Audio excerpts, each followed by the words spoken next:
hit the buttons, but we're not up there yet because it takes a while to go through. So it's gonna appear in mid sentence. Oh, there we go. There you are. Yep. Hi. Well. I immediately need to cough. 1 second.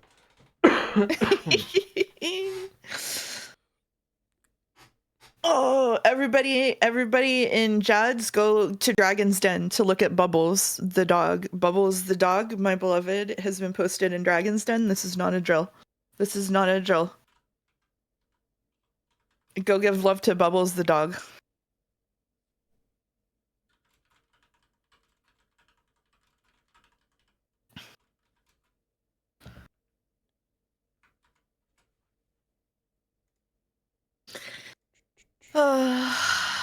How's it going, chat? Squeak, squeak, Yeah, Bubbles squeak. is great. Yeah. Where's squeak, Bubbles? squeak. I want to see Bubbles. Bubbles is you just gotta scroll up a little bit. I got pinged with Bubbles. There's a I see video Bubbles. of Bubbles. Yeah. Oh, Bubbles is viciously murdering that poor blue octopus. Yeah, the poor innocent octopus. Yeah. Yeah. Yep. We love Bubbles. This is a Bubbles positive stream.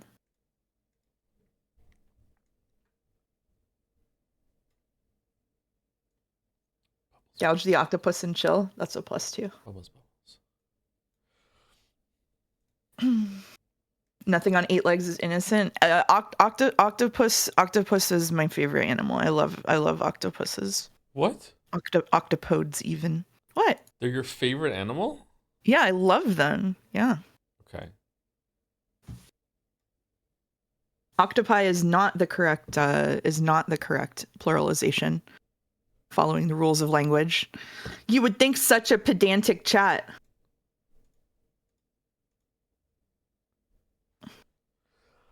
I think it should be octopuses. For sure.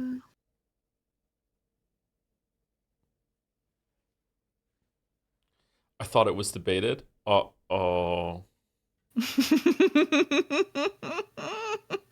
Uh-oh. Anyway, we have fan art today. 1 second.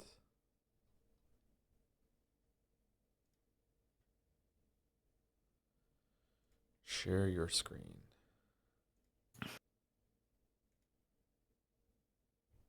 Okay, can you see that mouse? I can see that. Yeah. You can. This is a very cute expression. Wow. Okay, let me get the window capture on. Jan art. Look at this like sly expression of the mousetress here. Like me baiting chat with a language discussion within 2 minutes of going live. It looks like this.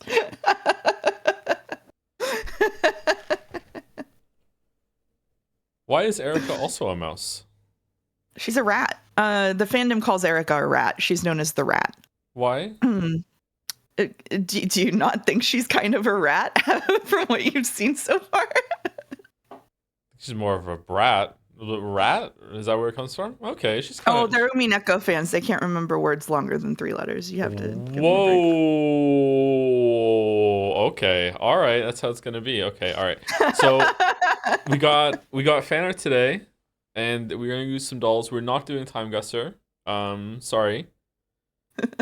Answers week 2. The rat eek. Okay. Anyway, let's do the dolls, and then we will get into fan art, and then we'll get into the game. All right, this is a Star Wars game because I can see an X-wing. Oh no, it's a TIE fighter. This is Battlefront. I don't know which one. Battlefront 2 new. It was that one. Wow, I've never played a Battlefront game. Are they good?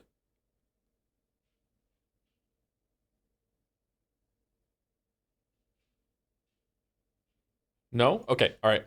Artwork. This is Umineko Answers Arc. No, it's Ace Attorney. Oh shit! Yeah, it is Ace Attorney.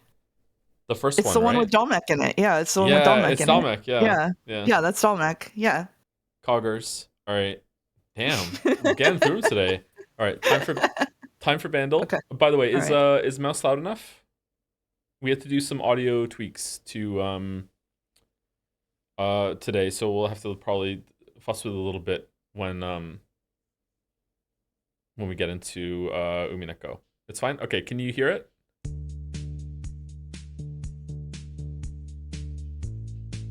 Oh no, it's another one that has the same chord progression as every other song. Oh shit. Oh, he's coming. He's coming. Dun, dun, dun, dun, dun. Oh, look, oh, this is a long sample. Okay, chat can hear it. All right, It is a long sample. I'm going to get rid of chat. All right, here we go. So 2010, quarter of a get rid billion of chat. views. Very hard. Okay. Okay, you have to get out of my face, bro. It sounds familiar, but this chord progression is just like the most common chord progression on earth. So what are we doing? Let's see. 2010. How old was I? 25. 25. So Bad Romance era. 25. It's not The Weekend. Okay, I don't know what it is. All right, let's go. Glockenspiel. Oh shit. Oh fuck.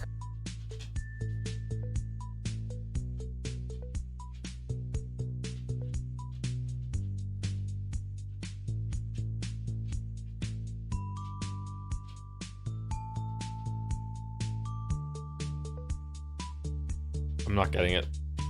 Hmm. Do you have it? Let's get the backing vocals.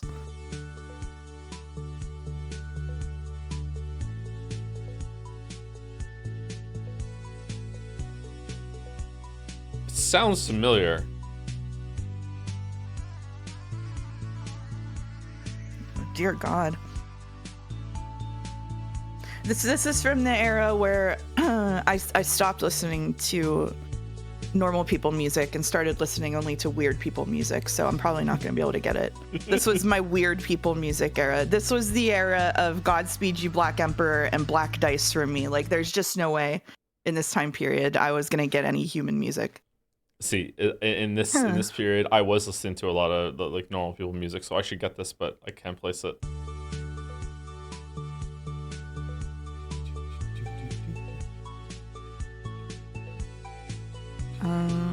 That sounds so familiar. Oh.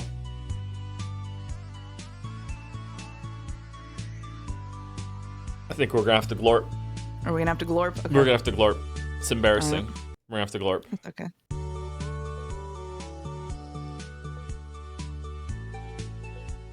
Sounds like an Animal Crossing song with a glorp on it.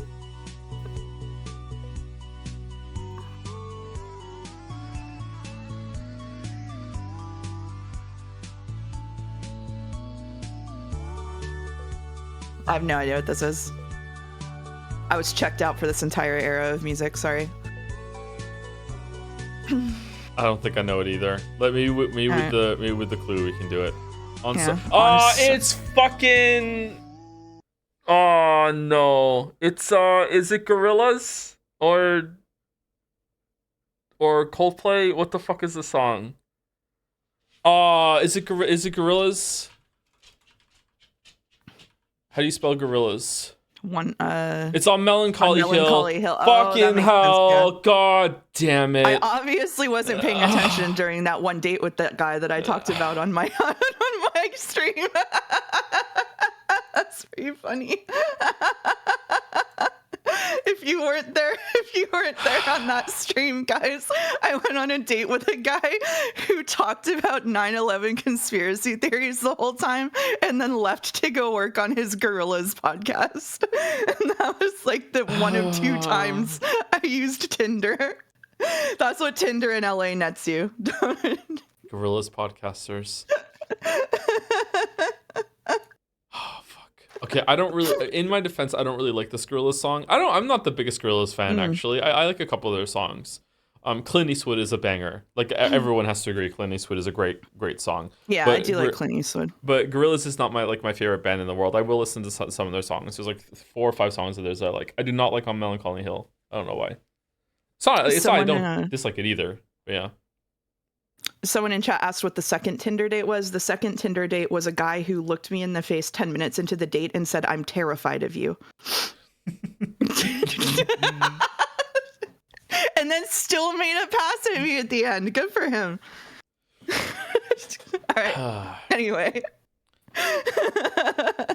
Stories that rely on details might even contradict themselves in order to appear. Okay, all right. This is the witness video. Done. Done. Easy. Done. Easy. Done. Good. Appropriate for a day I'm on stream. Shall we listen to it? Yeah. The result being something close to trying to hold on to a fish with epilepsy. You can't even begin to grasp it. I always thought that was a funny line. Light on details and might even contradict themselves in order to appear deep. Baby Joe. The result being something close to trying to hold on to a fish with epilepsy. You can't even begin to grasp it, which is when you're left with forming your own opinion. All right, let's do Scrandle. Let's do Scrandle. Let's do Scrandle. Scrandle. Here we go. All right. Sausage versus chicken tikka dirty fries.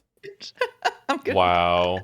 That's a big sausage. That is a big sausage. Yeah.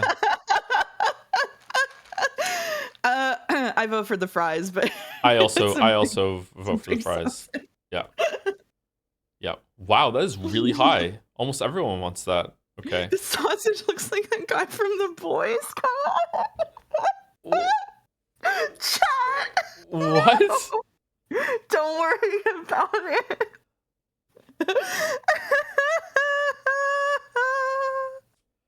What the fuck?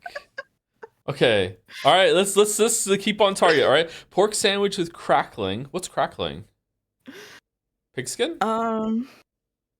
Yeah. So it's the parts that get crispy afterward, right? Okay.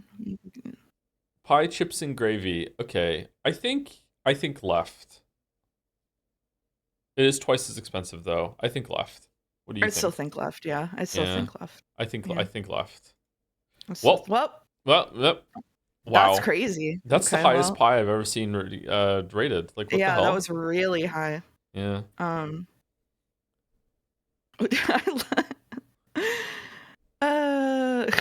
Who out here getting spring rolls at the game? Which, I mean, I guess it's fine.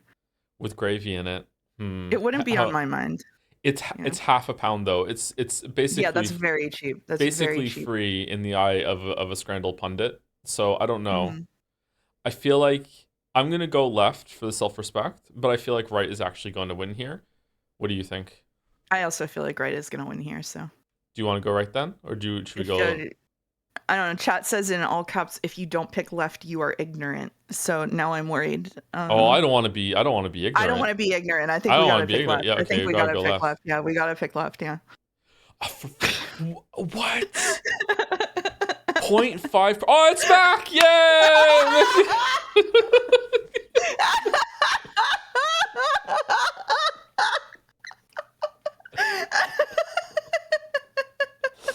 All right, if I remember correctly, the one on the right was like 29%. One on the left has to be more than 29%, right? I'm keeping my mouth fucking shut. I don't want to know. It's gotta be. Yeah, all right. Okay. All right. Okay. Mitrillette versus cheesy chips. These cheesy We're chips. still being a little funny. If I ordered cheesy chips and got handed that, even for 3 pounds, I'd be so fucking mad. Yeah. Look at that. Look at that. It's got to be left, right? It's got to be left. It has to be left, surely. Yeah. Oh, that's a little too high. 11%. Yeah, that is too high. But I think the one on the right deserves 11%. How is the one on the right still like significantly lower than fucking the bugs? Yeah, because bugs are normal food in like a significant part of the world. Also, some people on Twitter are probably voting ironically. It's got to be right. I think it's right. Yeah. I think it's right. Yeah. Yeah. Right, what? Wow. Whoa! It's pie and chips day today on Scrandle. Holy fuck! Pie and chips All right. Day. Bacon and egg roll. That looks really good for the price. Holy shit! Versus Coxon has and beers, shredded chicken in a fried batter. I do not think the left looks good. I'm gonna be honest. I don't like when bacon is that is not crispy. Yeah, I like crispy bacon. That's the American view that you're bringing. Okay, yeah, that's fine. Anyway, I think it's right. Yeah. Also known as being ignorant. Left is really good. Okay, I'll go right. I'll be a gentleman and go right. However, I would choose left. I think you're gonna be right though. It also has a pint buff. Here we go. That was high on the left. Wow, It was 77%. pretty high, yeah. Higher than I would have guessed. Okay, roast duck Yorkshire puddings. This is such a shit picture. Yeah, versus cheese dog. I think it has to be left. I think it has to be left, but I think this person needs to take a class in food photography because what are we doing? For sure. I also like. What's your take on this, Mouse? I think that ketchup on fries should be separated from the fries. You should never like pour ketchup all over your fries. Yeah, because it gets crazy. mushy. It makes them Yeah. it makes them gross. I don't know, like, but I like vinegar with fries. So how do I resolve that contradiction in my head? Well, I feel like that is a contradiction. I feel like that's Yeah. I feel like if you dip chips into or fries into vinegar, it's going to be too strong. So like, it's like with salt. There's no other way to do it, right?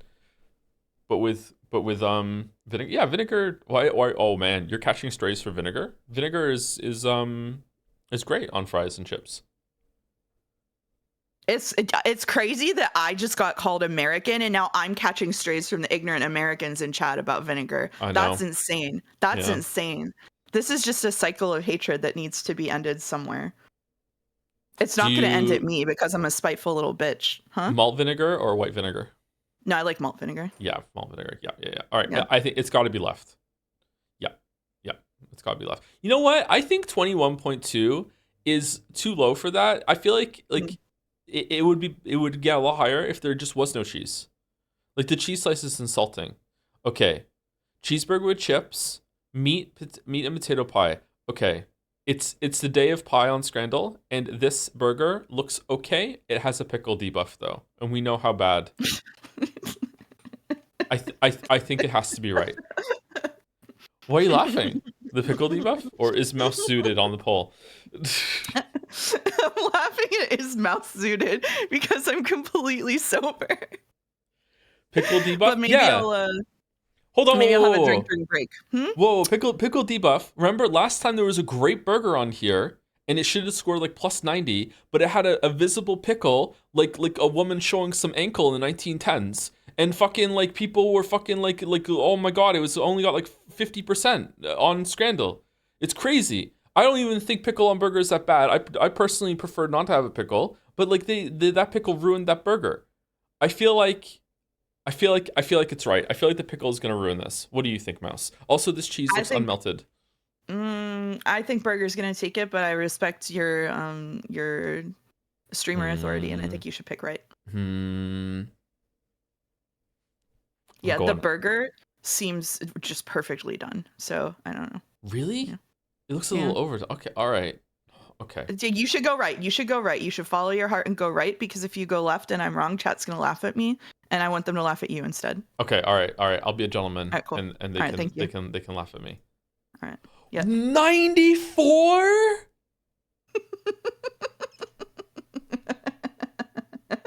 You didn't say you were gonna laugh at me too. This is crazy. All right. Pepperoni pizza. Okay. I have a hot take about the slice of pepperoni pizza. Do you want to hear it?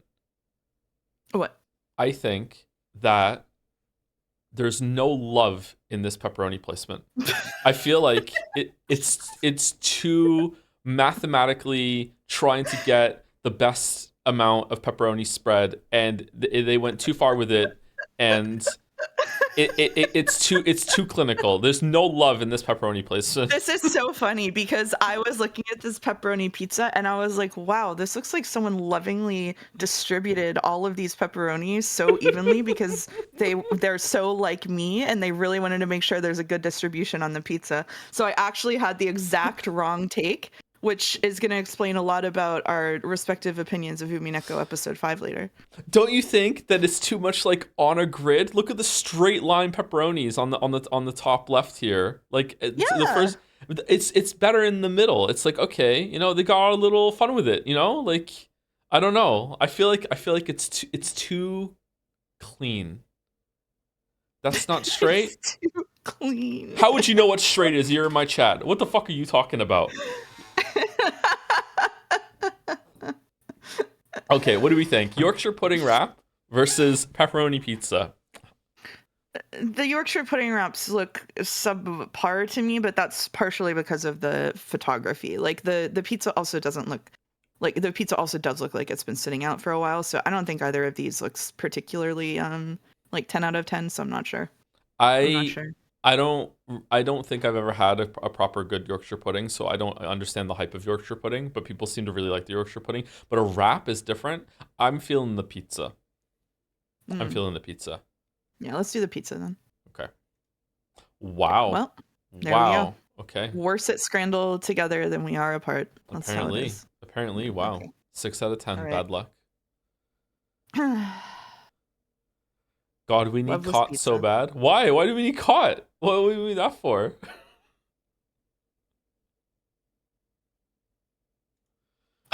Excuse me. Bless you.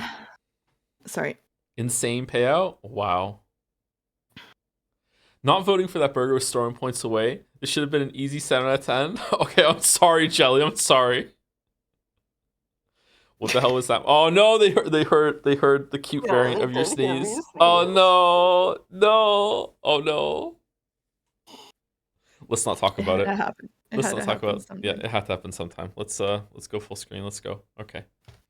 Can everyone see fan art?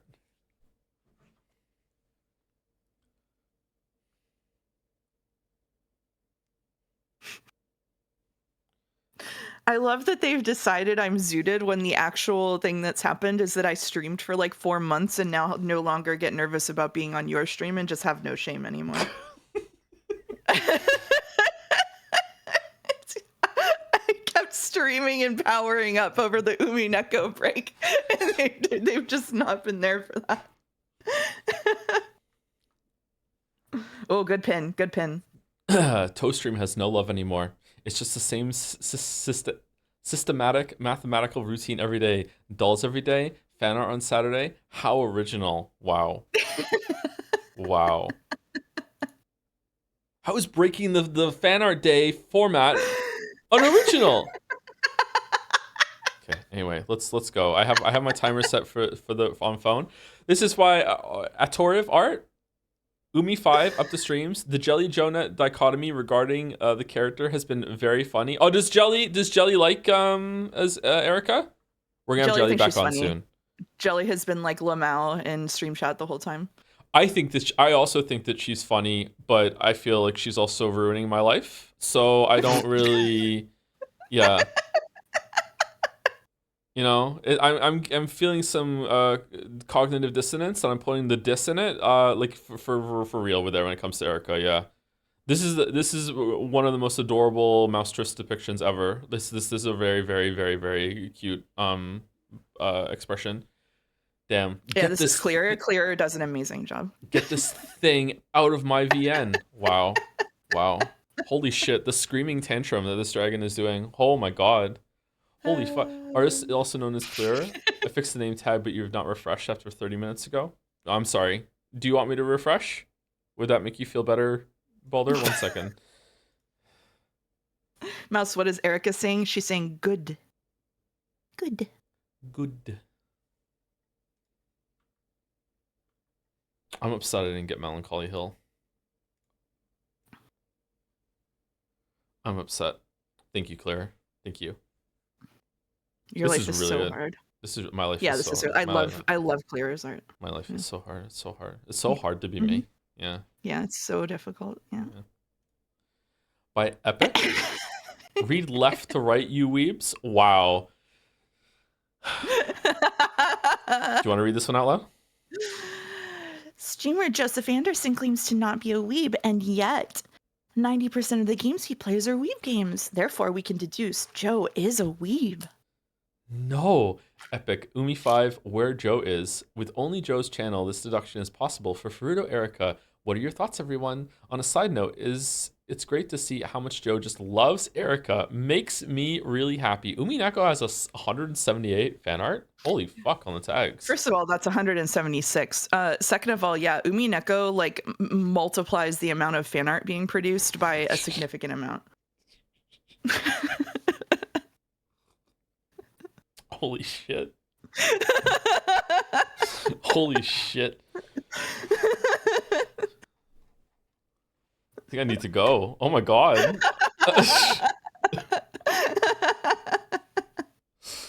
Who did I say thank you to at the end of last stream? So I can start like weaving in some thank yous to people while we're doing fan art. You know when like everybody was mad at Jeff Keighley after the previous year's Game Awards, so they brought on Statler and Waldorf to make fun of him for the next year's, just so everybody could feel better about it. That's what I'm doing on stream right now. Okay, all right. You know, that worked actually. It really did work. Yeah, for sure. Thank you, Nagas, for the resub. 66 months. When you say something is for the girls and the gays, can you include Joe in that as well? The girls, the gays, and Joseph Anderson, if that's not too much trouble. Thanks, guys. All right. Thank you, Nagas. Thank you. Okay. Implying he is neither. Wow.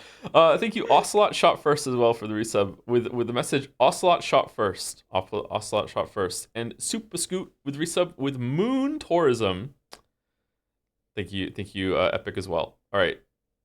Oh, we have a lot of fan art today, by the way. We're up to 28. Wasn't it less before? Fewer earlier? It was 24, but they last minute additions? Wow. Did you change to fewer because you knew you thought I was gonna get your ass for saying less? No, you're reading too much into that. No. Okay, you're reading way too much into that. Yeah. We did fan art last week, didn't we? Last Saturday? Yeah. So we generated 28 fan arts in a week? Yes, oh my did. god. Yes, wow. We did. Yeah. By Crystal. Here are emo versions of Battler and Beatrice. Next time I'll probably send 3 edits because there's a lot and I don't know if I should to the 7 sisters or do the 7 sisters. Okay. Emo Battler. Yeah, looking very Gerard. Crystal let me pick the next ones she was working on at one point this week, so I got to pick some, but I can't tell you who. Why not? Why can't you tell me? Because that would be spoiling the fan art. Okay. All right.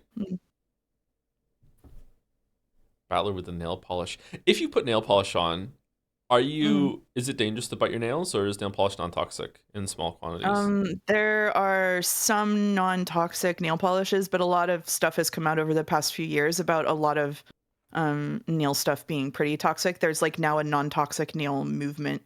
I would not bite your nails with nail polish on. It's not a good idea.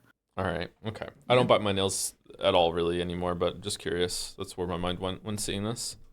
Battler. You can get clear nail polish to get you to stop biting nails that taste bitter. Yeah, that's one of the ways to stop biting nails. Oh, that's an interesting thing to try. Huh. Yeah. Someone asked in chat a while ago, like how to stop biting the nails. They didn't like the habit. Yeah. So there's more after emo Battler. There's whoa. Oh damn. Yeah. Damn. I gotta say, kind of an improvement for me. Not for Battler. Definitely an improvement for me. Here are emo versions of Battler and Beatrice. Next time I'll this is the same message. That's not Beatrice. That's Ebony, Darkness, Dementia, Raven Way. Good, very good reference. Very good reference. Excellent job, Chatter. Blonde Beatrice. Yeah, it is good to see her finally blonde. Yeah, that's true. Yeah. She's definitely pulling this off, but I think Beatrice could pull probably anything off, to be honest. Yeah. Do you recognize Ebony, Darkness, Dementia, Raven Way? I do not know. That is from My Immortal, the infamous Harry Potter fanfic that has a Mary Sue self-insert protagonist who has a lot of she does a lot of dating, but especially Malfoy. Yeah. I thought you were going to jump off the springboard that was that she can pull anything off, Mouse, but don't worry. Simple got us covered with just blatantly in the chat, she can pull me off. Wow. Can I make Joe read My Immortal? No, I can't make Joe do anything. But if he decides to do that on his own, then on his own head be it. My Immortal. Okay. Put it on. Lock it in. Lock it in. My Immortal, now locked in. Okay. Nope. There's a third one from Crystal? Yeah. Oh, the goat. The Emo goat. goat. It's been a long time coming, and now it's here. The emo goat. Also pulling it off. Also pulling it Also off. pulling it off. Yeah, I've thought about getting snake bite piercings like that, but it's bad for your teeth, so I haven't done it. What are the snake bite piercings? The ones are they They're in the like bottom when lip or they're top lip? like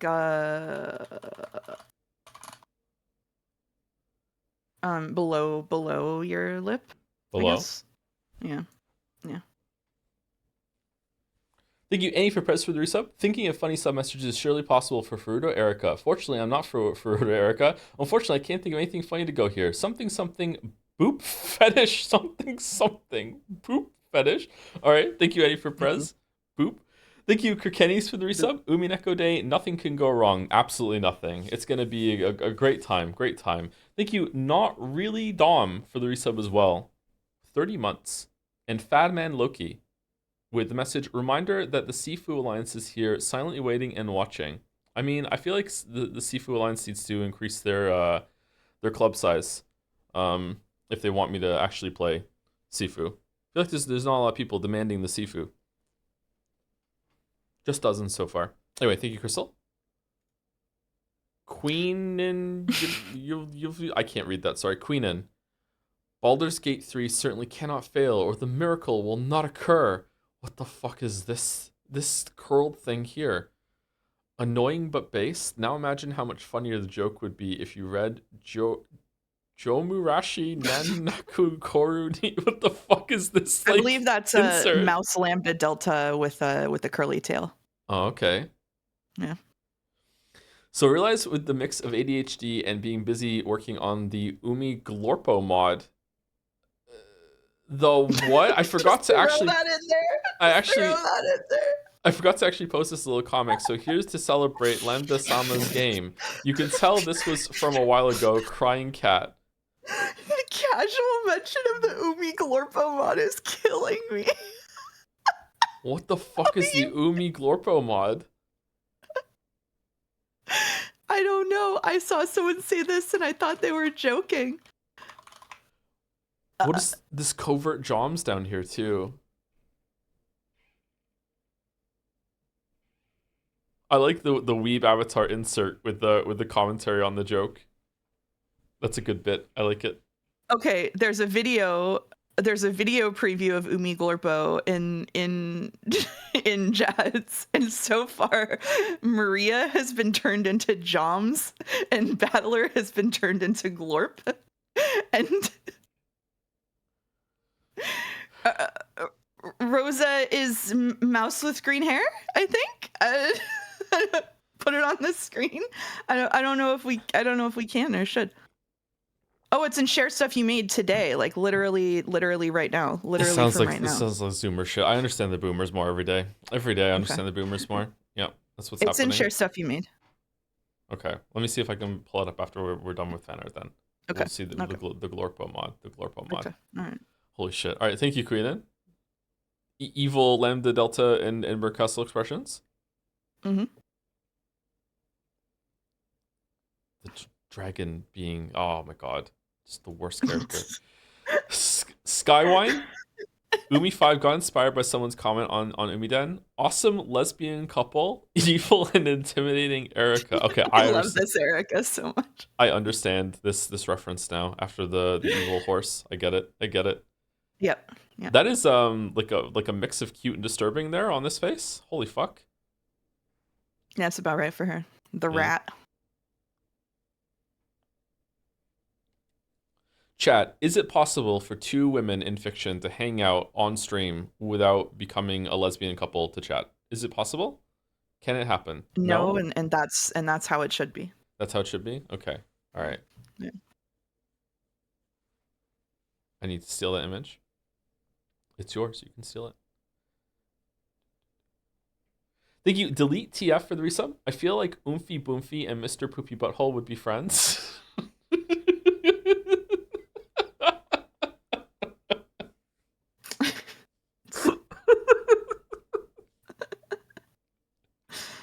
I think Oomphy Boomphy is one of the best times that I've started talking without realizing what I was gonna say. Had to like roll a 20 in the middle of it to finish the sentence, and just turned into Oomphy Boomphy. What's Oomphy Boomphy is a character that showed up out of nowhere in 13 Sentinels, and when she showed up out of nowhere, I just went off and said, "Why the fuck is this Oomphy Boomphy here?" Like, and that's Oomphy Boomphy jump scare is great. Yeah, thank you, Guitar Jaime, for the resub, or is it Hime? I'm not sure. Hime. Firstly, a pleasant day to you both. Secondly, thank you for the streams, Joe. They have offered me some consistency and routine. Really? Now that I have been living on my own for the first time, keep up with the great work. Oh, that's nice. I'm glad that I can help you out with that. Is it like watching the VOD a part of your day, or like when you can catch it live? Like, yeah, you know what? We haven't been too bad about starting at around the same time for since I got to the apartment. That's true. I have been off like for a week or so there, but yeah, it's been pretty good. Thank you, Cryburst, for the resub as well. Episode 5 is my favorite, and I should be upset Joe hates it. But his piece was controlled by Jonathan Blow these past few streams, so it's fine. Oh, fuck. No way. Wow. Well done, Cryburst. That was a good joke. That was good. And thank you, Kami Mummy, as well, for gifting a sub to... Oh, for fuck's sake. Gifting a sub to Bukaki Milkshake. Thank you. Thank you very much. Thank you. Also, thank you to Skywine. Thank you. This bit is... Apparently, the bit is back. Also by Epic. The Detective... Eat cereal and milk separated. Wow, what a monster. I hate her more every day. Villain. I love it. Lego Erica, though. Lego Erica is really good. When are we gonna get Lego Umineko? That would be fun. Little sketches and fun stuff of our great rat lord Erica, greatest detective of all time. Umi Lego. Yeah, Umi Lego does just work, and it was right.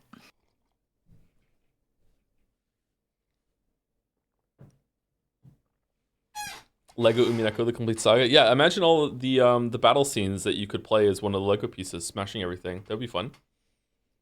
I think it would work. This is a kind of a creepy Erica grin down here, kind of getting some Maria vibes down there in the bottom left.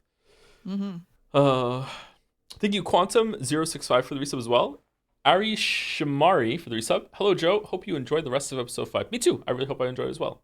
Gorilla's Melancholy Hill Paul. Oh wow, that was a while ago now. Thank you, Deal7 for the resub with quite a long message. They often say life imitates art, and the Answers arc is no exception. Tom lives every day in Moncton terrified of a rodent showing up under his blanket fort, a modern Rikinjima, if you will, and spouting Reddit atheist quotes, belittling her thoughtful opinions on jet fuel and steel beams at him before totally altering the trajectory of his stream career. I also want to be mean to Mouse in this message. Pants mod.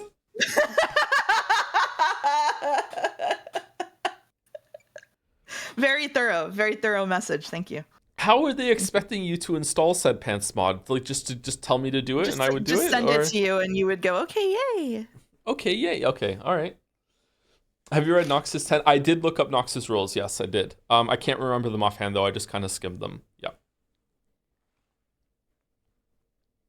One of Nox's rules, if you just read it blindly without context, can come across as kind of yikes. But then I spoke to Mouse about it afterwards, and like what was your what was like that your read on it, or does it have some like historic basis for? Like, no, there's an actual quote from him on Wikipedia saying that he basically said it's not like it's bad to have people from different countries in your novel, but if you walk into a bookstore and pick it up and you find out that a woman is being menaced by like a creepy Chinese man, it's probably a shitty book. Yeah. So in a way, it's trying. It comes across without context. It comes across as a racist rule, but it's actually trying to do the exact opposite of that. It's supposed to try and like not have otherize a race and make them automatically the bad person. Yeah, it makes sense. Yeah. Nox is woke. You love to see it. Apparently, so Keen Viper, to celebrate Joe's collapse into weebdom, thanks for the streams. They've been great. I'm talking about live streams, not the ones that go in the... Oh, for fuck's sake. Thank you, Keen Viper. It's Nan Joe Dragon Nanjo. Yeah. I worked at a doctor's office for a while. I had to wear a lab coat like this every time I was there. Wow. I know. I felt so grown up. Do you think Elder Ring would make a good movie? I think it could, yeah. If with the right kind of like vision and director, but like it wouldn't really be based at all in on the story that happens in Elden Ring. It would probably just be something that takes place in that world. Yeah. So I don't know. The Elden What Ring story? movie would That's what I be mean, like yeah, the Elden Ring movie would be you sit in the theater while there are panning shots all over the world, and then at the end of it they call you stupid if you didn't understand the story that told. They really would. Yeah, they really would.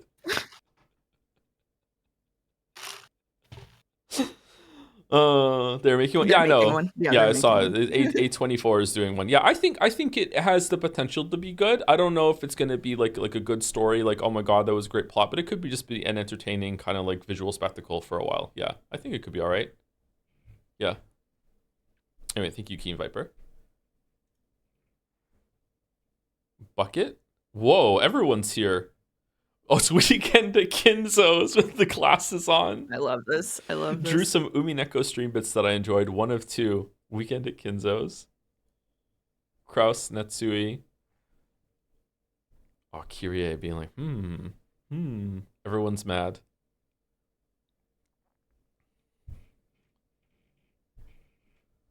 Over under on Twin Peaks references in the Elden Ring movie? Anyone? Gotta be at least one, right? Gotta be at least one. Thank you, Potential Pizza, for the bits. Having read Umineko, I have a different perspective from you on the game and the Red Truth, but your takes are interesting. I never considered some of your points, and I have to think about how they fit with my full story understanding. Won't spoil my conclusions, of course. Episode 5 is still my favorite, and I hope by the end what I love about it works for you. In other words, Sumari, you're gonna be so mad when you realize Episode 5 is peak, but in seriousness, keep bringing your honest perspectives. Thank you, Potential Pizza. I don't think I'll be mad if it's peak. If it's peak, then it's great. I'll enjoy it. Thank you, Potential Pizza. It's a nice message. Thank you also that last curry rice for the resub. Thank you for the great streams, Joe. It feels great when I burst into laughter in public and the couple sitting across from me looks at me like I'm about to become the Joker. Have a great day. Thanks, that's the last curry rice. And also, Paul is mouse suited. That's how long ago that was when it came in. Wow. Thank you, Bucket, as well. Let's see the second one from Bucket. I love Bucket's art, by the way. We're not seeing the second one from Bucket? I guess not. Is it deeper into the fan art? I guess we'll get to it when we get to it. Keen Viper was playing the Miles Edgeworth games for the first time, so I combined Ace Attorney and Umineko. Objection. I am not stubborn. I'm right. So true. So true. I'm looking forward to getting back into the Ace Attorney games. I think that would be good. I don't know. Are they all released in trilogies? Because if they are, I don't think I want to do them like one after the other. I think I would want to break between them. Boulder, it's fine if it's out of order. It's okay. Don't hate on Boulder. Oops, sorry, put this one too high. That's all right. Don't worry about it. Just do TGA, the Game Awards. The great Ace Attorney. I think we're gonna do that, and we're gonna do Miles Edgeworth Adventures. And if we still like the series after that, and then we'll do some more as they come out. I think there's like 3 sets of games that we could do. Isn't there 3 or 4? I'm not sure. This is cool, Keen Viper. Thank you. Mod the whole thing. Oh, here it is, Bucket. Drew some Umineko streams I enjoyed. I was just excited to see Bucket art again. just like Beato, I hate slow story progression. Burn, are you going to play? I'm thinking Umineko Epitaph Solution. The laughing. I hate Eric. Yeah. Synchronicity. Yeah.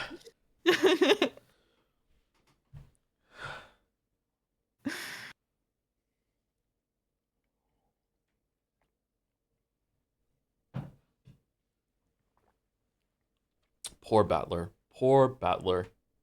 Poor Battler. Poor Joe. Poor me. Oh, you even got the pumpkin on Burn. That's a cool detail. It's lambda. You can't even keep them straight. Yeah, they're both the same in my head. Yeah, yeah. Thank you, Doc Hooliday for the resub with a claw fist. Plumpy Plums as well for the resub. Love you, Joe and Mouse. Aw, thank you. Thank you, Argent Design, for the bits as well. Hey, Joe, Tom, and Mouse. I can rarely make it here live, but I've been catching up on the Umineko streams and having a great time. Hope you continue to enjoy it. 100% agree with you on that one chapter 4 scene where Battler is made to say a thing in red. Chapter 4 scene? Episode 4 scene? The end of episode 4? Yeah, that was a weird one, but like it was resolved fairly quickly, so I don't want to simmer on it unless the story makes me to. It makes me air quotes makes me. It's all right. Oh, also thank you, a Pepsi Addict, for gifting out 5 gift subs. Congrats, Pepsi Addict. I'm a Coke Zero addict, but Pepsi addicts can get along. We can get along. Thank you, Bucket. Whoa! Holy shit! The perspective. What the fuck? Epic 6, Umi 5, where Joe is. Joe finally met the greatest of all time, so I can post this art finally. Welcome, Joe. Welcome to peak. Cackle E. A miracle with certainty. What's this on the book here? Is it Umineko? I have no idea. This is really cool. Look at that, man. That does not say Umineko. Does anyone know what it says? Is Epic here and can say, or? It's a mystery novel Erica mentions at some point. Okay. I'm thinking Japanese post-COVID. I was just reading that, yeah. You can't, I read it first. It's my chat now. Wow. Look at all these pieces. Look at that. Oh, that's cool.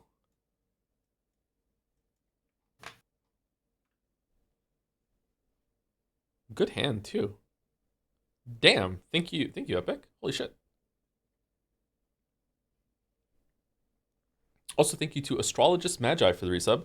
Curious as to what your favorite part of your favorite characters are right now. Least favorite aspect of least favorite characters? Favorite characters are right now least favorite aspect of least favorite characters. I'm not sure if I can go into that right now during a fan art segment. Definitely the interactions between Beato and Battler are my favorite in the story right now, and I like their dynamic together. I also like them separately. I don't really like Beatrice as much when she is solo interacting with Ronave and co. That is less interesting to me, especially in episode 5. But I really like them together. I also really like the reversal moments where you think someone is cornered and then they turn around and they're like, haha, no, fuck you. Like, it's like, even if it doesn't make perfect sense, which it might still, I don't know. But even if it doesn't make perfect sense, it's still really cool. It's like, it's just really fun to have that in a story. My least favorite aspect are still like Burn and Lambda. I just hate them. I hate them in almost every single context. Although I will admit Lambda did genuinely get a laugh out of me last stream when her sprite snapped from the left to the middle when she was making fun of Erica and Burn. She was such a brat. Like that was funny. So yeah, I don't know. We'll see. I also really like the idea of Erica. I just don't like her implementation. The idea is fire. The idea is so good. Yeah. Anyway, hopefully that's a decent enough answer. Thank you, Epic. Holy fuck, Crumbs. Hi Joe. I've known you I've known you from your lengthy video essays before, but only recently have I gotten into watching your streams, and you and Chad have offered me countless hours of entertainment. The Umineko streams especially have been fantastic, and I really hope you get to see it through till the end. As such, I made this piece of fan art depicting you and Mouse as your Umi counterparts to show my gratitude and affection towards this community. I hope you like it. I really like it. Oh my god, this is gorgeous. What the fuck? Oh, this is really good. God damn. Oh, there's a little there's a little tooth sticking out there too. There's a fang.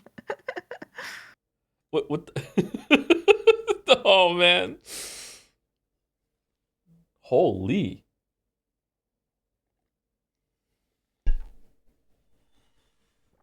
That is gorgeous. Mm-hmm. Look at the suit too. Look at the it's hanging over the arm and everything. Damn. Maybe I should get a white suit. get a white Episode suit. 8 finale, we go on camera and cosplay. Mm-hmm. In a white suit. Fantastic. Should put that in your wall. Maybe. Has there been any split fiction fan art? Yeah, there was some Yes. split fiction art. Yeah, fan art. I think so. Yeah. Mr. Sunrise did some banger work. Yeah, there was a really good one of the sci-fi motorbike scene. Yep. Mm-hmm.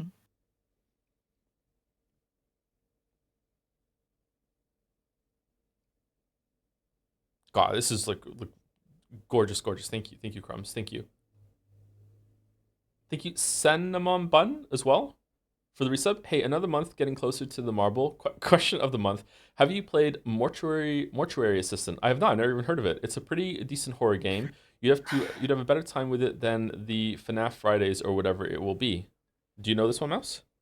I know this one, but I want to play it because it's the kind of game I like, but it's really scary and I'm scared of it.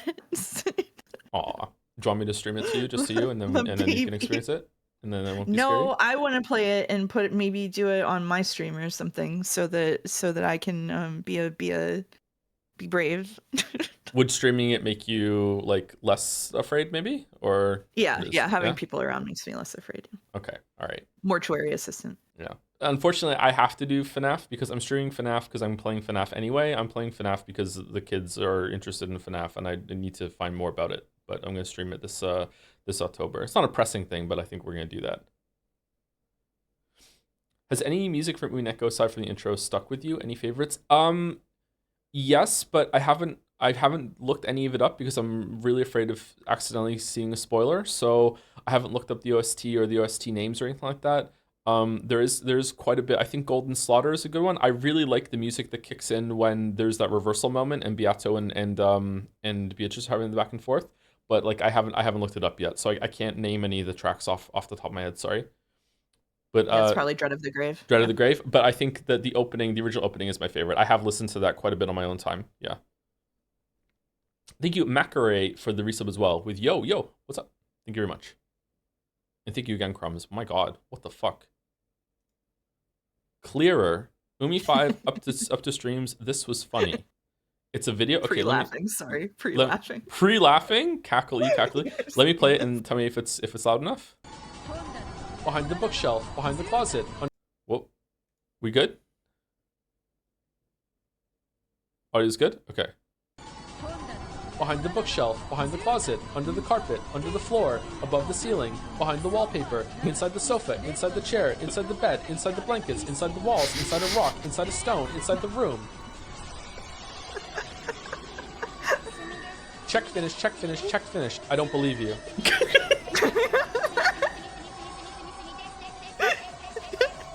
Who the Oh no, it glitched. No.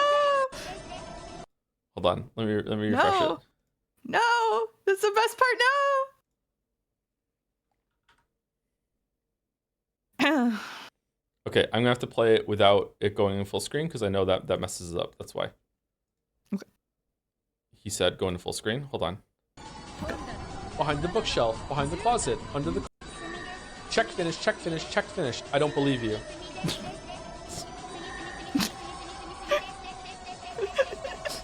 Who the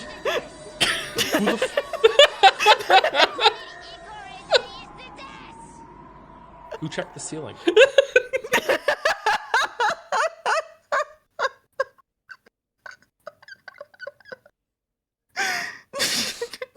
Let's do the last half of that again. Check finish, check finish, check finish. I don't believe you. He's so mad at the little thing. Who the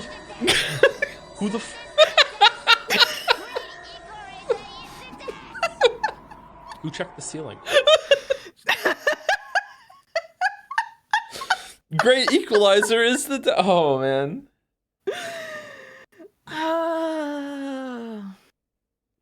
Has anyone explained to you the lore of why she talks in capital letters? No. Do you want to do that now? Yeah, I would love to do that. So in the original Japanese, she is finishing her. So Japanese is typically written in a combination of kanji and hiragana, and katakana is used for borrowed words. But she finishes all of her sentences and uses random words with katakana as though they were borrowed words. And so that is represented in the Witch Hunt translation as capital letters. And death sounds like des in Japanese, so it's a play on that. That's why she keeps saying des, and death all the time. Oh, okay. Yeah, that's completely lost on me. Yeah, okay. There you go. Does Joe know what katakana is? I just explained what katakana is. What do you mean? It's a type of vampire in the Witcher world, isn't it? All right, anyway.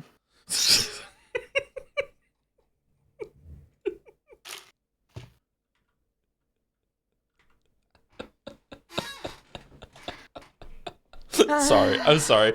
Bucket's back. What do you think, everyone? Miss Erica, are you sure this is the right path? Of course. This level of navigation is possible for Furuto. Erica. Oh, over the cliff? Yeah. Right over the cliff.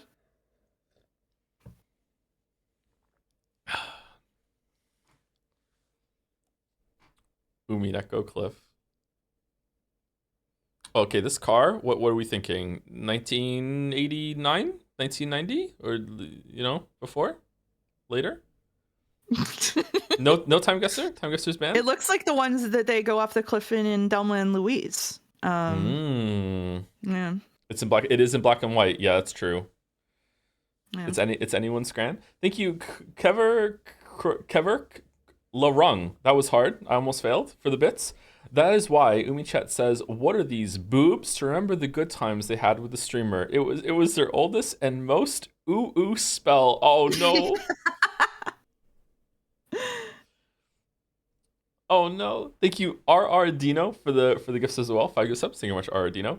Oh, also with 500 bits to follow it up. In other words, Sumari, if Battler is my favorite character in all of fiction and Tosif Anderson is literally Battler, that means that Joe is my favorite streamer in all of streamerdom. Wow. By the simple existence of these streams, this level of reasoning is possible for RR Dino.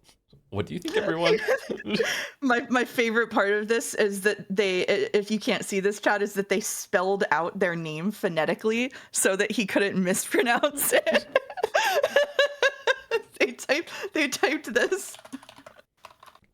They did. Yep. They did. I really must be their favorite streamer. They know how to communicate with me. Yep. Thank you, Mixed Skies, for the resub also. Without Joms, it cannot be seen. Ooh. Joms. Thank you, Bucket. Thank you.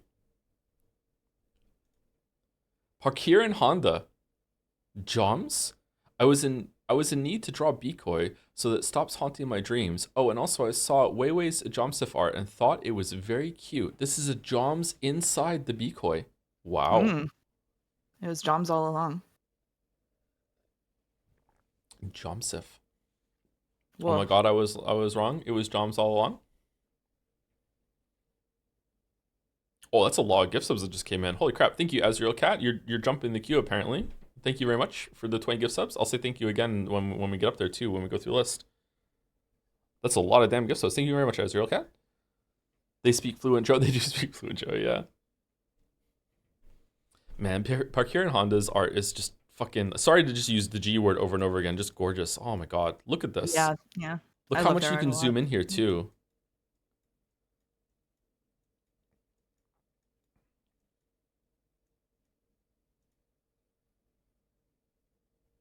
Bikoi wearing a Bikoi shirt goes crazy. Hey, it's true to the lore.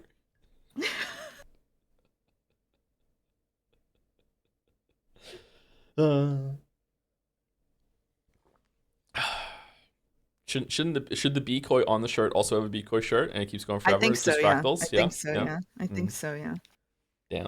Damn.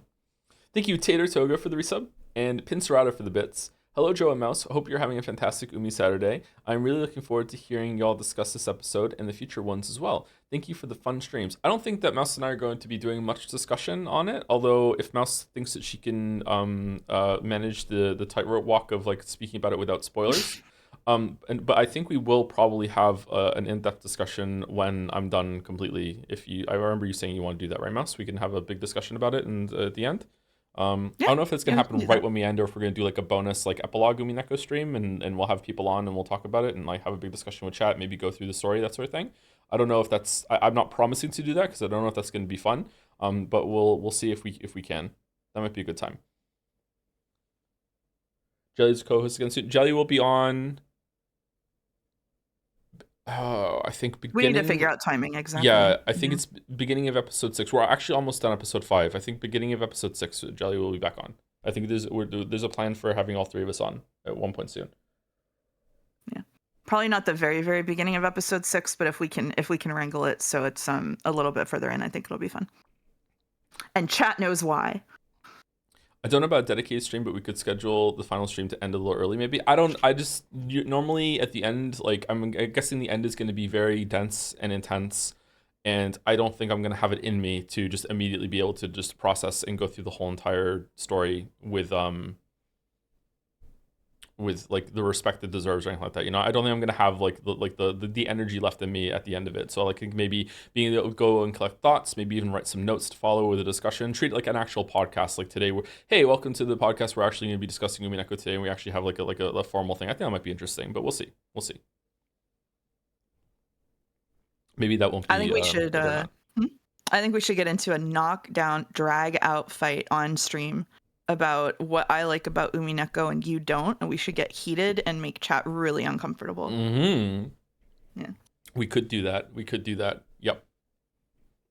We have a good history of making chat uncomfortable, so we could do that. Yep. Yeah. Thank you for sharing Honda. In cosplay, yeah, cosplay. maybe. Oh, we got some Baldur's Gate 3 fan art. Uncredited artist Chan. Cringe mommy heart. Unleash me. I love Minthara. What is your opinions on Minthara, Mouse? Do you like her? I killed her in my playthrough. She just died, so I am experiencing Minthara for the first time watching your streams, and I'm really enjoying her. Yeah. Unleash me. I think, I don't know. I haven't played Baldur's Gate 2 in a while, but Minthara is a drow elf that comes from the same place that Viconia does in Baldur's Gate 2, and this is the first time I can say this. Like I think pretty clearly that this type of character is written better in Baldur's Gate 3 than it is in Baldur's Gate 2. And I really liked Viconia in Baldur's Gate 2. I feel like Viconia in Baldur's Gate 2 was a little too like leaned into the cartoonishly, oh, she's evil, so of course she's going to have these stereotypical evil opinions. I feel like Minthara is not a nice person, but she comes from a place that's very hostile and savage. But she seems to have more like complexity and like things that present as contradictions in her opinions. You know what I mean? I really do like her. I don't think Viconia would ever have like the amount of accountability, like, yeah, I messed up here, I made a lot of mistakes, that Minthara shows as growth in Baldur's Gate 3. Minthara is a very interesting character to me. That's awesome. Didn't she advocate for debt slavery last time? Look, come on. Yeah, she did. No one's saying she's a nice person, but she's, interesting. She's interesting, like.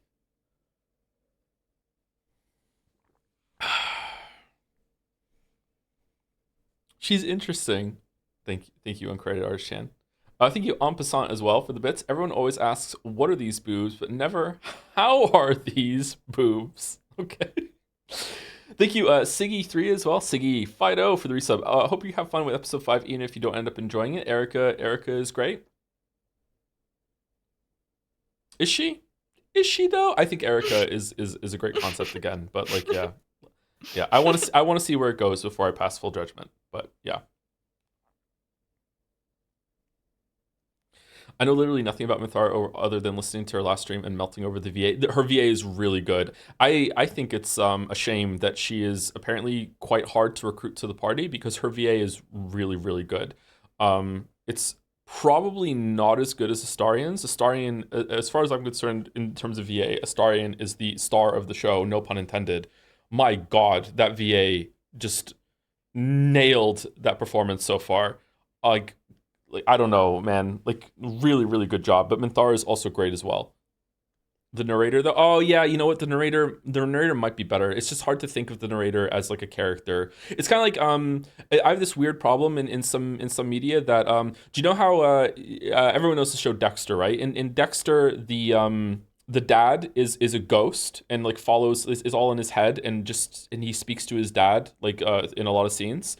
And to me, like I have this weird disconnect when it comes to characters that are not real in the context of the show themselves, that I don't even process them as it being actually a performance almost. I don't get it why I have this problem. I just forget like that he's actually like obviously an actor had to be physically present to film those scenes. Like he's fake twice in my head. And it's the same kind of with the narrator. The narrator is just like this floating voice that I really enjoy, but then I forget about her when as a character when when it comes to considering it. Spoiler, it's not spoilers. The dad is dead right from the beginning. Like it's yeah. Have you watched the Dexter prequel? I've not watched the Dexter prequel. No, no. Thank you, and credit Arshan. Is there more Baldur's Gate 3? This is oh, it's Doom. Poor Joe not getting to just enjoy gameplay games. I know, right? It's so hard to be me. Umipiko, unsubbing unless you read me Steins Gate. Stop playing actual games, Joe. I swear this next one will win the Weeb's Gambit. ASMR streamer boyfriend reads you a bedtime story by Haydener. What are you drinking here? I think this is like my VTuber, my PNG tuber avatar thingy, which has a mug with unknown substances in it. Unknown substances. Very French. Very French. Yeah. Probably your tears. Yeah, there you go. Oh no. Oh no. Good answer. Good answer. Why is it there are some games? What are the games? It's consistently Bethesda games. Whenever we play like Oblivion, Starfield, anything like that, like I feel like I'm in this weird place where chat hates it like considerably more than I do. Doom was like that too. Have there been any other experiences like that? Is it just the pure gameplay games that have that reaction? I'm not sure. I don't remember chat being like that when it came to something like Pizza Tower, Katana Zero, or Celeste. What was another like big gameplay game we played recently? Nine Souls. I feel like chat wasn't like that with Nine Souls. Returnal. I feel like chat was more negative on Returnal than I was. I feel like I enjoyed Returnal more than chat. Right? Maybe not. Oh no. I'm keeping my big old mouth shut for this one. Uh-oh.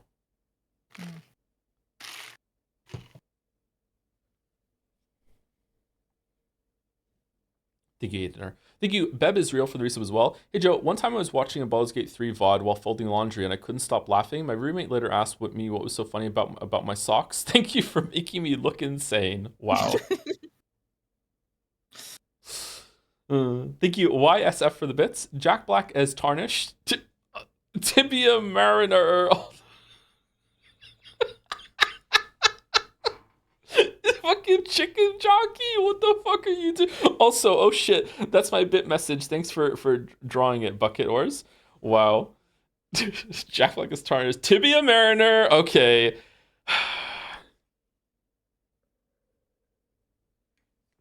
Mouse, did you see the Minecraft movie yet? No, I'm not gonna see the Minecraft movie. Wow. It's going into the pile with Ratatouille. I'm not gonna watch these things. What do you mean?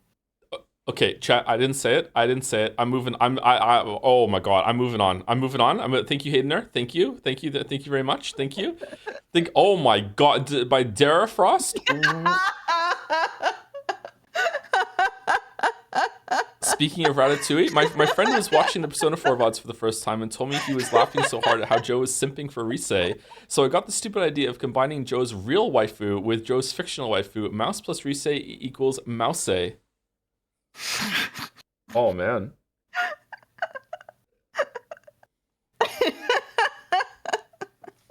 Mouse, can I tell you something?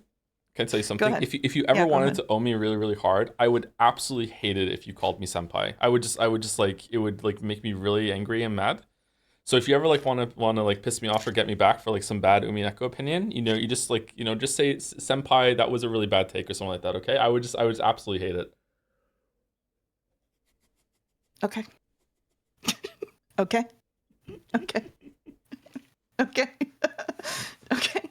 You see how Click to the fast? next. You see how, Click how fast chat to is the next moving right fan now? art. Click to the next fan art.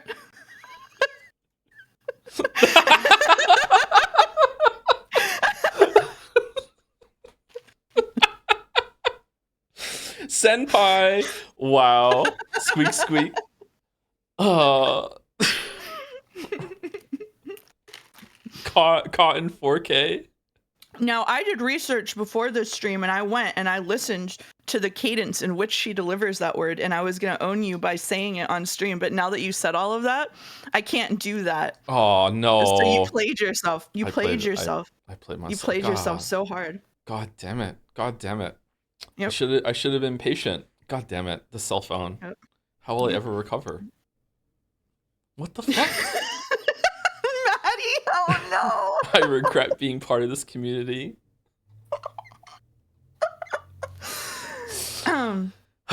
To return to the issue of Ratatouille briefly, for people who don't watch my stream, it's a meme that I haven't seen Ratatouille and I don't want to watch it, and everybody, like, I get asked like 3 times a stream at least if I've seen Ratatouille, because of the mouse avatar.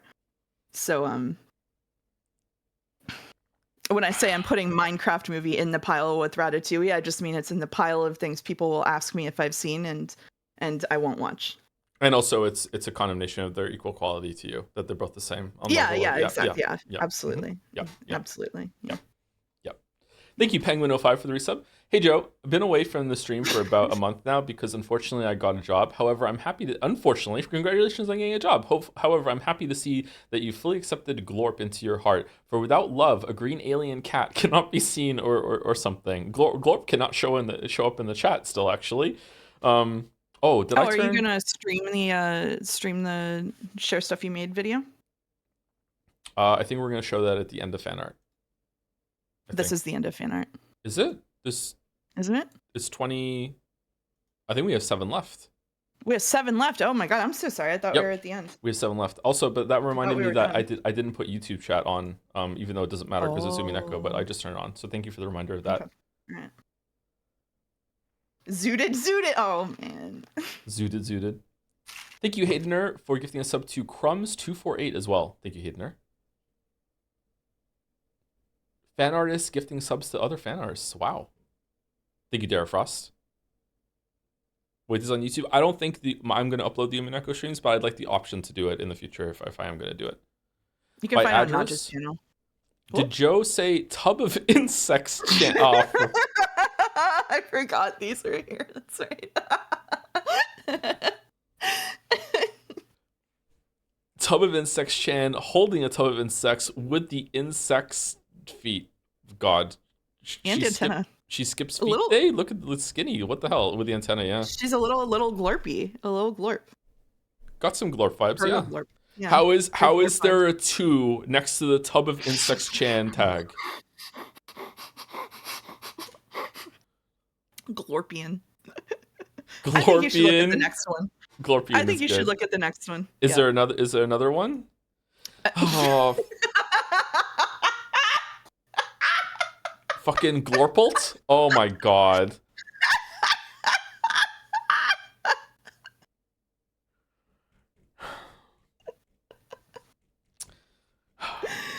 Let's say thank you to some people just to brace for what's coming. Thank you, Cakewalking Remaster, for the bits. I'm the biggest Umineko glazer, and the past few streams have been fire. Hopefully some of the more unhinged fans didn't sour it for you. Also, cheers, Mouse. Hopefully one day I'll become unemployed to be awake for your streams. Aw.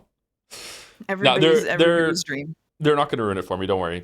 And thank you, Junie Day Streamer, for the bits as well. Hello, a fellow Undercourt mod. For FNAF, did you clarify if you're just doing the first game or up to sister location to round out the OG ones? Should be fun regardless. I think I'm only doing the OG. I don't know what that means. I'm going to play the first Five Nights at Freddy's. I don't know if I'm going to play 2 and 3. I don't know. Just going to be number 1 so far. I just want to see what it's all about, and we'll see how it goes.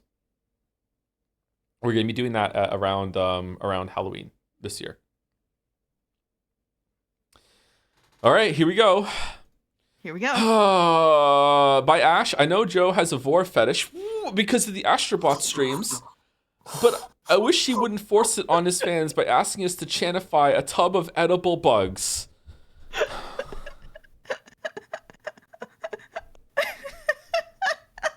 The amount of jokes in this image. Oh my god.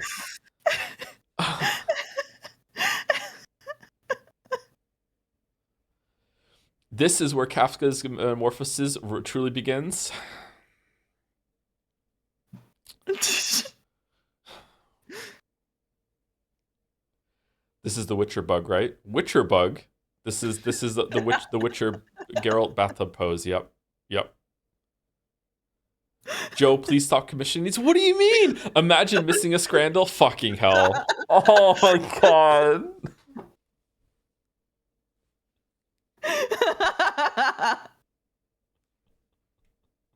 Fan artists, is it better to have like Joe like be like, oh my god, I like this is such a like gorgeous piece of fan art, like holy fuck, or is it better to own the streamer via the fan art delivery? Like, what does it depend on like what it is? Like both at the same time? Oh, fucking hell. Thank you, the jellyfish, for the resub. Joms, I have been enjoying Umi streams so much that I ruined my sleep for months. I am really enjoying the Umi peak, and I am Umi hopeful because I know that you will walk out with your own Umi experience. Oh, thank you, the jellyfish. I can't tell you to fix your sleep because my sleep is also ruined at the moment, but hopefully it gets better. Thank you, Azrael Cat, again for the 20 gift subs. That's so many gift subs. Holy shit! Thank you very much, Azrael Cat. We got there. In medias res, saying thank you. And thank you, the Blib, for the resub as well, right afterwards. Did I miss my gift sub? You did miss it, yes. I did read it out loud. Yep. And chat loved it. Chat loved it. Thank you, Ash. Thank you. Tub of Insects Chan, too. And we've seen both, so there's no more tubs of insects. So we're good for the next one. What could go wrong? Oh, he's back. He's wow. So emotional. I know, so right? Emotional. What the hell? Pincerata. A Waffles it's so hard to be Wizapon. A Waffles Wizapon sketch based on his camp look from a recent stream. Hope I captured his kicked puppy vibes sufficiently. He is the most pathetic, dirty character ever, and it's strangely attractive. We all know he represents whatever percentage of bisexual that Joe is. What? You fucking manifested your own dark urge into Waffles. The dark urge is bisexuality. I think it's just a perfect storm of like accidentally doing a lot of dark urge options, trying to resist it, the game making me do it sometimes, and how Waffles oscillates between like being into it, smiling unhinged in some scenes, and then like reacting with with horror. Like man. The end of last stream went so hard. The very last scene we had was just like, I don't know how Baldur's Gate 3 like so often ends with just an amazing scene. I really enjoyed the playthrough. I'm sad that the viewership hasn't been great on it. It hasn't been that bad though. It's picked up a bit. No, it's been getting back up, yeah. Yeah. Like it's been there's been some really good ends of that, yeah. Wizapon.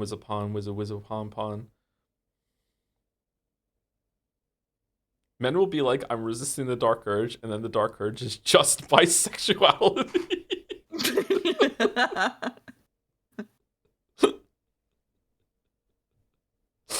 Thank you, Zeta or Zeta Program 142. Dalnor just tells you she checked, regardless if you think she didn't. Now, if you think about it, Erica just pulls out a deck of cards, screams that it is time to duel, Chotler, you weeb. So what do we think, everyone? What are you cooking, Zeta? What are you cooking? Am I saying Dalnor's name wrong, by the way, Mouse? Is it? It's said Delanor in Delanor. Yeah. So like lame because she's lame. So the Lanor. That's a stretch. Okay. A stretch. The Lanor. I'll try and remember, but I might just say Delanor. Sorry, Delanor. You say Delanor. You wanna Delanor? Hit it. No, I hit can't. it in the Japanese. Yeah. I can't hit it. No, I can't hit it. No way. I'll hurt myself in confusion. Thank you, Huli Godot, as well for the bits. I think it's time to address the elephant in the room. Last time, I felt some very weird energy between Joe and Battler. Every scene they were in together was so strained and tense. I think we should kick off Battler and just keep the regular characters who've been there all along, like Poochie and Poopy Butthole. Thank you, Huli Godot. Thank you. And also thank you, Aldreth1 for the resub. And thank you, Pincerata. Okay, we're home stretch on fan art. I think there are 4 left. Yeah. Yeah. Yeah. By Jelly. Is this Minthara? Hold on. Mm-hmm. Unleash me. I'm not fond of this phrase, pushing up daisies. They are an unruly plant which forces a patient hand. Is there a follow-up? The act of death is a mere pittance by comparison.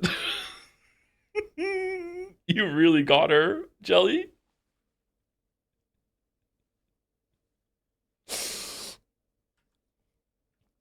Menzo Baranzan is home to many a gray thumb. Nice, +2, +2.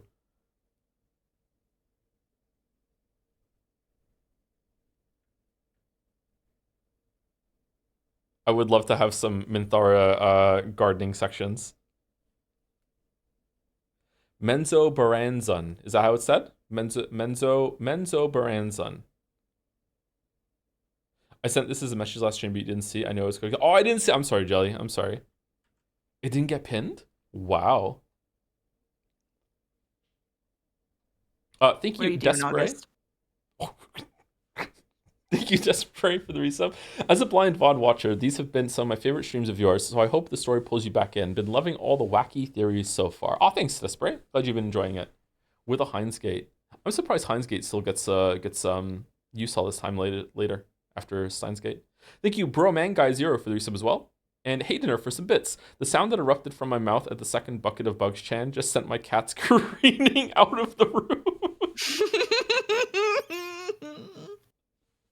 4 cats. Thank you again, Broman Guy 0. And thank you to Decagon Plus for the resub. Hey Tom, been a VOD watcher for about 4 years, still catching up on Baldur's Gate 3 and the Sekimea collab. Sekimea is getting interesting, I gotta say. I'm surprised. Thanks for always making things fun and being yourself.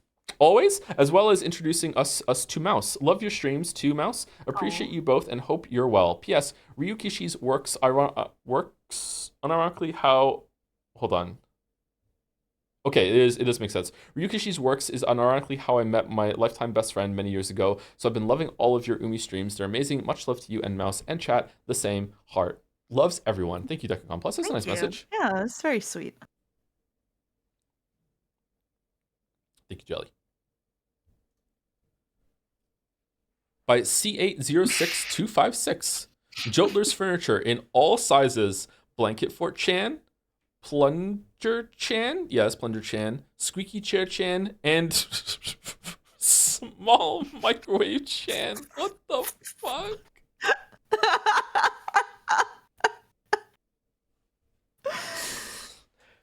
I love her hair being the microwave power cord. That's pretty good. Yeah, this tiny, even smaller microwave pin on the hat.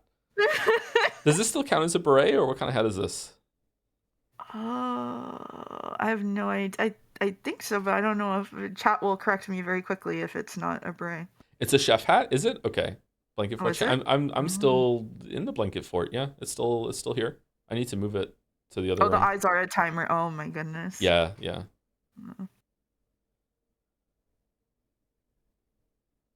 That's the last bunny girl that died off screen. Is that the first time that Squeaky Chair Chan has been here with an actual kind of like neutral / happy face? Usually these are like kind of awkward for her. Yeah, she's usually looking pretty stressed out. Yeah, for sure. Crazy that I know that. I can remember that. Thank you, Harmva, for the bits. Mouse to Joe. Senpai, Joe drops his jaw, drops his fork, thinks, who the fuck does that? Full screen flashback to Risei Persona 4, calling him Senpai. Music swells. Thank you, RR Dino, again, for the bits. The Waffles Family Gathering, a hidden pile of great vegetables. Who dies first? Ooh. Thank you, Post, for 1,000 bits. That's a lot of bits. A small donation from the Read Fate Stay Night Super Pack. Thank you for the relaxing work ambience. I never catch these live and barely use Twitch, so hopefully I send this correctly. It came through. Thank you very much, Post. I don't know about Fate Stay Night. I feel like visual novel lovers are trying to speed run you hating the entire medium. It's what I have to conclude. It's what I have to conclude. There is a cabal of visual novel fans out there who are trying to see how fast they can make you just discredit the entire medium as worthless.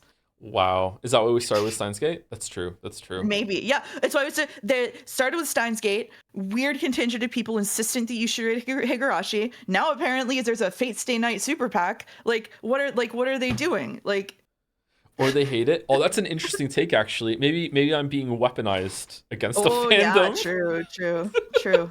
Yeah. Unleash me. Like this that would be like, oh, that would be awkward. That would be awkward. Made him read Sekimea too. I'm not saying any of those things are bad, chat. I'm just saying that if he read it, we wouldn't come out with a good opinion of the medium, okay? Oh my god, the numbers on this poll are so funny. Unread me? Oh man, thank you, Dominic, for getting us up to C8. The fan art is on the screen now. Thank you, Dominic. Dominic appreciates what he's seeing. Thank you, Wayward524 for the resub as well. Remembered hearing some ask to consider Void Stranger earlier in the year, and after playing it a good bit, I fear I must echo those calls for it as a someday game. Looking forward to the Metal Gear Solid Saga. Void Stranger is the one that looks like a Game Boy game, right? And it's a puzzle kind of thing. I feel like some people have suggested it. A lot of people say that they like it, but they don't want me to stream it. They just want me to play it. I don't know if it would be a good stream or not, but yes, it would be dog water streams. Yeah, that's what I've heard too. I don't know if it would be good streams, but maybe we could like go into it with like the disclaimer that I'm only going to do one stream just to see, because I really don't like not finishing things once we start them. If it gets more than one stream, like there have been a couple times where we've only played a game like once and then just been like, I'm done. Also, chat made me like not finish Monster Hunter World, but I made me not finish Steins Gate. But I think those are the only ones that we got like more than one stream in, and then we called it. It respects your time as much as Blueprints does. Oh my god. Okay, maybe not then. Thank you, Sybil from Jads, for the bits. Joe, do not read Fate Stay Night. It is porn. It's porn? What do you mean it's porn?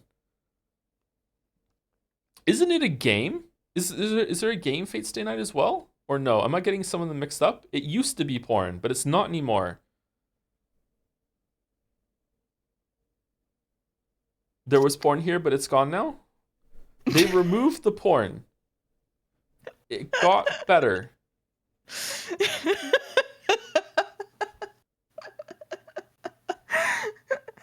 They remastered it and removed the porn.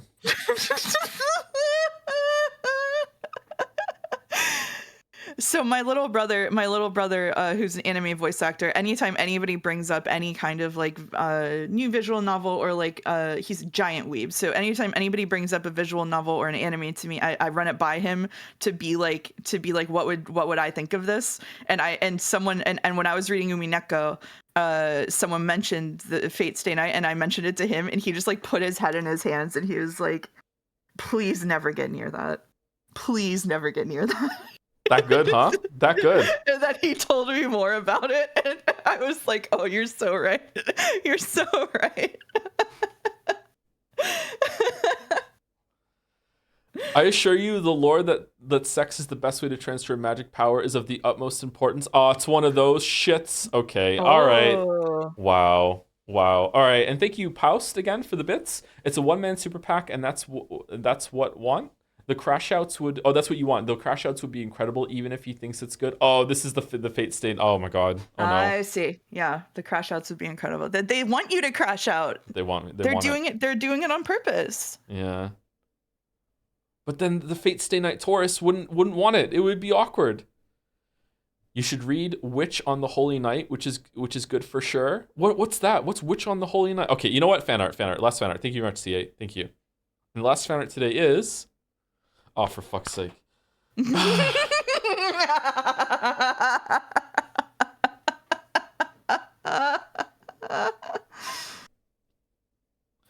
right. So this is mine. I made this last night when Isla asked in Dragon's Den, can I have a shitty MS Paint edition of Why Shadowheart Had to Die in Baldur's Gate 3?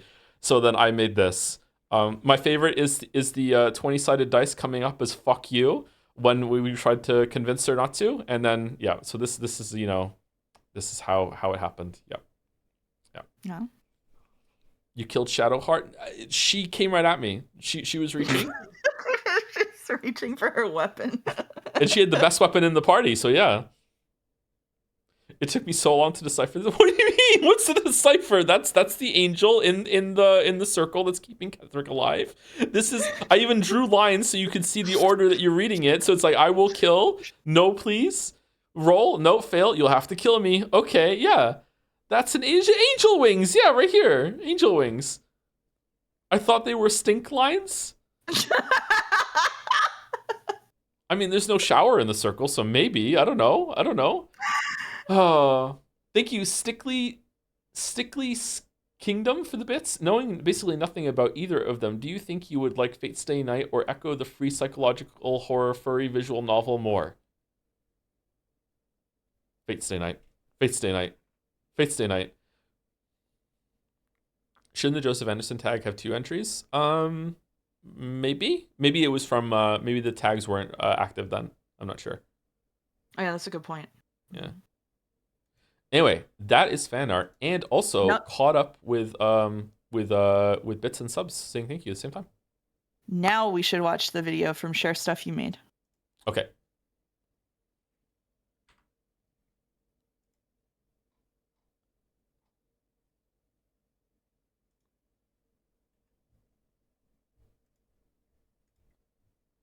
Is it by Queenan?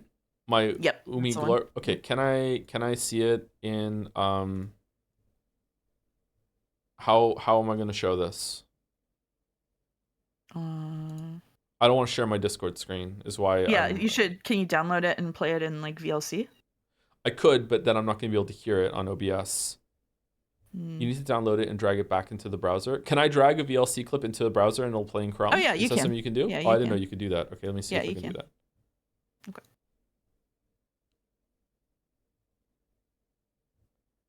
As long as it's it MP4? is MP4. Yeah, it is MP4.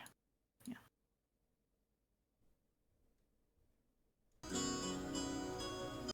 Oh man, I did not know I could do that. This is 3 minutes long. Wow. It is 3 minutes long, yeah.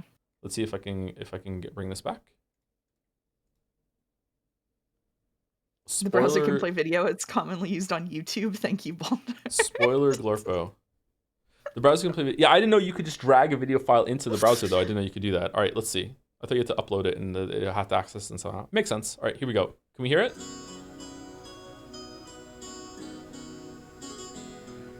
We good? Audio's good? When I looked over, I saw that he was greeting Aunt Lime, who had come... Aunt Lime? Yep.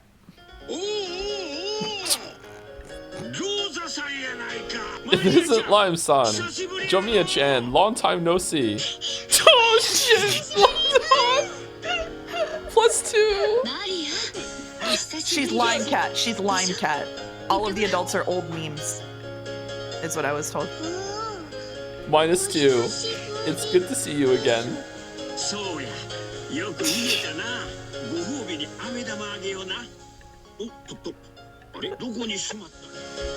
Oh, George, no!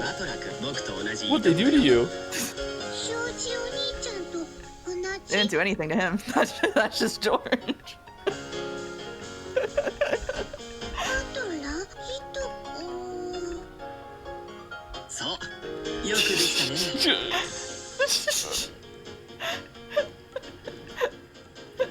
Oh my god, it's just replaced some words. It's still this. Oh, yes. holy shit!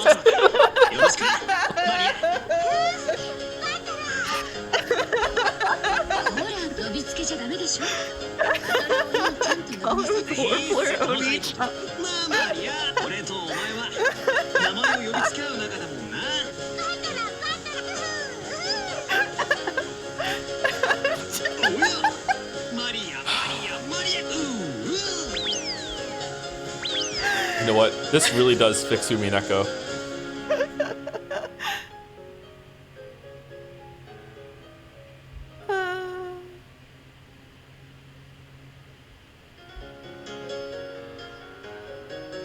Is there more replacements?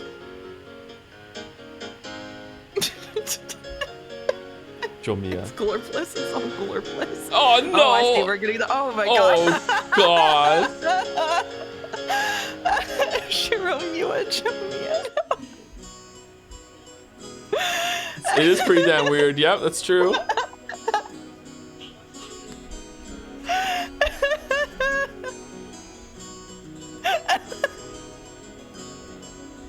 Can you read it? The first part is my family name, Ushiro Miu. It's a fairly plausible Japanese pronunciation so far. Yeah, sure. For fight and person, and it's pronounced Glorpler. Ushiro Miu Glorpler.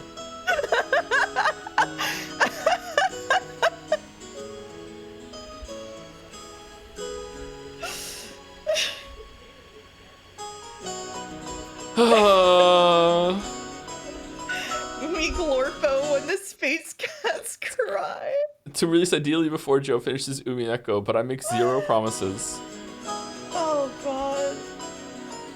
I completely forgot until right now that we're reading Umineko today. We are reading Umineko today.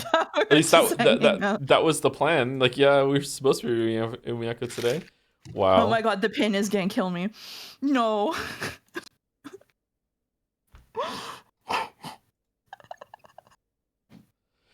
It's actually a translation issue. In Japanese, the foreign L and R sounds are often confused. He's meant to be called grope. Oh, for fuck's sake.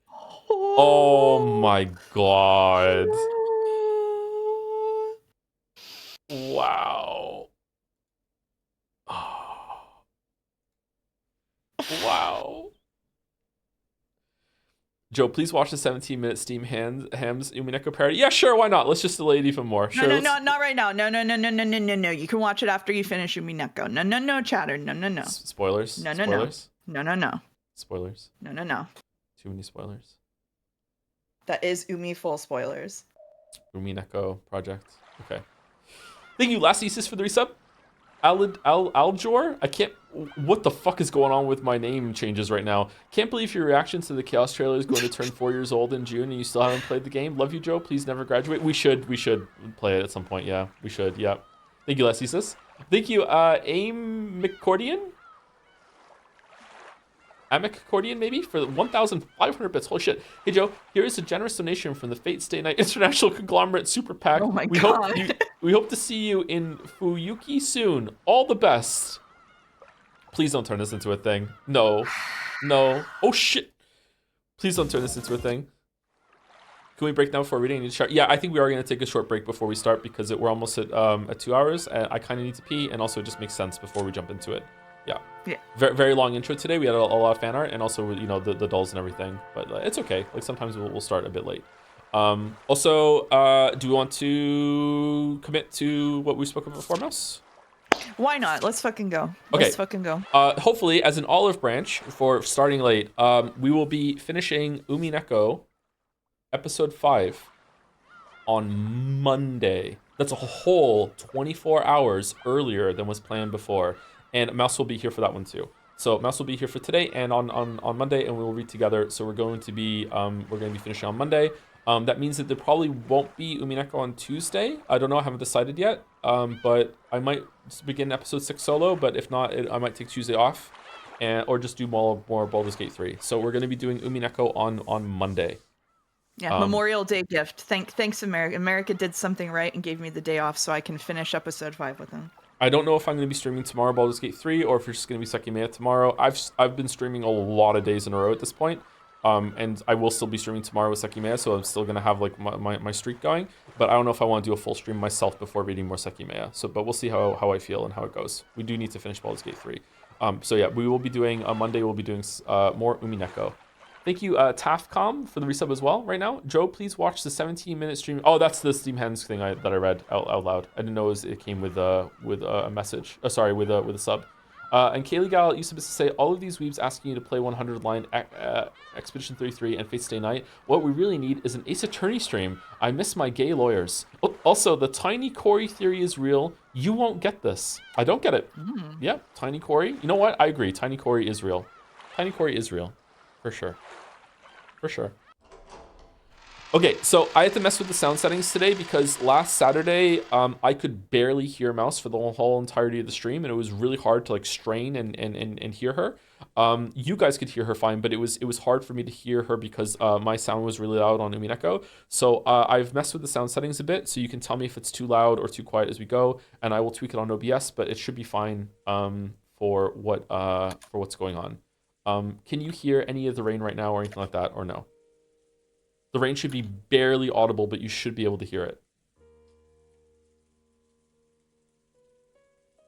Barely, yes. If you can barely hear it, then that's probably about right. This is a quiet scene. Let me turn up a little bit. Okay, it's at -5 now. We'll see. So the first time someone talks in Umineko today, it might be a bit loud, but we'll see how it goes. Anyway, let's take a short break before we start. So fan art in the intro is over. I know it's like an hour and 40-minute intro. Sorry, but that sometimes happens when we have a lot of fan art. And we're just like riffing a bit and having some fun. But yeah, we're gonna start reading in about 5 minutes or so. Is that okay, Mouse? Yeah, sure. That's okay with me. Okay. All right. Let me mute you, and I'll mute myself. And yeah, we'll be back in a bit. Okay, you are muted.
Okay, we're back. Okay. I'm worried that the first person who shows up on voice is gonna blast chat, so I'm actually gonna turn it down to -20. You can go into the sound everybody. settings and click the portraits there to check. Yeah, that's what I'm gonna do. Yeah. So Okay. Right. just to make sure. Okay. Okay, let's go. George, our goat. Our what? Our what? Okay, so it should be really quiet, like barely audible, or is it okay? It's low? Okay, I'm going up to -10.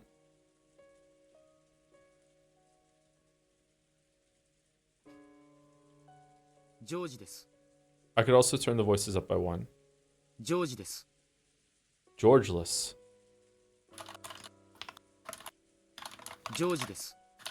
How's this now?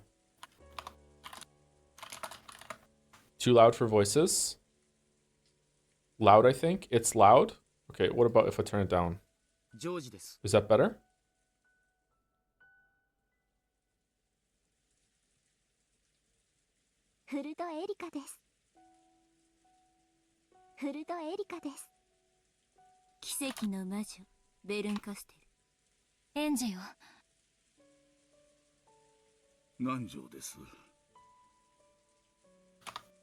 Okay, most people are saying it's fine, but some people, I'm not getting good feedback from chat right now, unfortunately.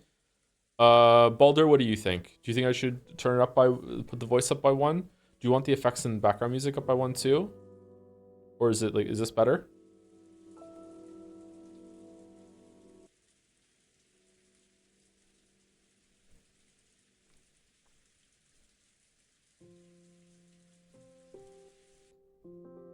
Just on 1 is good. The reason why it's on 1 is because I need to make sure that it's quieter on my end and I boost on OBS, because if it's really loud on my end, I can't hear mouse.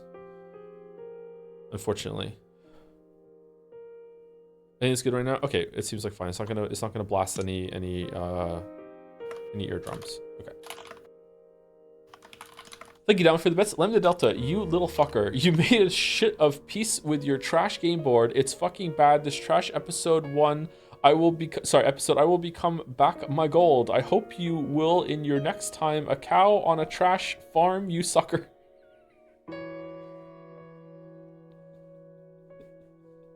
Yeah, that's how I feel. And thank you, MarkLord45 as well for the resub. Joe, if you start crashing out, remember that you should just have read the original material. Then you would know that the deepest pit of hell is cold or something. This was supposed to be about the Umineko cliff of today, but I got confused.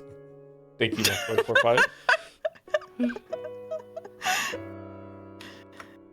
Okay. Are we good with assignments? Yeah, I put voice assignments for the first 2 chapters into mod chat, and then after that, I'll get it at the next break probably. Okay, I'm gonna read them on my phone because I'm paranoid that if I alt tab out of it, it's going to just glorp the window, and I'm gonna leak mod chat. Okay. I would hate to leak mod chat. Would hate to do it. All right, so I am really okay. Yeah. Okay. All right. All right, are we good to go? I believe we're good to go. We're good to go. All right, here we go. In the Golden Land, the quiet rain just kept on falling. In the arbor sat the sad witch whose eyes had lost their glint, and Battler. Virgilia could also be seen there. She sat next to Beato, knitting quietly. Lambda Delta's game had passed the climax of the first twilight, and they were taking a short break. Gazing out at the golden rose garden soaked with rain, Battler considered the present, what was to come, and what had happened so far. To Battler, the act of thinking was its...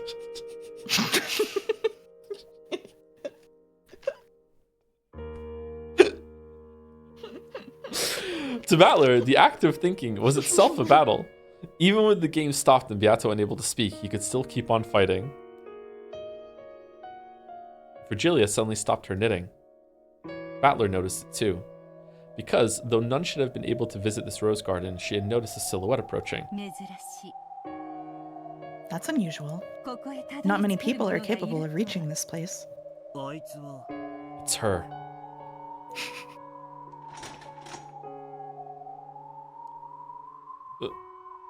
Really? Okay, I know that was just a couple lines back and forth, but is the sound okay between Mouse and I and the Umineko? It's good? Okay.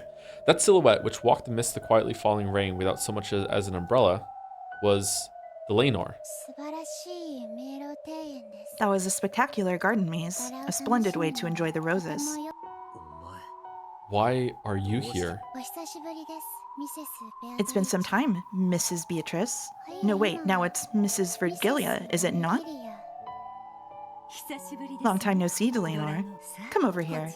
We aren't ones to leave a guest out in the rain.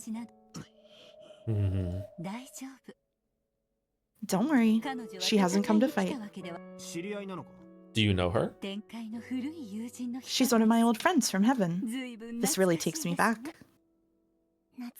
That it does. Mrs. Virgilia possesses a deep knowledge in heavenly studies. I've often argued with her over interpretations. Oh, me too. My many intellectual adventures with you were quite enjoyable. I'd like to do it again sometime. Yes, let's do it again sometime. I'd love to fight with you again. They used the word fight, but it didn't sound like they meant anything unpleasant by it. It sounded like something old chess rivals would say to each other. Unlike Beato, it seems Virgilia always behaved properly and courteously. So she had many friends in various other worlds, including both heaven and the demon world. Surprisingly, Delanor was one of them. Delanor, who had crossed swords with me just a short while ago, ducked her head like someone taking shelter from a sudden rain and sat in the seat Virgilia pointed out, like a guest. Is there any type of black tea you would prefer? Anything. Any tea you make is superb. Then how about some Darjeeling? Battler, Beato, would you like some more? Yeah, Beato and I would like a refill. Right?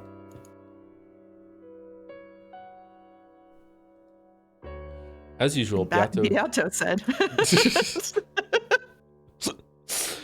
As usual, Beato didn't answer, but if you quietly gave her a cup, she would sip it from time to time.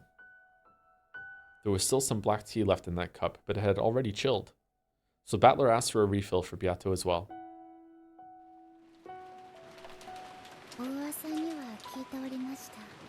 I have heard the rumors.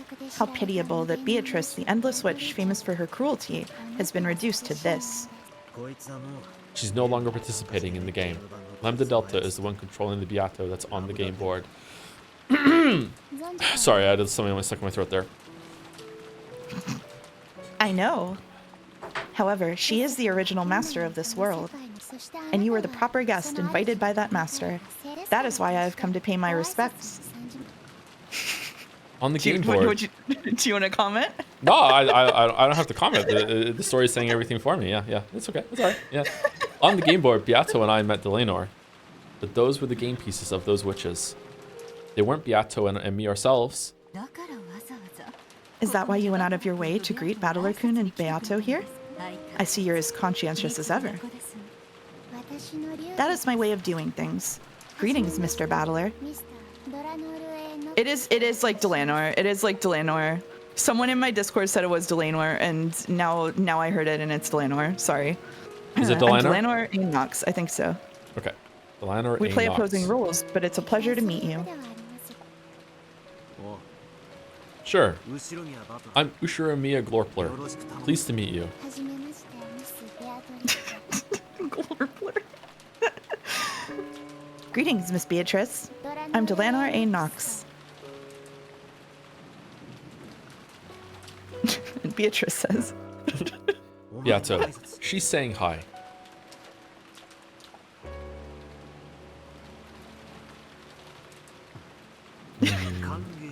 She says welcome. Thank you very much, Miss Beatrice. The witch and the Inquisitor of Heresy, whose job it was to hunt witches, greeted each other around a tea table surrounded by the aroma of black tea. It was a strange sight. Yeah, that's kind of normal by now.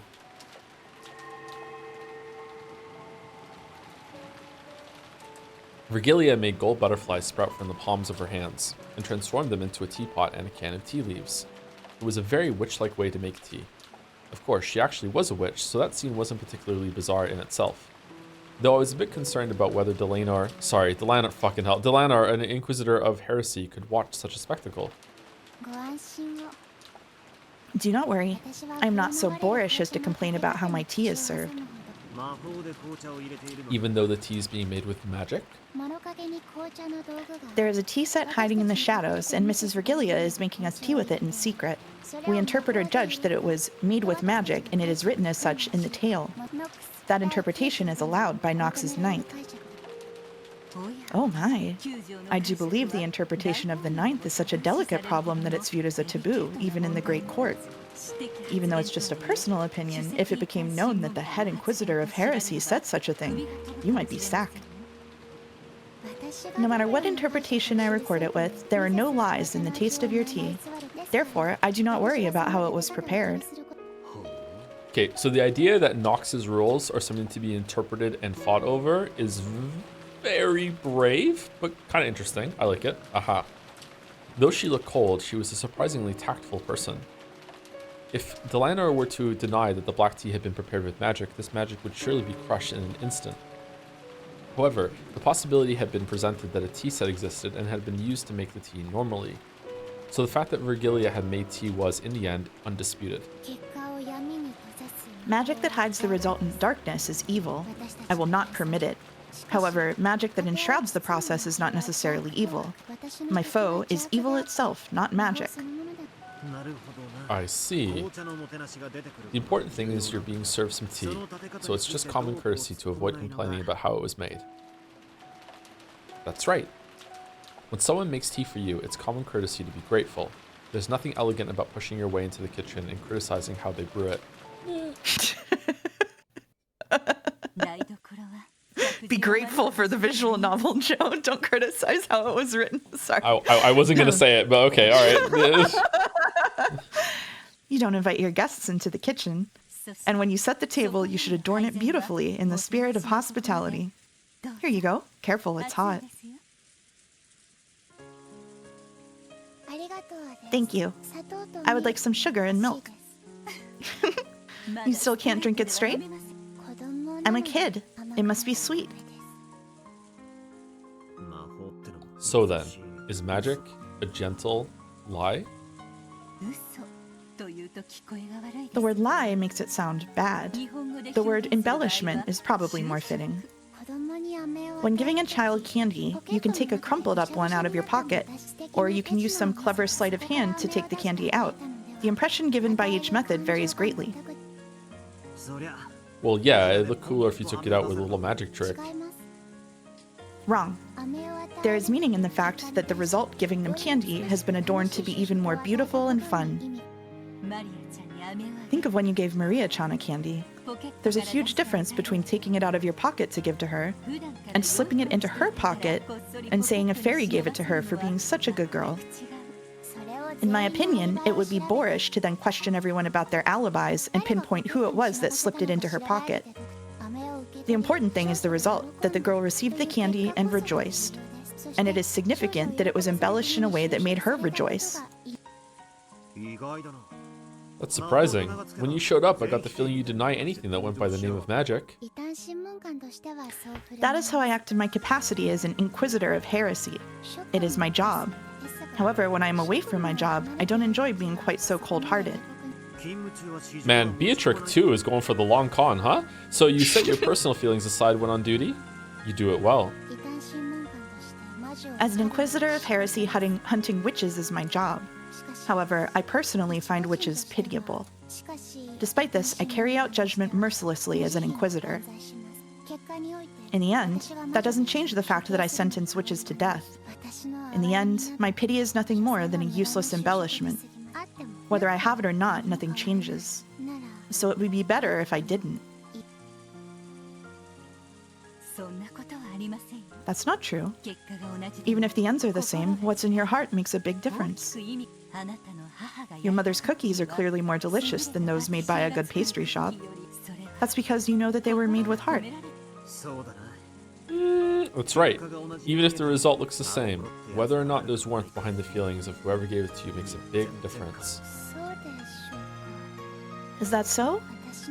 Whether I have a heart or not is completely meaningless. Delanor's gaze fell to her cup a little sadly. That's not true. After hearing all this, I've changed my view of you a bit, and that's why I'm certain the heart isn't meaningless. Virgilia was a little surprised to hear the words she should have said coming from Battler's mouth. After all, understanding the heart is the first step towards finding the essence of magic. By now, perhaps Battler has unconsciously started to understand, bit by bit, the essence of Beato, the essence of witches, and the very first essence of all, magic. Whether you want to become a witch or vanquish them, the very first step is learning about magic. Virgilia was sure that she'd felt this faint change within Battler. As for that last fight, thank you very much. I'm grateful for the mercy you showed me at the very end. That me wasn't me. Lambda Delta was controlling him. Hold on.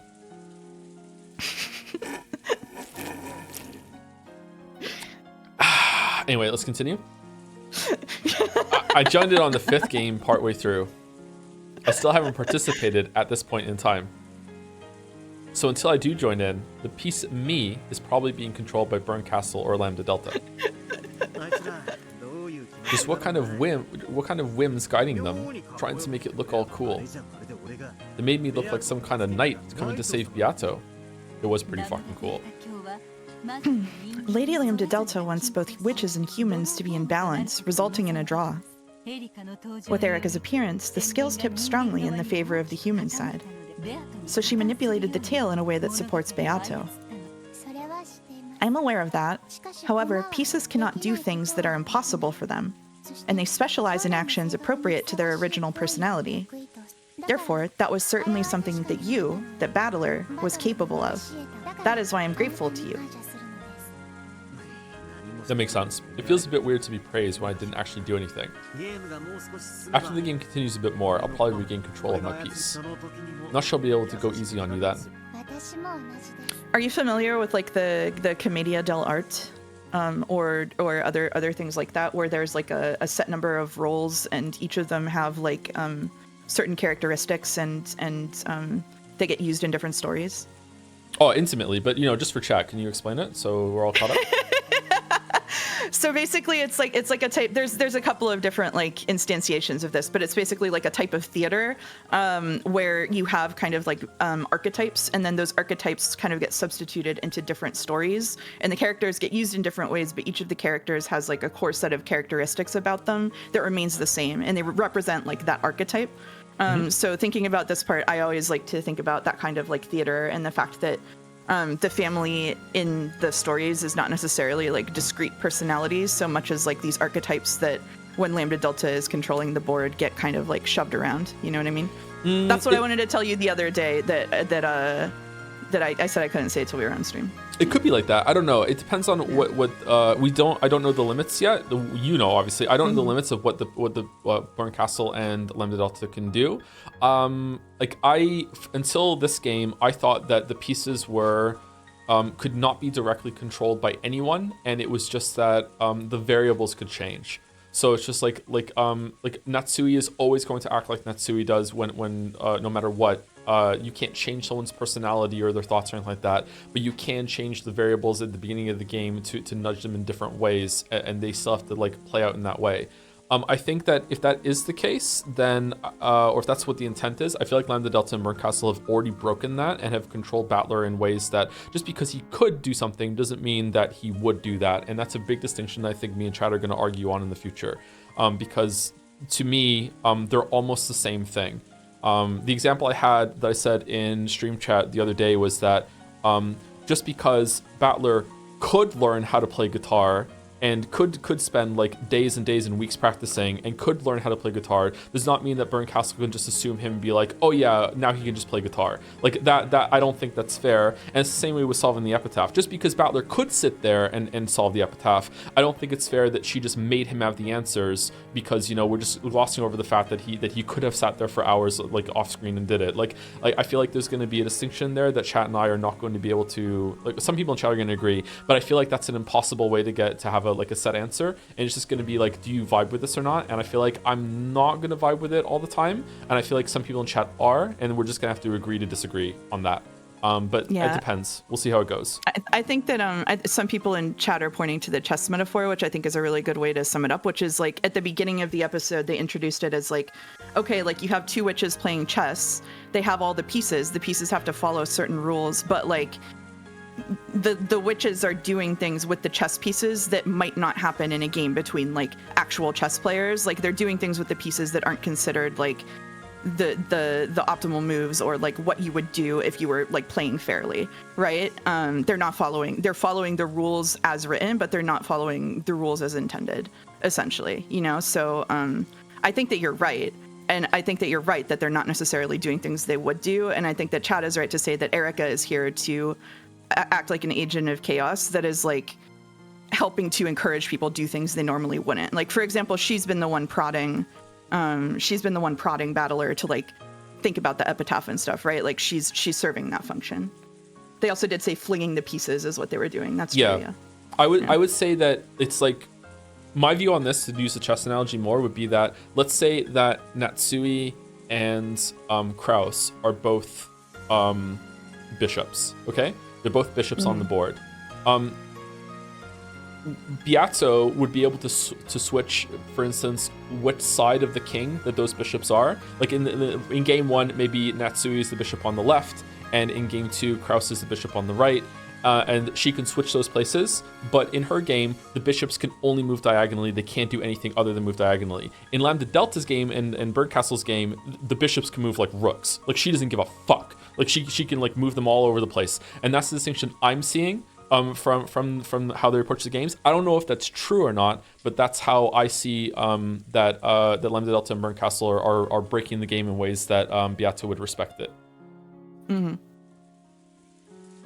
No, what the fuck? Again, this is where we're going to disagree. I think that Lambda Delta and Bernkastel can make the pieces do stuff that they otherwise wouldn't, and I disagree with what Delanor is saying here. Right? I don't think this is true. I want to see more of what happens first to see, but I think that this has already been broken. And this is why I say like the could and would, we're going to disagree on this, and we're not going to have a good way to compromise that, but we'll see how it goes. But that's where I'm coming from it right now. Mm-hmm. Anyway, should we continue? I think how did she put it? They can't do things that are impossible for them, and they specialize in actions that are appropriate to their original personality. So I don't know. To me, that says that they're doing things that are in their capacity, but it might be stretching it to the very limit of what their capacity is. You know what I mean? Mm-hmm. But it's definitely a matter of interpretation for sure. Okay. It's the same with me. The next time we cross swords, I won't hold back. Bring it on. I'll be your opponent. Come at me with all you've got. I promise, with everything I've got. Delanor, huh? I thought she was an emotionless killer doll without a heart, but maybe she actually is pretty approachable. Though of course, neither of us will show any mercy when fighting on the game board. For a while, we gazed at the rain-drenched rose garden as we quietly enjoyed our tea.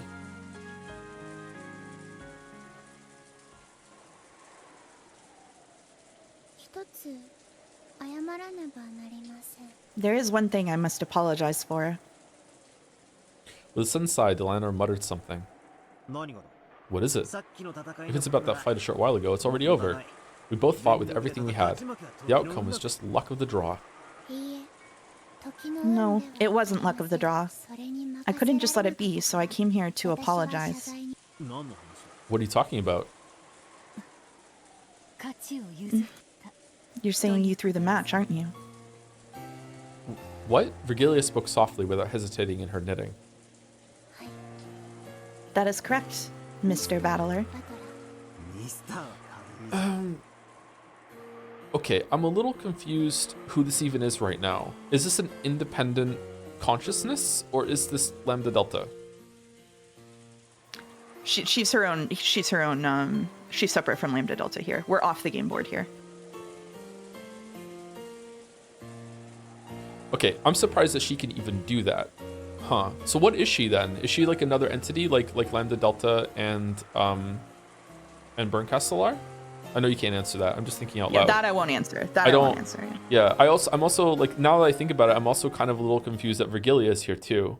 Because Virgilia is meant to be Beato's, like, one of Beato's furniture in my head. Maybe that's wrong. I don't see how that could be wrong, but I feel like that she is Beato's furniture.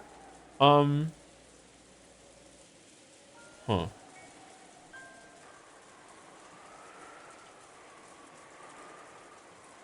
Yeah, I don't really know what's going on. That's not a bad thing, chat. I'm just saying I don't really know what's going on right now with like maybe even saying real is too loaded of a term for what this is. But like there are different versions of every single character. It's actually kind of cool, but it's also very hard to follow. There's a lot going on, especially for something this long. Okay, that Mister's really awkward. Just Battler works fine. Battler, I apologize. We did not give it everything we had. I know. Kinzo is dead at the starting time for all games. Beato has already spoken that truth. In that battle, Battler couldn't only have achieved a draw at best. He most certainly had no chance at all of winning. You're right. If you just say that, the whole fight's already over. Why didn't you use that red? Don't tell me it was because of a stalemate or something like that. Noxus second. It is forbidden for supernatural agencies to be employed as a detective technique. We cannot use the red directly.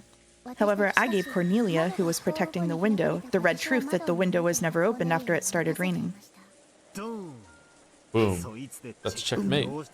Why didn't that girl use that trump card?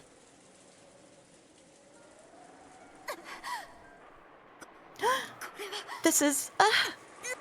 allow me to speak. There is no way to defeat my red. Know that your wish will not be granted. Though she had fought calmly up until that point, she quickly got flustered when I dashed forwards. Okay, so not to dwell on it, just want to quickly say it for his reaction. I think they've already broken this rule, but with the door not opening after 11. But I don't want to talk about it. Just saying it for note for later, when we do talk about it much later or in another stream or something like that. I thought she'd been frightened by my sudden attack, but the truth was different. Even though she had held a trump card that can completely repel me, she suddenly became unable to use it and hesitated. I don't understand. All of a sudden, in that instant, use of that trump card became forbidden. Once we lost that, your victory was guaranteed. The Game Master, Lady Lambda Delta, probably interfered. That bastard. So in the end, that whole fight was a farce in the palm of Lambda Delta's hand. She made us play out that entire act according to her script. I do not like it. However, since you told me to fight with everything I had no choice but to let you know. Please forgive me. Still, even though you lost your trump card, you kept on fighting all out with your remaining cards. I don't believe anyone could find fault with what you did. That's right. On the contrary, you should be mad at Lambda Delta for butting in. Kinzo does not exist should already be an established fact. Lady Lambda Delta and Lady Burncastle should know this well. And yet, they're both leaving room for Kinzo to exist as they continue in this game. It's almost as though the two are conspiring to prevent Kinzo's existence from being denied. Why would they do that? In other words, Sumari, they intentionally let grandfather escape? Yes, they must be after something. That is a bit odd. Lady Lambda Delta and Lady Burncastle should always be in opposition unless the witch side is in a superior position. It's hard to imagine that these two are conspiring together at a time like this. I can't help but think that they have some sort of wicked goal. I came here because I wanted you to know that.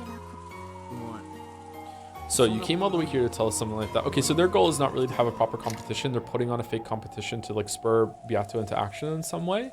What is that? Are they just trying to intentionally piss her off so she gets so angry that she's like, come back and let me show you how it's done, something like that? Or what? I wonder what the goal is there.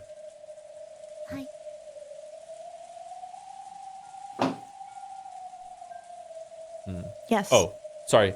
Thank you to Paus for another 1,000 bits. Okay, this was a bit, but I have acquired 200 bucks worth of capital. What? The super PAC is now real, and I'm willing to make Teapot Dome look like a joke with my levels of corruption. I mean, lobbying. Holy fuck.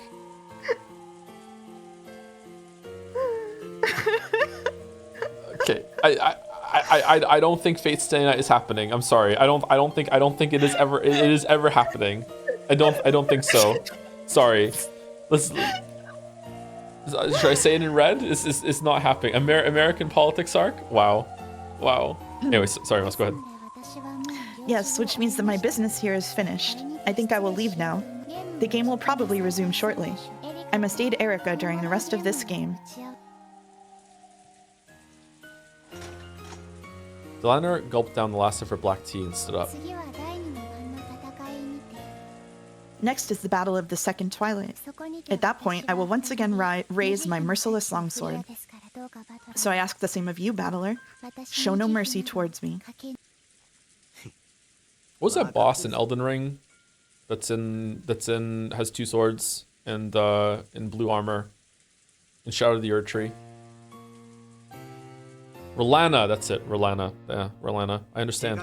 If I went easy on you, I'd have my own head smashed in. On the game board, I'm nothing more than Lady Berncastel's piece and Fruto Erica's subordinate. In the future, we'll probably stand across from each other as opponents many times. However, my heart is always neutral. No, please forget that. Such has no meaning considering the relationship between the two of us. It does. There's no doubt you're a fearsome opponent. You don't piss me off anymore. Though that Erica totally pisses me off. You know what? I'm with you. Fruto Erica also pisses me off. Yeah!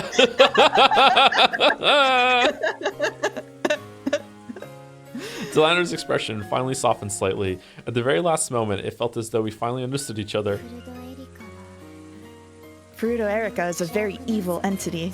She's lost face with her recent defeat and is burning with a desire for revenge. Even I don't know what she is planning. However, it can't be anything good. Please take care. Good. Just knowing she's Berncastel's piece tells me I can't let my guard down.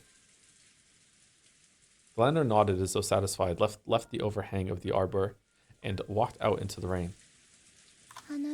To think I'd serve as a subordinate to such evil. Why was I called to this world? Delanor let out a small sigh. Pieces can do nothing except fulfill the function they have been given, and that function is given to them by the one who controls them. She probably can't disobey her own player, Berncastel. Lady Berncastel may be the one who called you here. However, the one who let you into this world is Beato. If this child didn't wish it, you would have never been able to make it through the garden maze and arrive here. Right, Beato?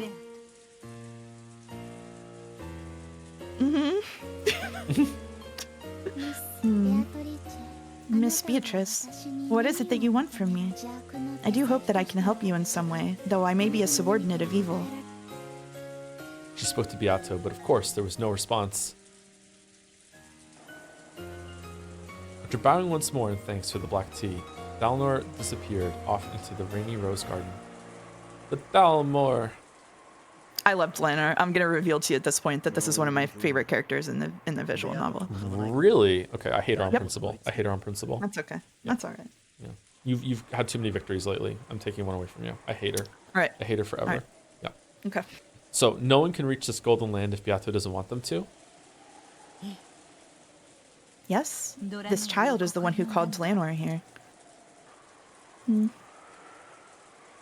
What's Beato trying to say then? So Beato called her here so I can meet with her. However, I know of a person who reached this place despite Beato's wishes. It's Angie. In the last game, Angie reached this place by herself, even though she was an uninvited guest. Was that also something Beato wished for? I am here. You're here. Beato is here. Delanor was invited here. All of these things happened because this child wanted them to. Even the bit of time you and Delanor spent together drinking tea. Beato, what was I supposed to learn from her? Does that have something to do with finding your heart and letting you rest in peace? Delanor A. Knox. the natural enemy of witches, an inquisitor of heresy, a vanguard of mystery who denies fantasy. Is she here to help by gouging out your heart and choking the life out of you?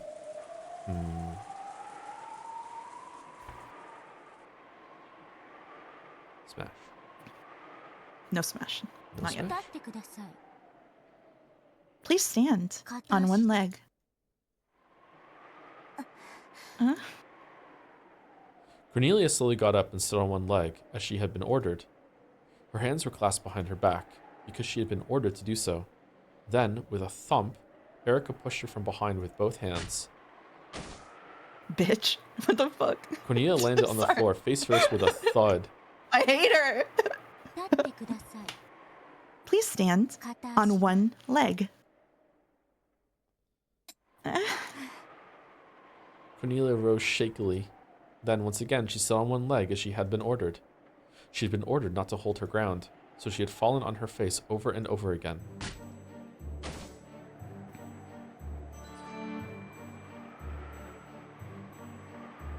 She had barely managed to protect her nose, but after smashing against the floor so many times, her face was bright red.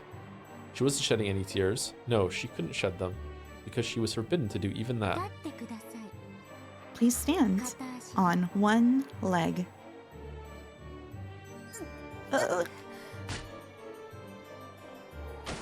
Thump, thud. Please stand on one leg. Thump, thud. Thump, thud. Thump, Somebody thud. just called her Umbridge in the chat, which is funny because you called her that the other Yeah, I called her Umbridge on call with you the other day, yeah. Erica repeated this falling torture over and over again. At times like this, Erica hated counting things. So she decided that once she ran out of fingers to count the number of times, she would just repeat it until she lost interest. However, Erica's main redeeming feature was that she never lost interest in anything. So the torture continued on and on. Erica didn't know why Cornelia had been unable to fully protect the window, so the whole time since then, she had placed all the blame of their loss on her. Please allow me to speak.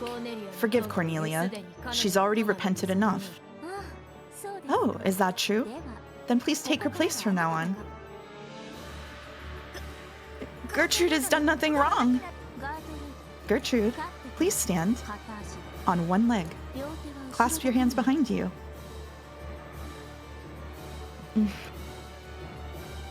Gertrude followed the order and clasped her hands behind her back, standing on one leg. You mustn't resist or hold your ground. You're not permitted to bend your knees. You're not permitted to shed any tears. Got it? As you wish. Gertrude. Erica made a show of walking behind Gertrude. She even enjoyed making her wonder when she'd push.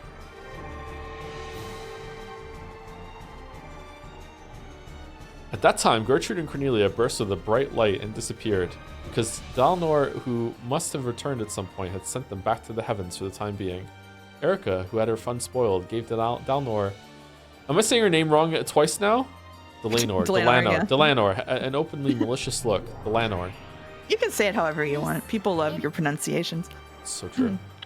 Miss Erica, I will bear the punishment for all my subordinates' faults as their superior. I ask that you let them go. No, thank you. Punishment only works because it causes pain. There's nothing interesting about an unfeeling doll girl that I can't leave a single injury on. It's weird that in all of the fucked up things that have happened to characters in these stories, that the simple act of her just relishing in just stand on one leg and let me push you over and over and over again is somehow in the top tier of like what the fuck is wrong with her. Like even though it's nowhere near as bad as what happened to Rosa and everything like that, it's just the sheer amount of pleasure that she is getting out of it is despicable. It's easier to imagine. Yeah, it's also more real. It's less fantastical. Like you could see her actually doing it instead of like Rosa endlessly falling into the fucking gumdrop ocean. Like, yeah. Erica slowly grabbed hold of the back of Delanor's hair, tugging unrelentingly. Delanor's neck tilted upwards, creaking. You may not cause a physical injury, but you do injure. As if you had a heart that could get injured. You lowly witch-hunting murder doll. Are you trying to talk back to me? Me, the envoy and double of the Great Ladyburn Castle? No. I got scolded by Lady Burncastle because you guys are useless. Never fail so lamely again. Understand? The hair she grabbed was stretched back as far as it would go, along with more creaking. This didn't cause Delanar any physical pain, but she could clearly feel Erika's ill will. My apologies. Forgive me. Filth. With a sound like a bowstring being cut, several of Delanar's hairs were pulled out. Then Erika waved her hand about as though trying to brush off something dirty that had gotten stuck to it. Well, that's okay. I'm done. My anger's finally settled down and my little gray cells are tingling again. Please call those two useless people back and reconstruct the crime scene. Let's start the reasoning game. Understood. Gertrude, Cornelia?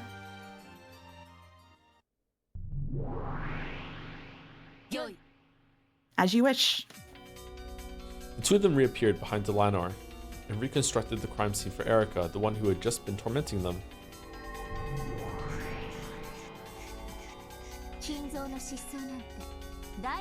Kinzo's disappearance was nothing more than a bonus round after the first Twilight. Let's start investigating the first Twilight itself. But before we do that, did you realize we were actually given a riddle before the murders even occurred? Yes, the letter with the mark of the one-winged eagle, which appeared at 2400 last night along with a knock by some person. That's right. The tale creates the illusion that the events of that instant would be impossible for any human, making it seem like an unknown witch exists. Let's start by crushing this illusion of the witch. We'll first check the situation in the dining hall last night when the letter was delivered. Understood. Gertrude, Cornelia, reconstruct last night's family conference in the dining hall. As you wish. The family conference last night was held with the adult relatives and Battler. And partway through, the servants had arrived to serve tea. Let's check everyone's location at the instant the letter arrived. How did that go again? Please, allow me to speak. Before the family conference, Erika, George, Jessica, Maria, Nanjo, Goda, and Kumasawa left the mansion and moved to the guest house. Please, allow me to speak. Of those who remain, only Kraus, Natsuki, and Genji were in the second floor corridor, while all others were in the dining hall. Okay. Okay, alright, sure. Because the family conference was proceeding and the mansion was completely locked, all other humans were unable to enter the mansion. That'd mean there was no one inside the mansion who could have knocked and placed the letter there, right? Yes. The witch side will probably claim the one who did this was the witch who wrote the letter, Beatrice. Ridiculous. A stupid trick. There's no guarantee that the letter was placed there at exactly midnight. It's only sensible to consider it might have been placed there earlier. Just a few minutes before the letter was discovered, Shannon and Cannon came in to serve tea. When they entered, multiple witnesses confirmed there was nothing suspicious like a letter in the hallway. Most likely, one of those not in the dining hall, Kraus, Natsuki, or Genji, simply saw their chance right after that and placed the letter there. No, wait. It should be possible for the people who supposedly went to the guest house, too. We've heard that the mansion was locked and that no one outside could get in. But if someone only pretended to go to the guest house and instead hid inside the mansion, it's perfectly possible that they could have placed the letter there. Do you want to take the nuns so that you're doing a little bit of talking here? Sure, I just want to read these reads 1 second. Before the family conference, and by the family conference they mean the scene that happened at midnight, right?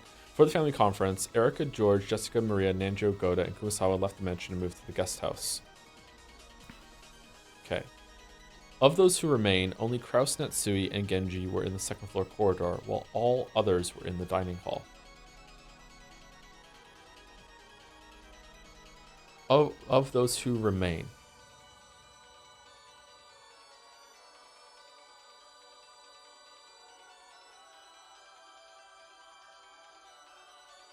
Okay, this isn't criticism. I don't understand how this is leaving room for someone to knock on the door.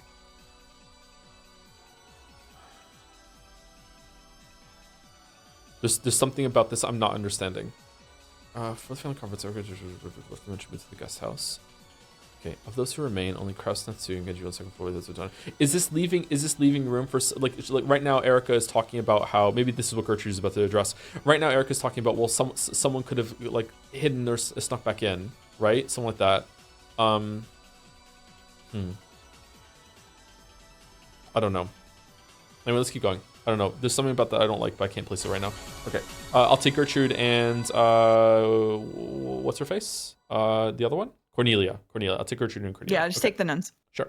Allow me to speak. Blue truth. Valid. In that case, the problem is the knock. Unlike the letter, someone would have to exist there at the instant of the knock.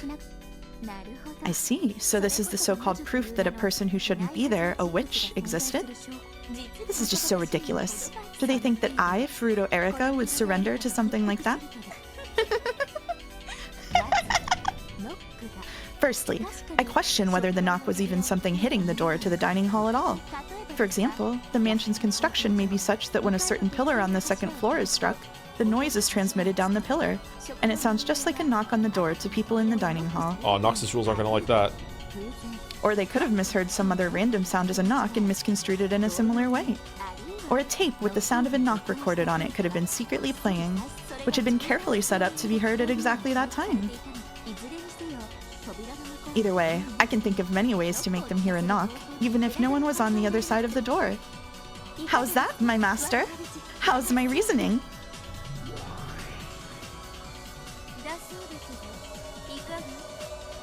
Liz, It's shit, that's what she says, so what do you think?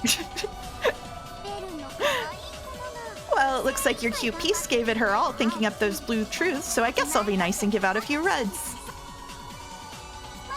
I guess I'll start with the letter. We have both the knock made when the bell of the large clock rang out, midnight, and the letter sitting there in an envelope bearing the one-winged eagle crest when the door was opened. It's so obvious to suspect that the people who weren't in the parlor secretly placed the letter there, right? Kraus, Natsuhi, and Genji did not even touch that letter. Oh ho. Then, when Shannon and Cannon came in to serve tea, who was the last human to enter the dining hall? Let's say it was Cannon. Wouldn't it be easy if Cannon, the last person in, secretly dropped the letter there when he closed the door? Not a single person in the dining hall. No, there's a simpler way to say it. Among all those inside the mansion at midnight, not a single one of them placed that letter in the hallway. So you can't say that no one touched it? Obviously, they touched it when they picked it up. Of course I couldn't say that none of them touched it. I see. Then let's interpret it this way. Someone who existed outside of the mansion at midnight placed the letter somewhere other than the hallway beforehand. Then it moved by some means and ended up placed in the hallway.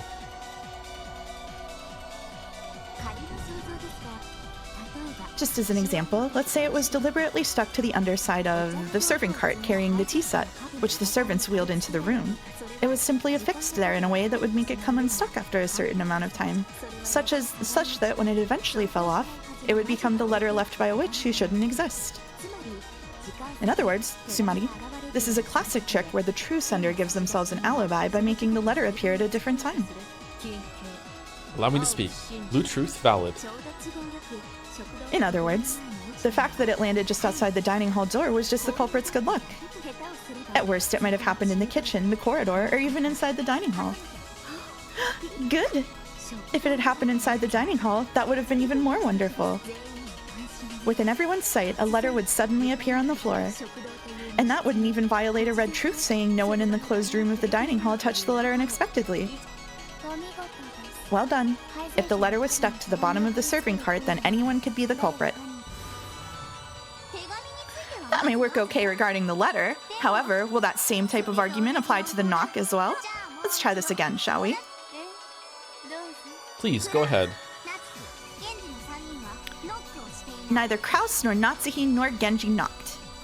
This isn't the limited meaning of them knocking on the door, okay? It means they didn't use a pillar to transmit the sound, or push the play button on a cassette tape they'd recorded, or create that knock sound by any means.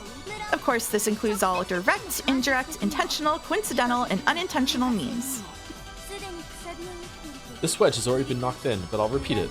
Maybe someone other than Kraus, Natsui, or Genji made that knock, or else a sound that could be misidentified as a knock.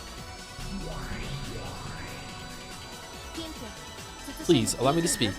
At midnight, except for Kraus, Natsui, and Genji in the second floor corridor, all of the people in the dining hall, no other humans existed inside the mansion. Sorry, and all the people in the dining hall, no other humans exist inside the mansion.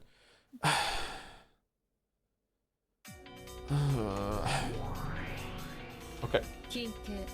Please, allow me to speak. In addition to Kraus, Natsui, and Genji, none of those in the dining hall knocked. Where knocking includes all direct, indirect, intentional, unintentional, and coincidental events that could create a knocking sound. Is this me? A direct knock refers to someone literally hitting a door to make a knocking sound. An intentional knock refers to someone creating a fake knocking sound with intent to make it appear that someone knocked. An unintentional knock refers to someone unintentionally creating a fake knocking sound. A coincidental knock refers to some kind of coincidence creating a fake knocking sound. Okay. In other words, it is impossible for anyone who is in the mansion to have been the source of a knocking sound. In this case, anyone also includes any people who might have gone undetected or unobserved. Okay, so there was no knock. They all just hallucinated it. They're all just pretending that there was a knock. Anyone who is in the mansion also includes any unknown person X who is secretly hiding in the mansion. Therefore, this literally meant that it was impossible for anyone inside the mansion to knock with no wordplay allowed. I see. No matter how much I toy with it, it's impossible for anyone except those in the guest house group to create the knocking sound, right? Like me, for example. What if I, Furuto Erika, recorded a knocking sound on a cassette tape, secretly installed it somewhere, and set it up so that it would start playing at exactly midnight? Of course, I wasn't in the mansion at midnight. There aren't any problems with this, are there? No problems. However, though the knock did serve as a way of informing them about the letter on the other side of the door, I do not think it would have worked if the letter had fallen elsewhere. If the trick in Erika's theory about the letter being stuck to the serving cart was accurate, then the location that the letter fell was a matter of luck. Because it had fortunately fallen near the door, the people in the dining hall noticed it due to the knock. However, if the location it fell was a matter of chance, it might have landed in the far-off kitchen, or remained stuck even after they entered. If that had happened, the knock would have been ignored as though they'd just imagined it. In other words, Sumari! The knock by itself wouldn't transmit any message at all. Okay, I'm curious now if the game master could control luck.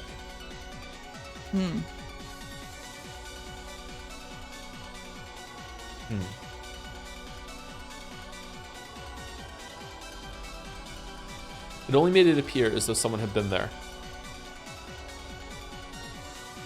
Sorry, it only made it appear as though someone had been there because it was paired with the letter. In that case, the random location the letter fell to off the bottom of the serving cart couldn't be connected with the knock. For the letter to be found thanks to the knock, it would have to be reliably positioned on the other side of the door. However, it was announced in red that no one in the mansion placed the letter in the hallway. I reword that bit about placing it in the corridor a bit. No one in the mansion placed the letter in the hallway. That goes for every conceivable possibility, directly, indirectly, intentionally, coincidentally, and unintentionally. For example, let's assume there was a device on the serving cart that drops the letter when it stops moving. In this case, you'd think they could predict that the cart would probably stop just once when those two knocked on the door to the dining hall, and by doing so, they'd be cleverly making it so the letter drops right in front of the door. But even this doesn't work, okay? The action of stopping the serving cart would indirectly lead to placing the letter in the hallway. That would mean Shannon and Cannon, who were pushing the cart, had indirectly and unintentionally placed the letter there. So even this is no good. Furthermore, setting it up so that the letter peeled off with the passage of time would mean that the people pushing the serving cart had coincidentally and unintentionally placed the letter there. Of course, this is also no good. Repeat it. At midnight, only Erika, George, Jessica, Maria, Nanjo, Goda, and Kumasawa existed outside the mansion. What if someone in the dining hall didn't exist in the mansion right at midnight? For example, what if they'd slipped out a window just before? With this wordplay, it might be possible to get around the red truth. Repeat it? Even though I'm nice enough to give you all this red for free? Aren't you being a bit greedy? I'm not an idiot like Beatzo, so I won't go around saying everything my opponent tells me to repeat.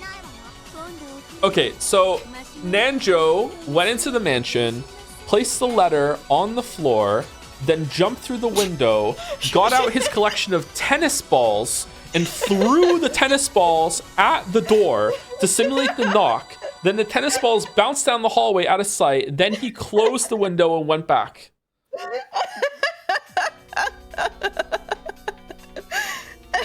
I'll give you a full body massage and a bath with marshmallows and the conpeto sometime soon. Enough to rub your skin off. Now you gotta keep that promise. I'm not making a slurping sound. Okay, then here's a freebie. I'll respond. At midnight, only Erika, George, Jessica, Maria, Nanjo, Goda, and Kumasawa existed outside the mansion. In other words, Sumari, no matter how much they struggled, those 8 people, including Erika, could not have existed inside the mansion, much less in front of the door. At that same time, no matter how much they struggled, those inside the mansion could not have existed outside the mansion. Not even through the window. In that case, the letter might have been stuck to the ceiling of the hallway instead of the serving cart. The ceiling of the hallway is surprisingly high, so even if you just stuck it there out in the open, maybe no one would notice it. This way, it would certainly fall in the corridor. And you can slip by the red if someone outside the mansion did this. Good job, me! Please, allow me to speak. The letter never existed on the ceiling of the hallway. What about on top of the door frame? With some shot put balls lodged there that simulate a knocking when they fall. Please, allow me to speak. Note that the letter never touched the serving cart. Who cares about that? Anyway, some human outside the mansion used some kind of trick to place the letter there. If you try to use that letter in the knock to argue that Beatrice exists, it definitely won't work on Furuto Erika. Please, allow me to speak. It was impossible for anyone outside the mansion to influence anything inside the mansion after the start of the family conference. Then, someone outside the mansion set up some kind of device before the family conference. Something other than the ceiling or the serving cart. Allow me to speak. Blue truth invalid. Why? That's the only way, right? Someone outside the mansion used some kind of device other than the ceiling or the serving cart. Allow me to speak. Unless you can specify or theorize as to what that something might be, your blue truth will not be acknowledged. Allow me to speak. All of Lady Erika's blue truths regarding the letter have been lost. They've all been lost, you say? Watch your tongues a bit more, useless furniture.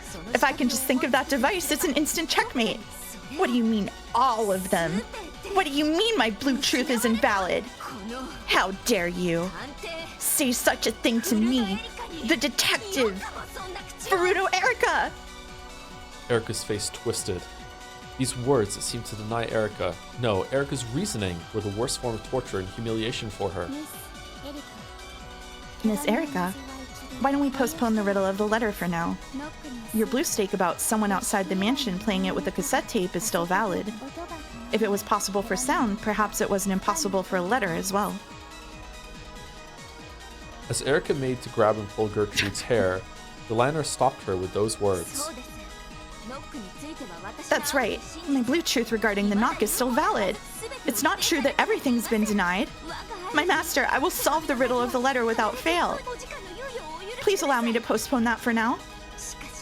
However, I will definitely figure out the riddle of the knock here. I've hit you with the blue stake that someone outside the mansion set things up with a cassette tape or something to make a knock sound play.